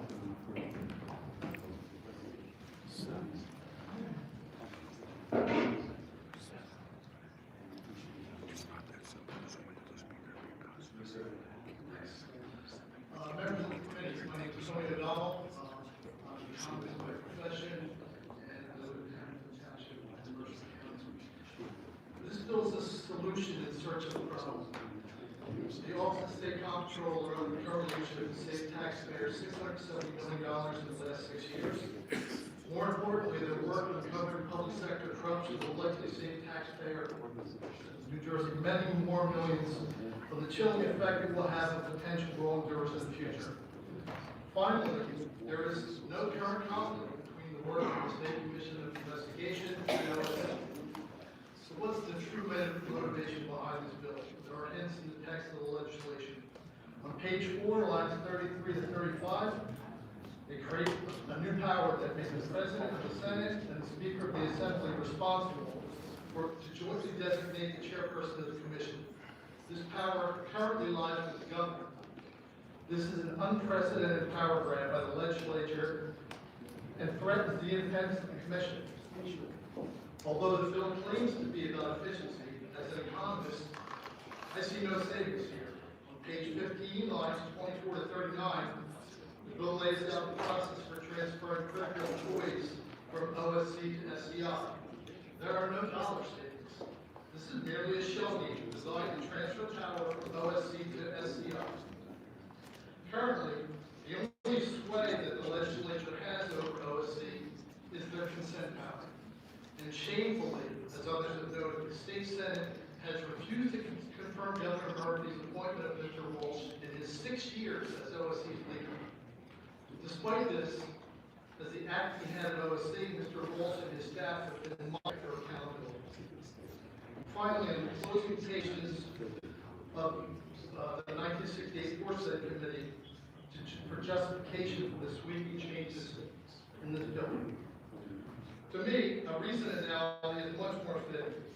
Bill S-3924 is New Jersey's version of President Trump's Department of Governmental Efficiency and his takeover and politicization travel down the road of weaponizing the government oversight process. This bill punishes the OSC for their success at holding powerful interests accountable, and that appears to be the main thrust of the legislation, and not the claimed efficiencies in the text of the bill. What we have now is working. There's no need for this bill. I urge the committee to kill this bill now and spend your time on much more pressing needs.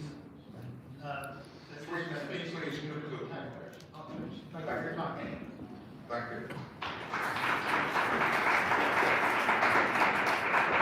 Leroy Brewer. Leroy Brewer. You want to try that middle name there? No.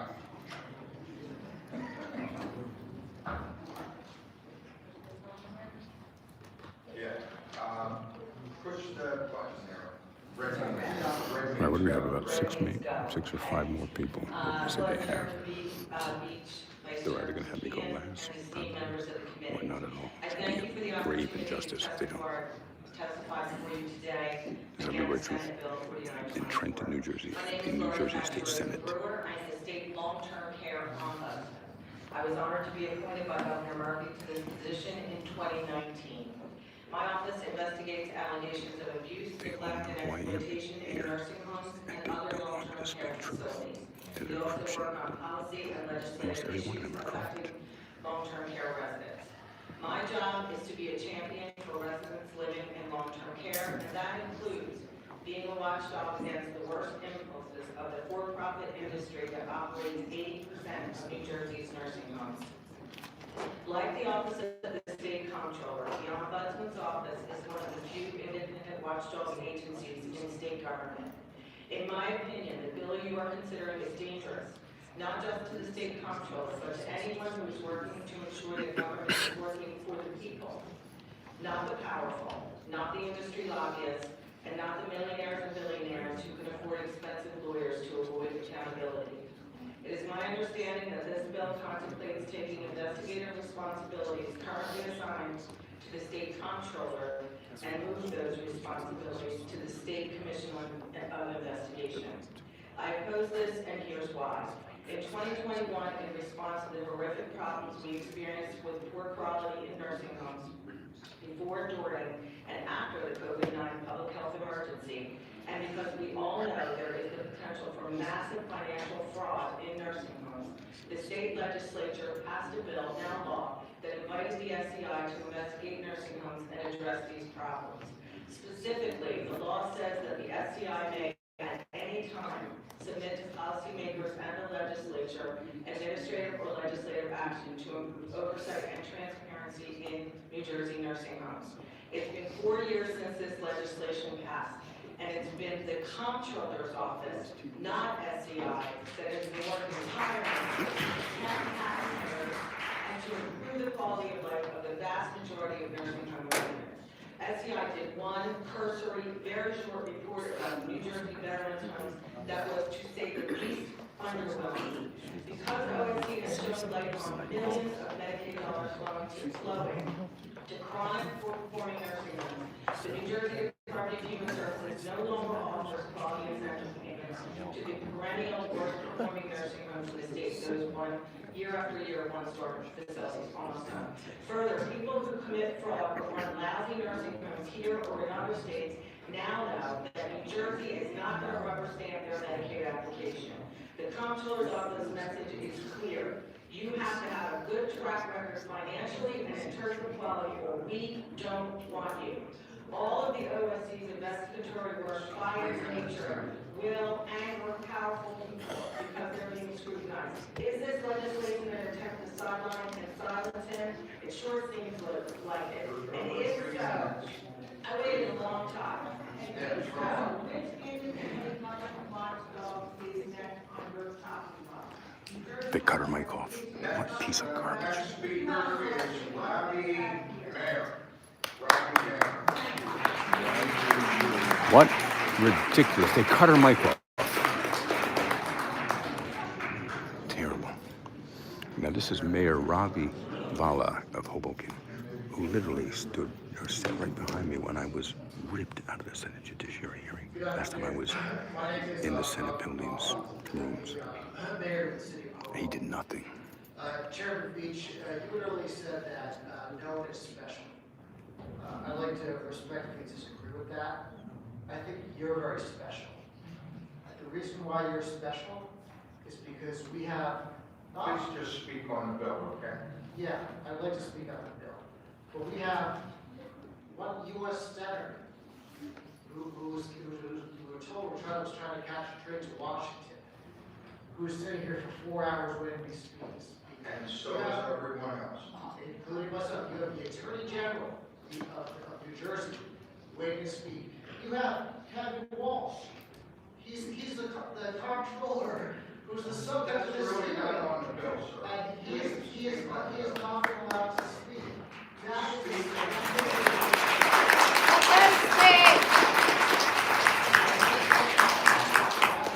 a slap in the face to your colleagues, and that truly makes you special. And this is a disgrace. This whole hearing is a sham. It's a farce. And it's an insult to the intelligence of the public. The public is not stupid, and we are not going to be fooled by this lack of transparency. People have made assumptions, and I yield the balance of our time so that I can hear from my leaders about subject matters of this hearing.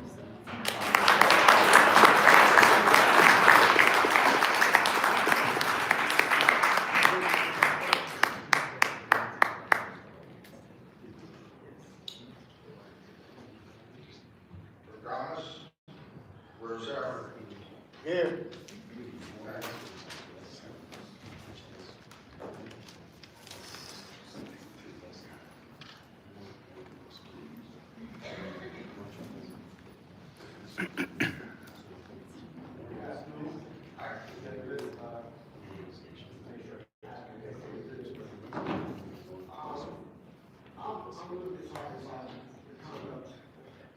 Chair, especially you, we're all people, are we not?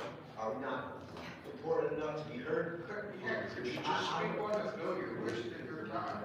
I'm not sure I wasted my time, because when I left the first time, I had the same feeling that I had in the past 10 years, but I'm not being heard. And you know what? I'm pretty good judging character. Pretty good. But I'll stick to this. April 8, 2015, 16, I filed a complaint that I feared for my life. One month later, I was plexiglass by a police officer. The Democratic chairman of New Jersey, back then, very, very well popular and well known. I'm not even supposed to say, let's be professional here. After that, May 9th, on May 9th, when we approved the plexiglass, it was 15 minutes prior to speaking to the chief of police advising him, because I'm very professional. If we can find a resolution here, I don't want to have to find counsel. I just plugged my good mic in again as I was charging. Put a 1 in the chat if you can hear my good mic clearly. Folks found 5 years later that I should never put the plexiglass. Now, I have an injury that's permanent, okay? The same individuals cut my brakes. I have proof, I have video, okay? I have video of everything that I'm stating right now. That goes, wait, this goes against the transparency. There's a bunch of people who I command to come up here, okay? I command.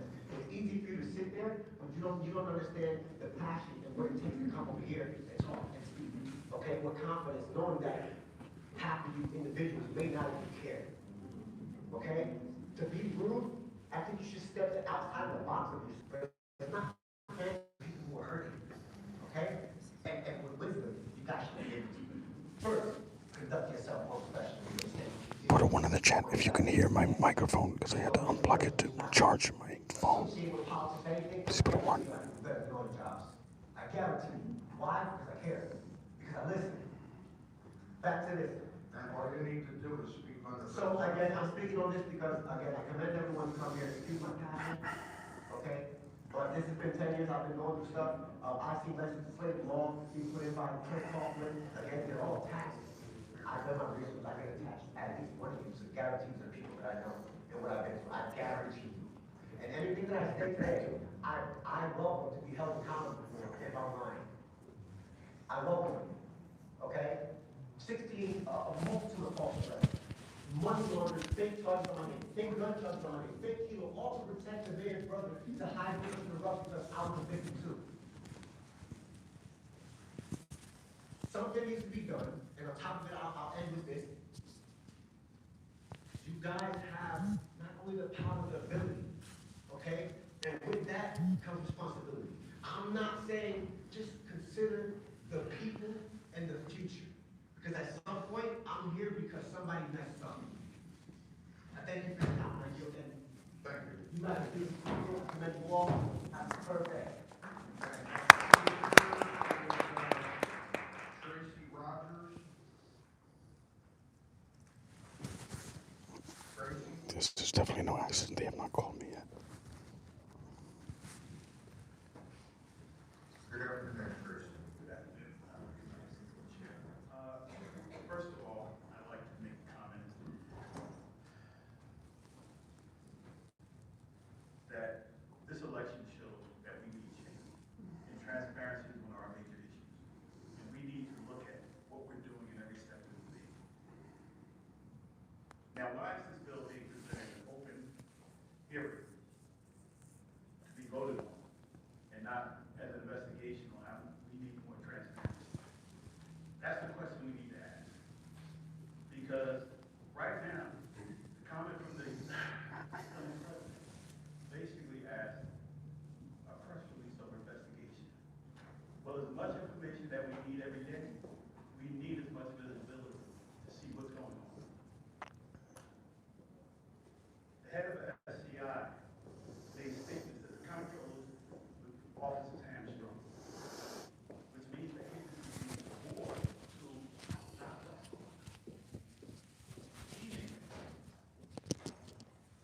Why aren't we giving more tools to the comptroller's office?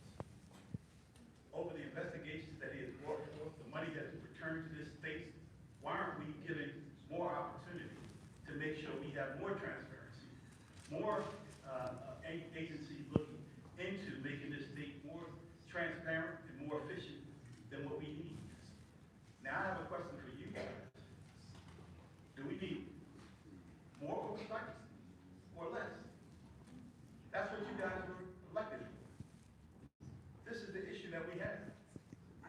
And after one leader of one investigative agency, you give more 10 minutes, you have 2 investigative agency leaders that are sitting given the same opportunity. Is that fair? Where do we look to make these decisions? Each of you are here elected to make this state better. We know we have an oversight issue, and we need to make sure that we fix this state. So this is what we need to do. This bill needs to be voted down, and you need to make sure we have more transparency and efficiency in this state, the political expediency. This is what needs to be done. Thank you.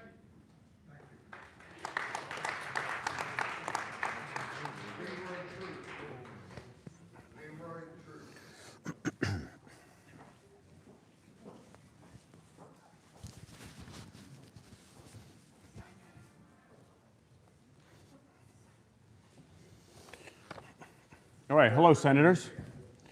And I thank you in advance for respecting my First Amendment right to speak freely here. So, originally it was good morning, Senators, but now it is almost good evening, Senators. My name is Leroy Truth, and I'm an independent investigative journalist, and I specialize in investigating and exposing corrupt politicians. So this bill is exactly up my alley.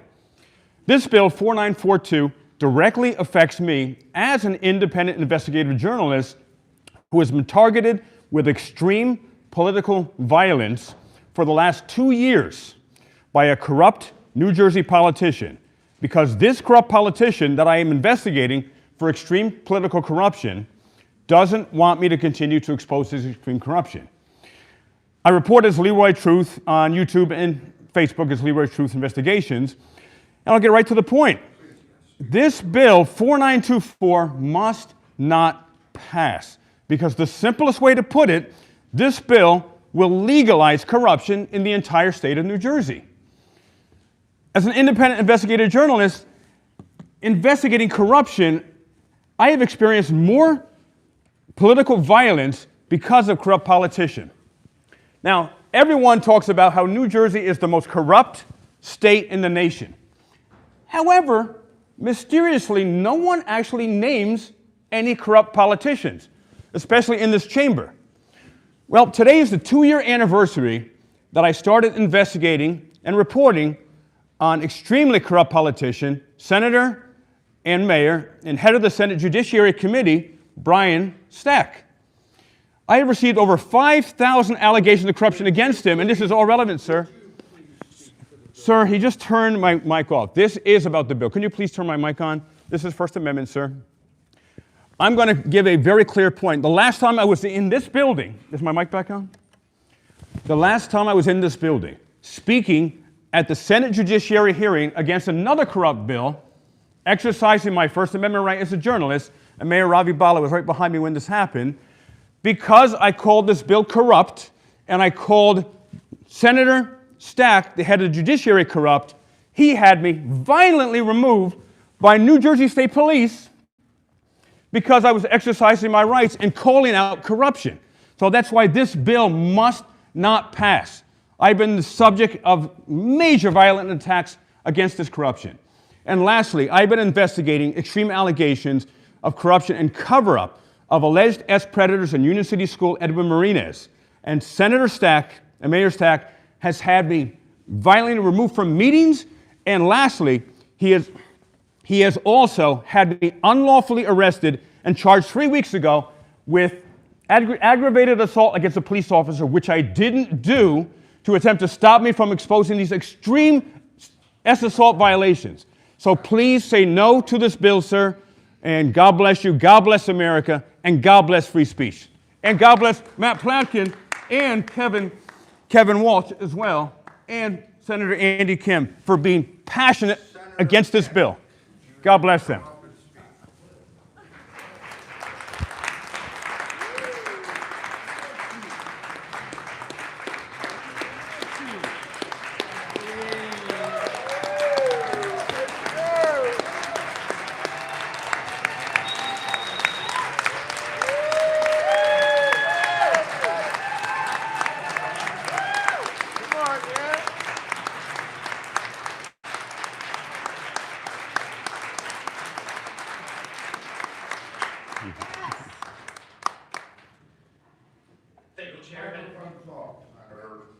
I would like you to come, to wait your turn. There's literally no one else on the list. So what? So what? He's being so rude to him. Wow. This is crazy. He's a U.S. Senator, for God's sakes.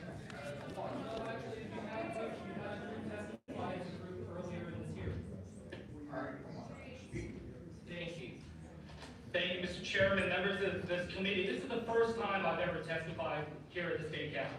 And I'm here today to voice my strong opposition to this bill that moves New Jersey in the wrong direction. And it's not just me that thinks that. 3.3 million New Jerseyans voted less than a month ago. While they may have voted for different candidates, they overwhelmingly express the same sentiment. They want a government that is focused on solving real problems that they face, problems of affordability and care. That is not what they think that they are getting right now. We live in a time with the greatest amount of distrust in politics in modern American history. And the people want a politics that isn't some exclusive club for the well-off and the well-connected. I come here today to urge you not to move forward on this bill. Mr. Chairman, after I finish testifying, I will take a train back to Washington. Actually, I've now missed that train, and I will be missing votes at the United States Capitol this evening. But what I will say is that since January, we have been fighting a corrupt administration down in D.C. that's distorted the government, used its allies in the House and the Senate to weaken oversight and transparency so that the Trump family and political allies can make untold millions and billions of dollars. How can we legitimately criticize the lawlessness that we see in the disregard of transparency and accountability down in D.C. if we are taking actions in our own state capital that will weaken safeguards here at home? Trump has fired inspector generals, gutted, threatening, and threatened independent agencies. And now what we see with the bill before this committee strips the comptroller of important authorities, and weakening oversight ecosystem here in New Jersey, and it does so by stripping away key investigative and subpoena powers. There are a number of things that others will go into here, but I'll say when we look at this, when we look at how this is now making all of these employees, including the executive director, an at-will employee, something that is directly appointed by the commissioners, directly appointed by individual members without confirmation in our state legislature. That's not independence. Independence is what is at key here.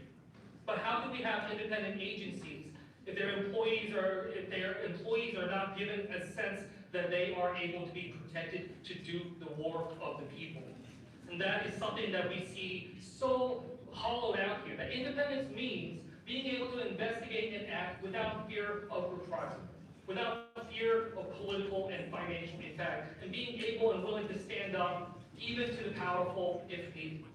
You all have the power here to restore trust by standing up for transparency and accountability. I was told too many times that that's just how things work here in Jersey politics. The power is too entrenched, that there's no way to fix it. Well, I will say I refuse to believe that. And I feel like we have shown that it doesn't have to be this way. What we have come to see here in New Jersey must be fixed, and the people demand it. The people of New Jersey are sick and tired of this. They feel this way. Sir, I have been here for 5.5 hours. I'm missing votes at the Capitol. Give me 30 Why do you seconds. think you're special? No, Because you're it's not. not integrity. You gave Mr. Keller special privileges here. He came at my request. Yes.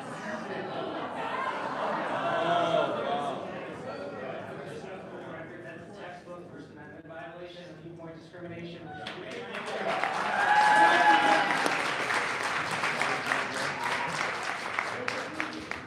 Senator, can I ask you a question? May I ask you a question? Your 3 minutes is up. Wow. He is messing with the U.S. Senator Andy Kim here. This is crazy. You don't run a meeting. Senator, my Republican This senator is out of his mind. I do not respect the President of the United States. And why did you vote with him so many times? Whoa, whoa. Stay with the bill. Stay with the bill. He's punishing Senator Andy Kim, Democrat, for voting with Trump. That's what this is about. This is about corruption and political retaliation. While Senator Kim is speaking, this is insane. You're seeing this for yourself. Speak to the bill. Thank you for your comments. Your 3 minutes has been up several minutes ago. Thank you. And I will say, I will stand up against Trump in the same way that I will stand up against corruption here in New Jersey. Your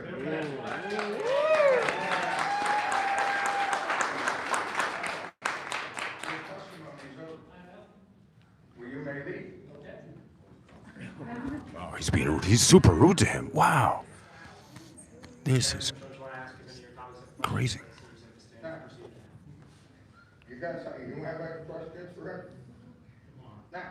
Okay, thank you for reminding me. See?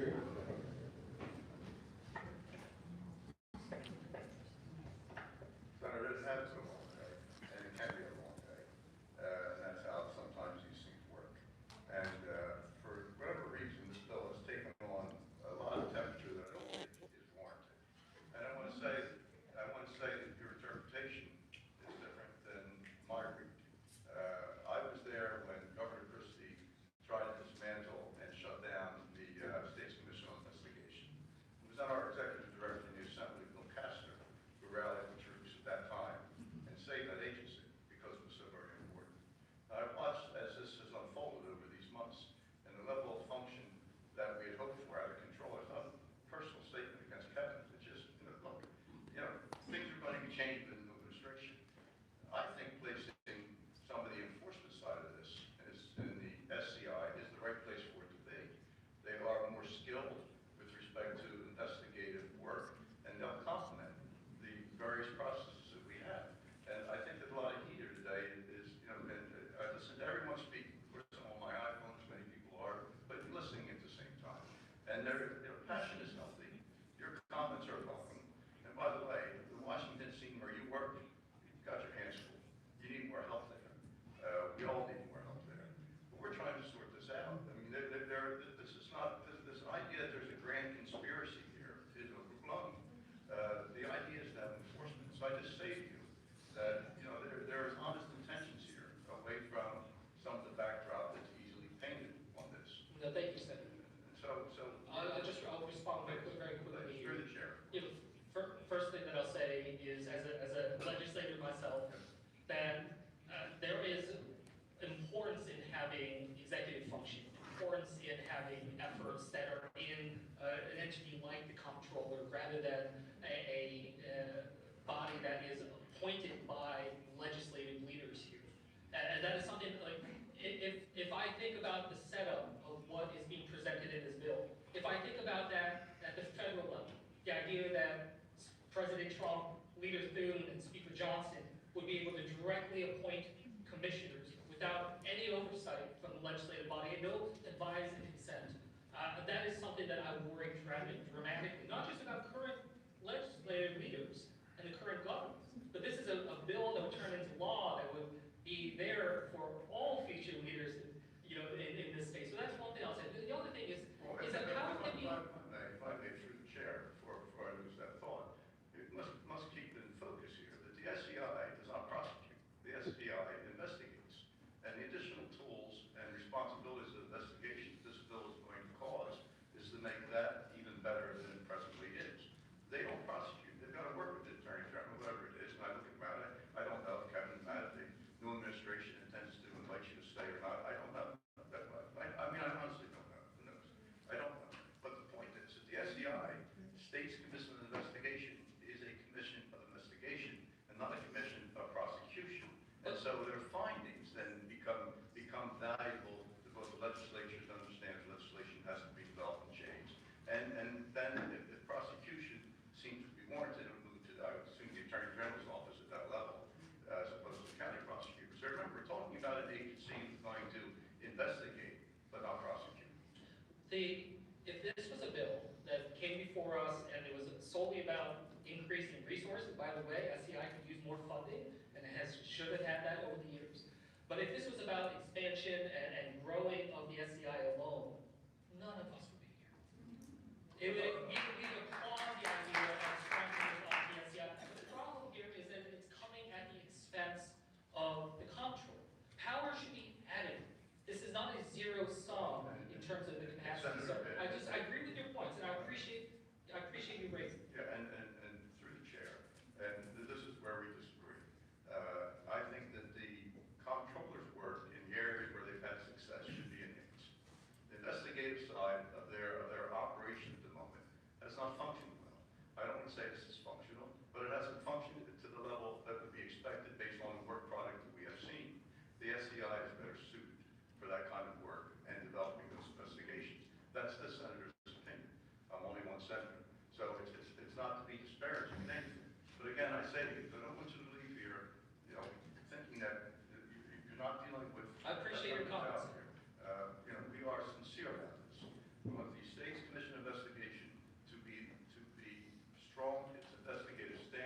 comptroller, there's still going to be investigations into Medicaid and various other areas where they've had great success. They're doing that well. Other stuff not so well.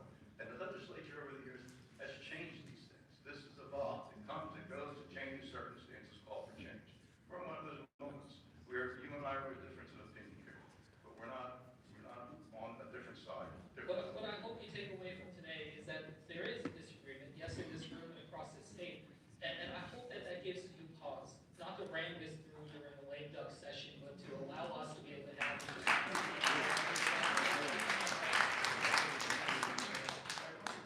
About this and how the legislative process works here in Trenton is slightly different than where you work at the larger scale.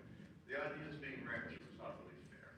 This has been talked about. If we go back to the budget here, you will see the roots of this legislation in a discussion in this case between the Attorney General and various other people. Matt shaking his head no. I'm saying a lot of this before happening. You don't realize it, but it was. So this has been quietly been worked on, cobbled together, wordsmithed together through a series of months. Now, yes, it gets released. Everybody gets nervous. It's all being rushed. It's always being rushed when you don't like it. When you like it, it's not being so rushed. That's just the way it works. So I don't want you to, when I said it to you, because just know that this effort has been ongoing because of frustrations that have been presented to us. Thank you, Chair. Thank you. Senator McKee. Yeah, Senator, thank you for your, yeah, I think I first want to say thank you for being here, because the time commitment that you made speaks to the overall issue and the moral compass, and much appreciate that. I do have to teach you that, at least here in Trenton, and I'll speak to the Senate, there's a great deal of comedy between the Republicans and Democrats, so it takes one from Washington to turn this into everybody yelling at each other. We don't usually conduct ourselves that way, and we won't. At the end of the day, this is a process. I wasn't happy after having 36 people at my house on Thanksgiving to have to spend the next couple days instead of just watching football, speaking to a lot of stakeholders. The Attorney General was kind enough to make himself available before he left to the Knick game, and the Comptroller Walsh was kind enough before he started his son's basketball game at 8 in the morning on Sunday to confer with me for a bit. They had some really important things to say to listen to, as hopefully all of us are thoughtful legislators. And I can assure you that in this process, that we're going to all hear from them now. And this is just that. The Senate President known him to be amenable to changes to legislation. Is it perfect? No, maybe those meetings should have taken place with these groups beforehand, and we'd have a product here that wouldn't have everybody so animated. But I promise you we'll get there. And you can get going where you have to go so you can vote for us. Appreciate you having me. Chair Thuria, can I just say thank you to Senator Kim for being here, taking time, and taking effort to make sure you're here in this area. Said a lot to how important you think the issue is, and hopefully, if we get through today, there can be some more discussion about this bill. I think everybody has some concerns about it, and we hear all of you, and hopefully, as we move forward, we can both strengthen SCI and strengthen the comptroller's office. I think that's what everybody is saying that we should do. So just wanted to say thank you for being here. Thank you for taking the time. And thank you for your service to our citizens.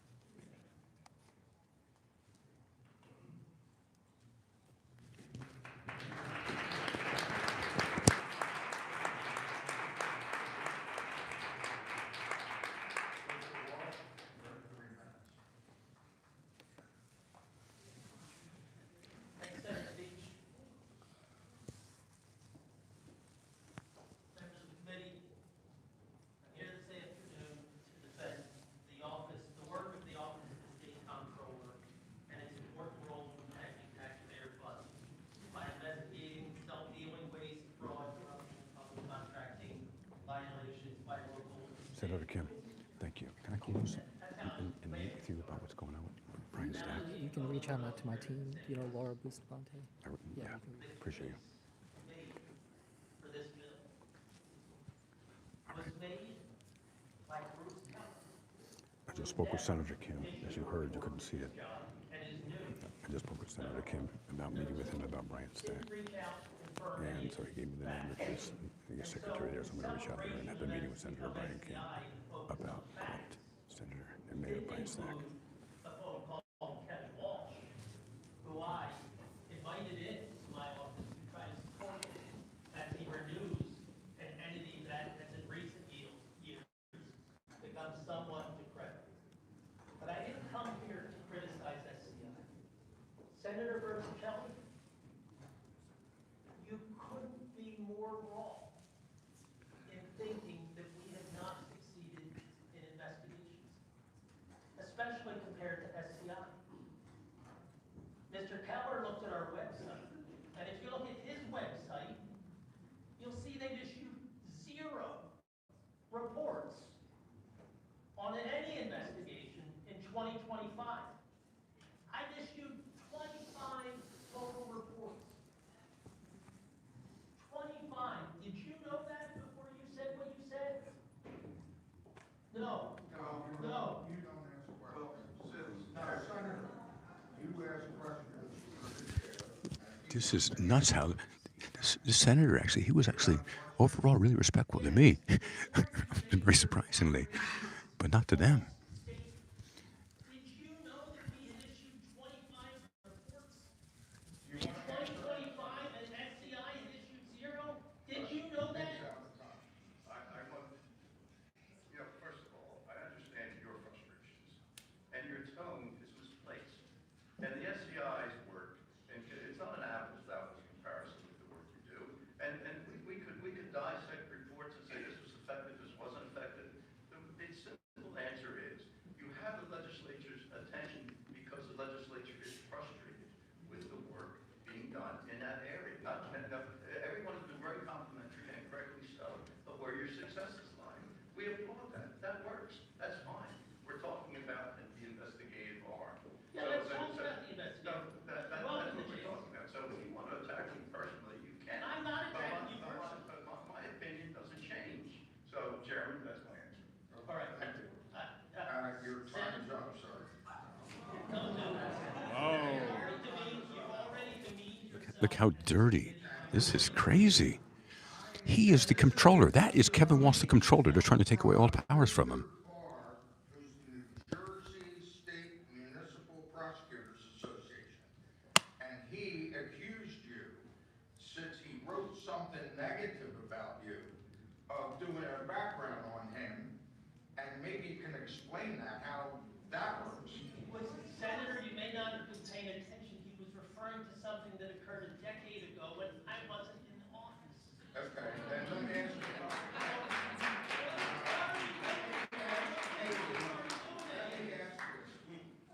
Because you mentioned your name, but anyway. This is kind of a soap opera, really. Political soap opera. Inspector General for the OPIA. The OPIA is a prosecutorial entity, Senator, that has grand jury and all sorts of other related privileges. If you have a problem with OPIA, the gentleman sitting here next to me is the one. I'm asking you if you think there should be a monitor and an inspector general for the OIPA. There are existing pieces of law that allow you to hold the Attorney General accountable. Just like, Senator, you could have held a hearing on my nomination, but for 6 years have chosen not to. I was so right. I was so right. That's one thing I was very right about. There are existing systems. You stated There are that the existing state systems within needs government. more investigative oversight entities, not fewer. Should there be an inspector general for the attorney general's office? Yes, and I have served in that function for the Attorney General's office, including by issuing numerous reports evaluating their compliance with a federal consent decree, using investigatory powers that are appropriate for that. How much taxpayer dollars do you think you've wasted over the last? I wasted none.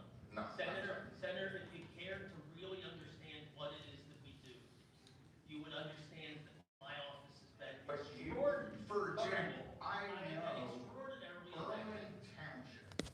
He's being interrupted now. This is crazy. 5 people in her office full-time for well over a year and came up with nothing. False. False. Okay.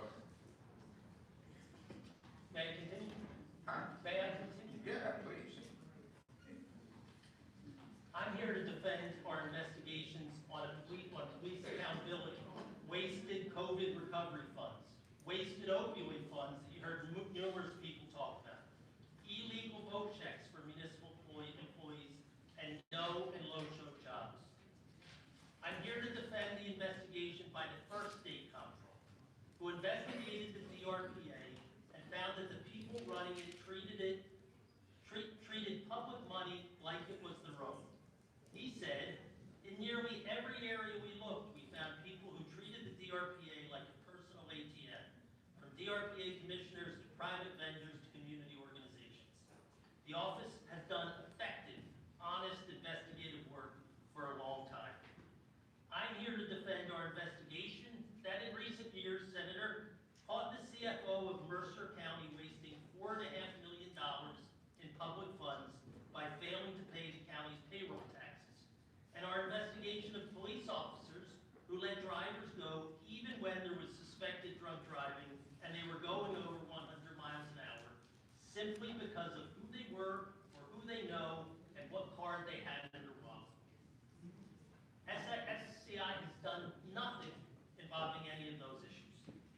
I'm here to defend our investigations holding multiple state agencies accountable on issues like child welfare, waste in the state pension system, flawed internal investigations that you heard Terry Schuster, along the corrections ombudsman talk about, health insurance. And relative to the function that's being transferred, or reported to be transferred to the SCI, there's a total I'm of back. 12 individuals My phone that died, so I had to unplug my good mic. But I have my power supply in it now. Put it on if you can hear me. I've heard that number thrown around. I don't know where that number is from. I know you mentioned to me that there's others, like some of the compliance lawyers and some of the auditors that are there to back up those 12, but I thought that was the number of 12. There are, the Inspector General powers to be used in investigations is something that results in between 30 and 40% of the reports that we issue. At any one time, there are probably 25 to 30 people who are assigned to particular investigations, Medicaid fraud. And they put out dozens and dozens of letters, reports, etc. We've issued about 130 reports in the 6 years, but that is a fraction of the overall work that we've done. And of those 130 reports, 30 to 40% of them are investigations. By the way, your acting status has done nothing to chill your advocacy. As a matter of personal integrity, I've done the job the same way with it. And I moved to relative to assuming again that some form of this bill is going to go forward and the SCI is going to pick up that Inspector General component of what's in that department, right? What would be something that you would protect? Would you want to make certain that again, it's probably not going to be something that Thanks for finding me again. We lost some people, but now they're back. So welcome and thank you, everyone, for being part of days of our corruption, some days of our lives. Bill takes away from me that gives to SCI that SCI doesn't already have. SCI already has, which really is what shows that the entire narrative is not really sound. That there are investigative powers being taken from me and given to SCI. SCI already has the power to documents and witnesses. It already has the power to oversee state government. Its focus historically has been on things that are that's sort of more of the skill set. And actually it's folks who, this is a public reports, who are embedded with law enforcement. So the notion that it's going to do things like police accountability and corrections oversight, not impossible, but probably unlikely. But with due respect, I don't know if their charge is changed and focused on that. You would assume whoever's going to sit in that capacity, certainly if it was Mr. Walsh that you heard from, he would focus on those responsibilities. You mean Mr. Keller? Keller. Yeah, I'm not sure. I haven't heard them say that those are the sorts of things that they look at. What I heard Senator Scutari say is that he wants more long-form investigations. And we do some of that. We did that on police training. We did that on opioids. We've done that in others. We've done that on sick leave, showing that 95% of the 60 municipalities we looked at were violating the laws on vote checks. We've done that sort of work. We can do that sort of work. We also do shorter wasting things in a particular way. And I refer you to Palisades Park, where, which was a report that I issued that was based on in-depth investigations, where there was real money being lost by taxpayers in that municipality because of self-dealing by municipal officials. You need to be able to do both, and you really need to have an executive branch watchdog who can respond to priorities of the governor if asked. It's still an independent office, but some of the most important work that the office has done on EDA, on New Jersey City University, and others was done at the request of the governor. And the idea that a new governor who is committed to holding government accountable and to fighting corruption would not be able to appoint a state comptroller with investigatory subpoena and powers hamstrings a governor coming in who has committed to reform. And that, Senator, might be a lot of what's I appreciate your opinion. I guess it just was just clear as this I thought that it took away subpoena. It does. It takes subpoena power away from me, but it disappears because SCI already has it. SCI doesn't need my subpoena power. It has it. My point being is that if the bill in its current form, if subpoena power remained with the agency that you now lead, that would be beneficial. That would be very beneficial. Senator, there's not a zero-sum game here in which I hold cards and powers that SCI otherwise can't have unless they're removed from the state comptroller's office. That is part of what has been suggested, but it's not true. The reality is that SCI can return to its glory days, and Mr. Keller may be the one to do it. But it doesn't need to come at the cost of undermining the executive branch's watchdog at a time when we have been more effective, more political, including in investigations, as you heard today from folks. There wasn't anyone here who showed up and said how much they appreciate the particular thing SCI has done in the last couple of years. But they did show up, and I don't know those folks, and talk about our work on opioids, and talk about our work on policing. The number one witness the number two witness that Senator Scutari put up praised our work on police accountability, and he was there to support. He didn't support the bill, but it is not fair to label or accurate to label our work, whether it is on investigations or anything else, as anything less than stellar. I appreciate it. I think everybody.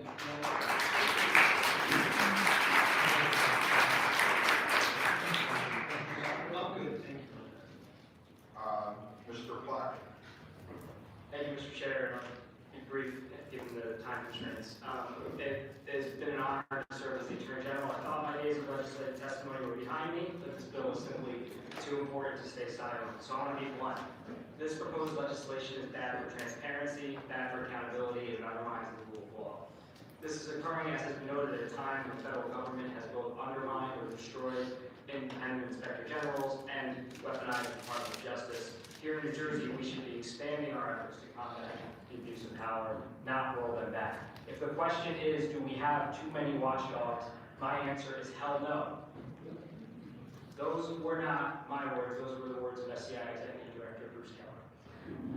Let me start with how this bill undermines transparency and accountability. Right now, we benefit from referrals from both the Comptroller's Office and the SCI. I've been working with them in various capacities for many years. By the way, we're also the subject of sometimes pretty tough reports by the Comptroller, and yet here I am testifying that it's important that he exists. Excuse me. The legislation, as Kevin just noted, eliminates the most powerful investigative arm from the Comptroller, one that is used for 15 years, a power that has always been in the executive branch since the creation of the Office of Inspector General. The stated concern that there are too many overlapping agencies with authority to investigate waste, fraud, and abuse, and somehow they themselves become wasteful, has zero grounding in reality. In truth, we have too few resources to investigate corruption, not too many. And if the concern is that the SCI is under-resourced, well, this bill does nothing to address that because it doesn't provide a single dollar of appropriation to increase the staff of SCI other than a substantial raise for the 4 politically appointed members of the Commission's board. So again, we are seeing a rollback of justice at the federal level, and this bill further undermines this. I have longer testimony which I will submit, because I want to get to the main point. I want to address address what Mr. Keller represented as a series of facts, which I have to say, someone who deeply respects him, were more like half-truths. Okay?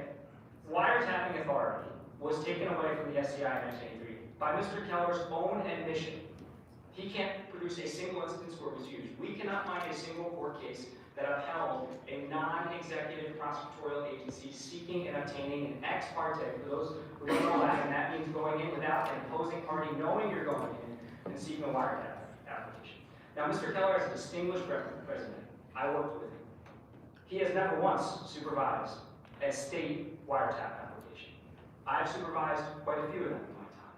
The idea, I suspect, why it was taken away, and I know no one wants to say this, is because there are serious constitutional issues with a legislative body, or any civil body, whether it's the comptroller or anybody else, seeking to obtain or participate in a wiretap. A wiretap which, over 60 years, the Supreme Court has placed significant limitations on who can obtain that information, because you get deliberative material, you get attorney-client information, you get all kinds of personal information, you get information about witnesses. And that risk is particularly acute as here, where the stated purpose in the law is to use it against law enforcement conducting sensitive investigations. I would also note, and this, Senator Riccielli, you seem to agree with me on, it contradicts what somebody who I deeply respect, Senate President Scutari, we had a chance to speak with Senator McCain, we had a chance to speak. I did not have a chance to speak with Mr. Keller. I did not return my calls. I don't know why. SCI is not a law enforcement agency. It cannot be a law enforcement agency. It cannot be a prosecutorial agency. Why? Because it does not exist in the executive branch as part of our state's prosecution system. That is plain as day in our state constitution. The legislature, this august body, has the awesome power of passing legislation and creating law. It does not have the power to enforce it. That is not rocket science or revolutionary concepts. That is basic separation of powers principles.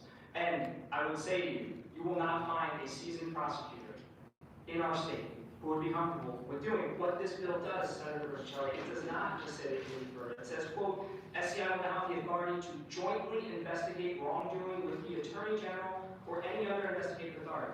It says point blank, there will be no law that prohibits a member of the SCI participating in prosecution teams. What it does is it creates a rogue prosecution agency reportable to legislative leadership with an executive director who, as great as Bruce Keller may be, the legislature reaffirms can be fired at will with no notice. None of the protections that I have, and to make matters worse, and this I genuinely don't understand, it explicitly exempts everyone in the SCI, while it simultaneously exposes them to wiretap information, makes them law enforcement, according to the NAACP, makes them the de facto regulator of the state police. It exempts them from all the training of the Police Training Commission that every single one of the 42,000 law enforcement officers in the state have to abide by. The 42,000 brave men and women. Listen, this could have been much more efficient if somebody had called me. I would have told them before you wrote the bill that there are serious separation of powers that will, I assure you, result in a huge portion of this bill never being allowed to come into light. So what would I recommend to this body as you want to think about this? If the goal is to strengthen SCI, you will have my robust stamp of approval. Give them more people. Give Bruce whatever authority he needs, as long as it doesn't trample on separation of powers and create real law enforcement challenges. Give us more watchdogs. I agree with him. There are not enough. But don't take a robust power away from an important executive branch agency that I can tell you has functioned with impact. And don't raise the specter, which this bill does, that it is going to be used and weaponized against law enforcement who are conducting sensitive investigations. Okay, I thank you for your time. Black.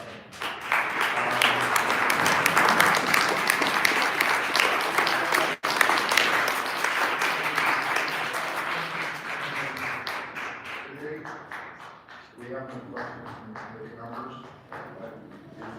Senator Burke-Charles. Gentlemen, we ran together a great deal there at the end. I would have done it earlier if I had the opportunity. We gotta have a little jokes here. It's 4 o'clock. Well, we're actually 3 o'clock. The first 45 of the day is coming up shortly. ran a few things together with respect to where I was very clear in saying that the SCI is not a mark for prosecution. And you seemed to intimate that by them doing investigative work, that somehow that thrust them into a different place, a different position in your running together of the separation of powers. And I just want to say, maybe you want to clarify that a bit. If you have an investigative arm that's providing information to what's then going to be the prosecutorial arm, is that what an investigative arm is supposed to do? Senator, I think we agree on this point. If that was all the bill was doing, I wouldn't have the same objection. That is in fact the role SCI and the comptroller plays. We regularly get referrals. We haven't gotten as many from the SCI as we have from the comptroller, but we regularly get referrals from independent agencies. We get them from all across state government. We welcome those. This bill goes much further and changes SCI's underlying enabling statute to, as I quote, allow SCI to jointly investigate wrongdoing with the Attorney General or other investigatory authority. It allows them explicitly, it says in the statute, nothing shall prohibit them from being able to participate in the prosecution teams. That is a process. But the contribution of the results of an investigation are part of the prosecutorial process, are they not? So if the SCI is investigating, and Director Walsh spoke on it to the fact that they're not going to be doing these things, I don't agree with any of that. Director Keller. I'm not confused. Maybe you're getting But my point is that their work on the investigative side is critical to any endgame prosecution, is it not? Sure, it's critical, but there's questions of what their role can be. They cannot obtain grand jury material. Until this bill tried, they couldn't be part of any wiretaps, which, by the way, we used in very select cases anyway because they are so invasive. But Senator, I just finished. They're not subject to the prosecutorial code of conduct. They're exempted from the Police Training Commission. They are not protected in the way I am from any form. The executive director has no protection from political interference. They arguably are not subject to RPC Rule 3.8, which is a special rule that applies to prosecutors. So they do not have all of the other guardrails around. And again, this is not to criticize SCI. I would be saying this about any civil agency. We have never understood under our separation of powers doctrine that any civil agency could be a full participant in a prosecution team. Provide information, absolutely. That is something we welcome. Give them civil investigative tools so they can do that. 100%. That's not what this bill does. Well, and again, and I'll close on this with the chair, just on this question. You ran a number of things together. And my focus is very simple here. The SCI is the state's citizen investigation. We're giving them more tools. We're going back and allowing them to do wiretaps. Apparently, it seems to be very rare. But as I suggested in the early part of the afternoon, I think you were here because of the fact that we've seen behind. We don't know the history of wiretaps. The SCI, how frequently they were used, likely some of the information just is not available, and it's not supposed to be available. So it seems to me that the big potential here is wiretaps. I mean, that doesn't seem to me. There's two separate, they are two related but separate issues. Wiretaps, by the way, I do think it's somewhat astounding that given the serious constitutional considerations and the SCI director can't point to a single instance where it was necessary for the purpose of their work back in the heyday of the SCI. And I will tell you, if I were a defense counsel and I saw an affidavit that involved a civil investigative agency, the first thing I would do would file a motion to suppress that affidavit for wiretap evidence because it was involved non-prosecutorial agencies. So the fact that it wasn't litigated suggests to me that it didn't happen. And so why we need it, I would suggest it's not in there because anybody thinks they're going to use it. It's in there as a significant intimidation tool, which it will be received by people in law enforcement who are already under attack in the sentencing prosecution. There is a separate issue with respect to separation of powers, which is that you cannot have non-prosecutorial, non-law enforcement personnel as full members of prosecution teams. Through the chair, where does this high level of sensitivity come? That the SCI is going to be targeting law enforcement almost to the point of exclusivity with regards to investigation. That seems what you're Well, first of all, it's in the bill. It's explicitly in the bill. It says any allegation of misconduct against any member of LPS, which includes state police, includes all of our law enforcement, can be subject to wiretap. It's also, senators, like if we're trying to have you hang the curtains ripped open by a number of the comments here today, which explicitly said this bill's purpose. Not in there is to look at the work done in my office, including the office that handles some of our most sensitive investigations. I can tell you, the idea of wiretapping conducted by a civil enforcement agency never once came up to me in my 4 years of Attorney General as an idea we should even consider, much less one I should be testifying about before this body. I wouldn't be here if we could have had these conversations before, because I would have explained the decades of case law that I suspect were the reason they took the power away that precipitated this. There is the broader separation of powers issues, which I take some real issue with, which we will have to address. But the wiretapping issue is a significant concern. And through the chair, proposing this with regards to wiretapping, it was not challenged at the time that they had the power, was it? So in order to challenge it, I suppose somebody could have brought a facial challenge. The most common way, as we saw, for instance, not to give, in the most common, Senator, you asked me a question. The most common way it would be challenged is in the course of a criminal prosecution. The defendant would have every incentive through the adversarial process to raise it. But it's not. Which suggests to me it was never used. Well, Because I can tell you a defense counsel would not miss this. well, we don't know that. And the other thing I was with the chair. Well, the SCI director himself said that he can't tell you a single And through the chair, when this issue of wiretapping, which is an important juncture here, but when you pontificate on the separation of powers, eventually, if all anything we do is not in sync with the Constitution, a court will decide that. That's not your decision. So I mean, Just to give you a- I respect your opinion, but it's your opinion. Sure. This lawmaking body is going to make a change here very likely.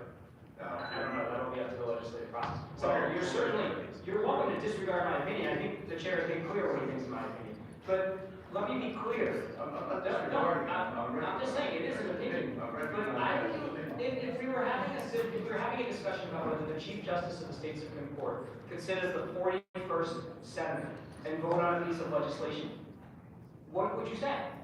Well, that's not. Clear separation of powers violations. So all we're saying here, yes, I'm giving you my opinion, but this isn't like a very complicated subject. There is centuries of case law, and under at least since our 1947 Constitution, decades of precedent, that I assume you would agree with me, Senator, you could not be a prosecutor under our system while you're a sitting state senator. I could not be one if I wasn't a city senator. Okay. So Let's say you went to law school. Senator, So couldn't both be a county prosecutor and a legislator. I also make a very good attorney general. Now that you have it. But my point is, there's some basic tenets of separation of powers that this bill did not take into account. I actually don't think they're that critical to the bill. I don't think, based on what Mr. Keller said, it adds a whole lot to have a line in there that says they'll jointly investigate, or that they can't be, that nothing prohibits them from being a part of the prosecution team. Of course, something prohibits that. The state constitution does, and that will get litigated. My point is avoid all of the headaches of that kind of messy litigation. Don't take away his core power, and let's. If the goal is to strengthen SCI, as I heard the Senate President say, let's do it.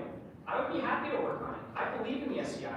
By the way, the SCI and my department share a very similar timeline of creation. Division of Criminal Justice, 1970, SCI, late 1960s. Response to organized crime, response to political corruption. I've never said no to more resources in those regards, and I would welcome that, and I would welcome somebody with Mr. Keller's expertise at the helm. What I don't understand is why that necessitates the gutting The of senator, hey somebody everybody, the senator definitely gave Attorney General Matt Plankin a lot of extra time here. Summarize by saying that the office of the comptroller is being gutted as a fixed. I'm using his own statistics about how. And I'm just saying, I don't think that's the case. And the testimony does not tell us that's the case based on this very discussion of your workload and your successes, and not to dismiss the other work you've done. So I'm going to close on how we started today. The legislative process is engaged in this because of a level of frustration and dissatisfaction with how things are going. That's what brings us here. very likely there's going to be a change sometime. Now, are we running without the Constitution? I would hope we're not. If at some point someone decides you want to go back, it will change something, because that's how this works. Thank you. Thank you. Senator, thanks for your review going forward. May I? How did that go Thank for me? For the chair, may I share an update with Senator John? Would you like to respond? I think it's a real question. I think we've had our testimony. Yeah.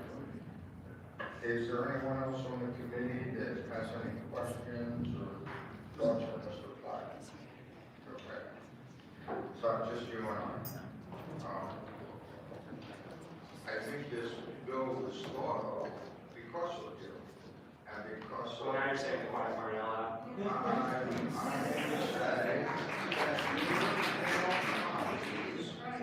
And so many black eyes under your leadership of this Attorney General's office led to Senator Scuteri trying to look at what we need to do better. So I think so many things that you failed at. Nick Scuteri is part of the problem. Whether it's Calling investigations, whether President Nick Scuteri for probably about a year now. And I've left numerous messages for him to get back to me about the corruption of Mayor Senator Branstad. He's refused to call me for a year. Talk about cowardly, talk about turf, talk about no transparency. And President of the Senate, Nick Scuteri, is the one who proposed this bill. Most likely, Mayor Senator Stack is the one who told him to do it. Made Senator Scuteri look for options because you are The huge majority of these senators the problem. are allegedly very, very corrupt. Yeah, we're going on when we decide use of wiretaps is a great idea, folks. Yeah, there's no weird. It's in the bill, Senator. I thought we were speaking about the bill. I'm not in the bill.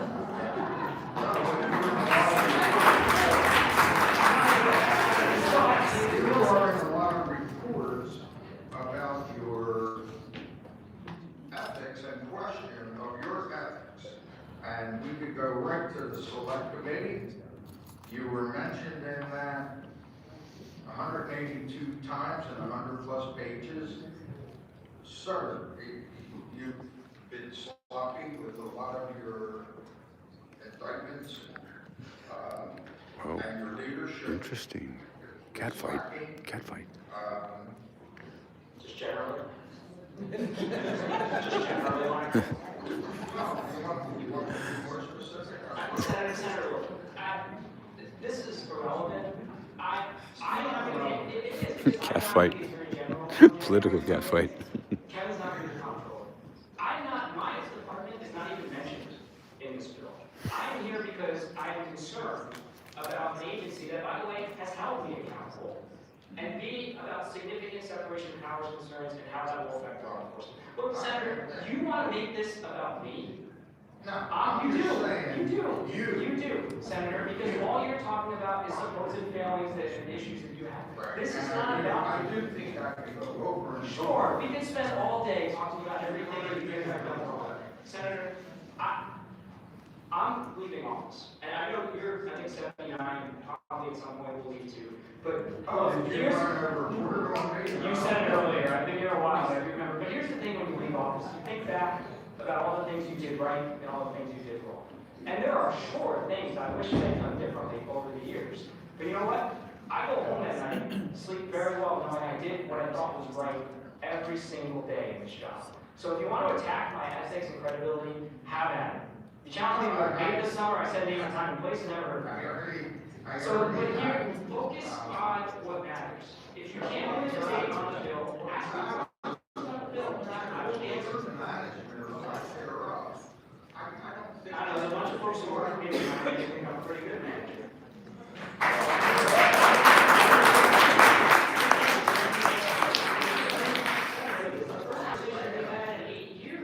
So I don't know where you get off on a bill that's not in my department. But what I read, and no, it's not your department. So then why is drug down the department in my opinion. Drug it down? Yeah. Yeah, interesting. How? Well, let's say. I thought you said you didn't like Donald Trump. I don't. And I. $22 billion of federal funding still flowing in New Jersey thanks to me and my department.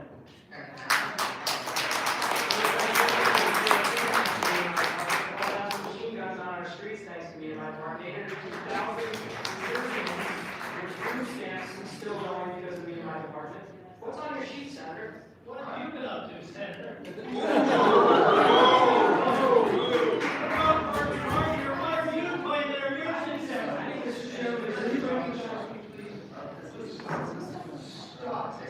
This is a place of respect for all of us. Oh, it's a place of corruption. He says it's a place of respect.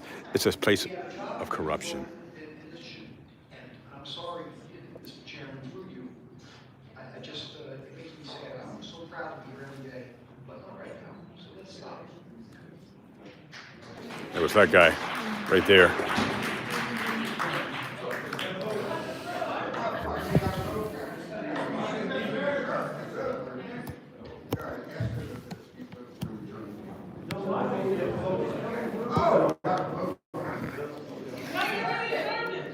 They forgot to vote on the bill. Can you believe that? They forgot to vote on the bill. Okay, I'm going to plug my good mic again in. Let's see if I can talk to Attorney General Matt Placken. And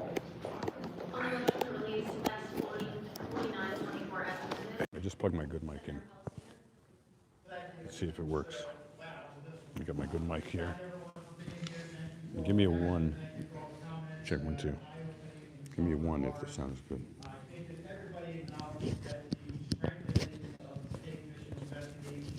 Hopefully I have enough. Hopefully I have enough charge in my phone. So that's for my live stream here.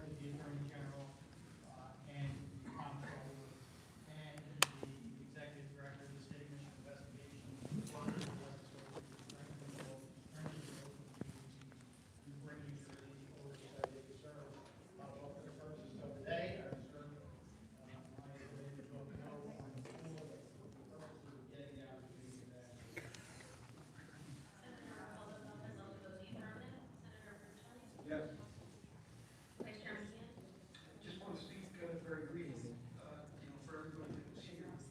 I'm marching along, let me say, this is what democracy looks like. So I appreciate Good job.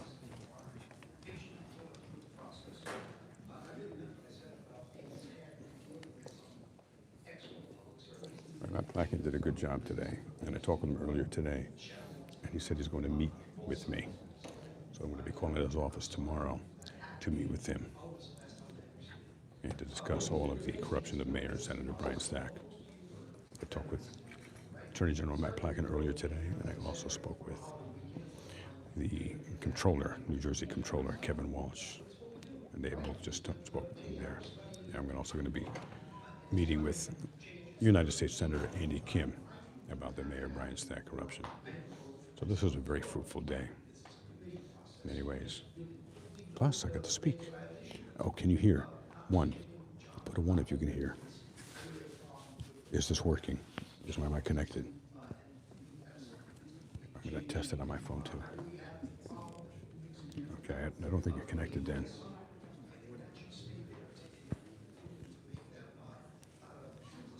Let's see, I'm going to check it here. I'm going to check it on my phone.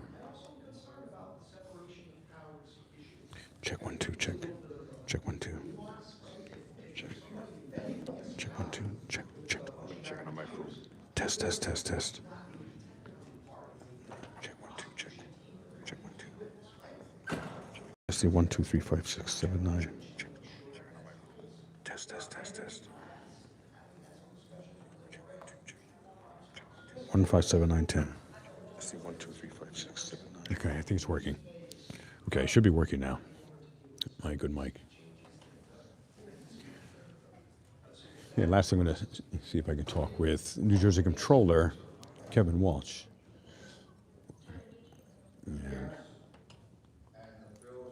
Yeah, what's that? IMR gate. You said they think Leroy lost it. Lost what? IMR gate. So let's see, it looks like they just ended it. All right, so that's the end. I am Leroy Truth of Leroy Truth Investigations, independent investigative journalist. Thank you. Good work up there. I appreciate you. Do you want to say anything? I'm doing a live right now. I appreciate your support. Thank you. Everyone wanted to know who I was with. Actually, I'm with We the People. That's who I'm with. I'm with We the People. That's a fact, Jack. Don't come home no more, no more, no more corruption, no more. That's a fact, Jack. Yeah, I'm going to ask Kevin Walsh to get an appointment with him, who's the controller, because everyone needs to know the huge corruption of Mayor and Senator Brian Stack. You're going to write long form for this one, right? I'm writing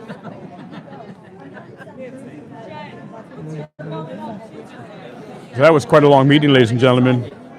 Imagine if you were a senator. I mean, if I was the head of this, I'd move this thing along. I'd have music, and I would have snacks for everybody, instead of all the corruption money that's going to grease the wheels of dirty politicians and other people. We'd have all the money for croissants and bagels and kielbasa and pierogies and all kinds of good food. There's Kevin Walsh over there. He's going to give it a few minutes.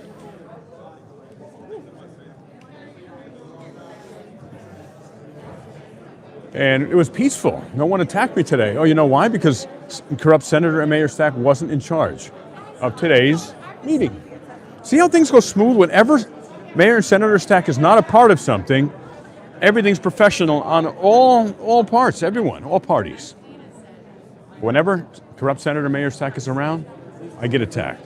I get assaulted. I get falsely charged with felonies. I get injured by a mob.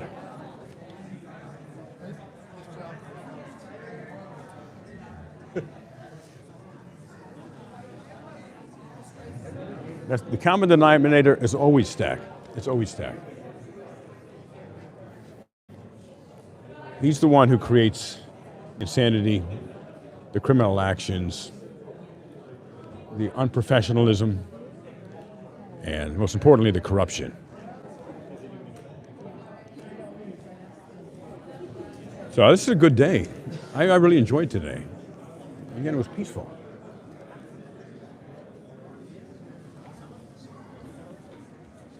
Hi, Nancy. Hi, we're waiting for you. Where do you want me? In the hall or here? Wherever you want. Hey, Mr. Walsh, good job. Thank you. And how can I connect with you so we can actually talk? Drop me an email. The email's on the website. All right, appreciate it. Great. Thank Thanks. you. After You you. do it here, it'll be just as quiet as in the hallway.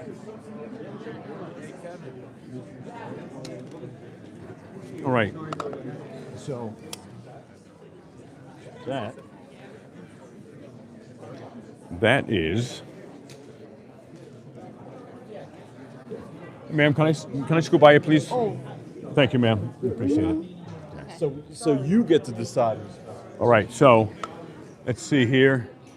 All right, so I'm going to wrap this up. And we have been live for how many hours now? It says 362 minutes, 60 times 5, 6 times 6. 6 hours? Is that possible? That's wild. God bless each and every one of you for spending the day with me and seeing how the sausage is made. And I was, oh, there's that very angry senator right there. There's a guy right there. And so I was saying that I was actually very surprised that they called my name to speak, as they should have, obviously. I have as much right as every other human being in America. But why they called my name? It's because corrupt Senator and Mayor Stack wasn't here. So, and lastly, anyone who would like to contribute to my GoFundMe for my legal defense fund, always appreciated. And even $1, anything will help. So you are the true patriots of our country. You are the movers and shakers, and it's so critical that you call and email the various corrupt politicians and the ones that aren't corrupt, though they're hard to find. And we, the people, we're in charge. We're supposed to be in charge, I should say. The reality is that hasn't been like that in a long time. And the beauty of it, we can do all of this peacefully, but everyone needs to be committed and we need to organize. Because lastly, as Martin Luther King said, the challenge or the problem is not that we are outnumbered, the problem has been that we are out-organized. But I am organizing. Please go to the armyoffreedom.com. And I'm building a very large email list so that when it comes to specific peaceful actions on calling or emailing or texting, that I will be able to ask you to focus on particular politicians who ideally we can inspire to do the right thing, for example. Always peaceful, thearmyoffreedom.com. It takes less than 12 seconds to sign up. It's absolutely free. We will never share your information, email, or anything with anyone. So stay tuned for much more. I'll be coming out with a lot of new exciting videos, and a lot of people have asked me to do more police commentary videos, which that's how I started my channel initially. And so I'll be doing a lot more of those. And thank you to Aria from AV Designs, phenomenal member of the Tyranny Response team. He is the most amazing, best editor I've ever worked with. Please subscribe to his channel, AV Designs. Please subscribe to Scalzo Photo, member of Tyranny Response team. And also Garden State Accountability with Vinny. And of course, David Snow, The Exposure Report. So God bless you all. And we will make America free again by speaking at public meetings. And once Stack is indicted and arrested, I will be traveling the country for an entire year, going to buy a motorhome. I just saw a whole bunch of state troopers coming. I'm thinking, are they here to get me now? Wait until I'm not live. And so, stay tuned for much more, everyone. God bless you. Enjoy a great night.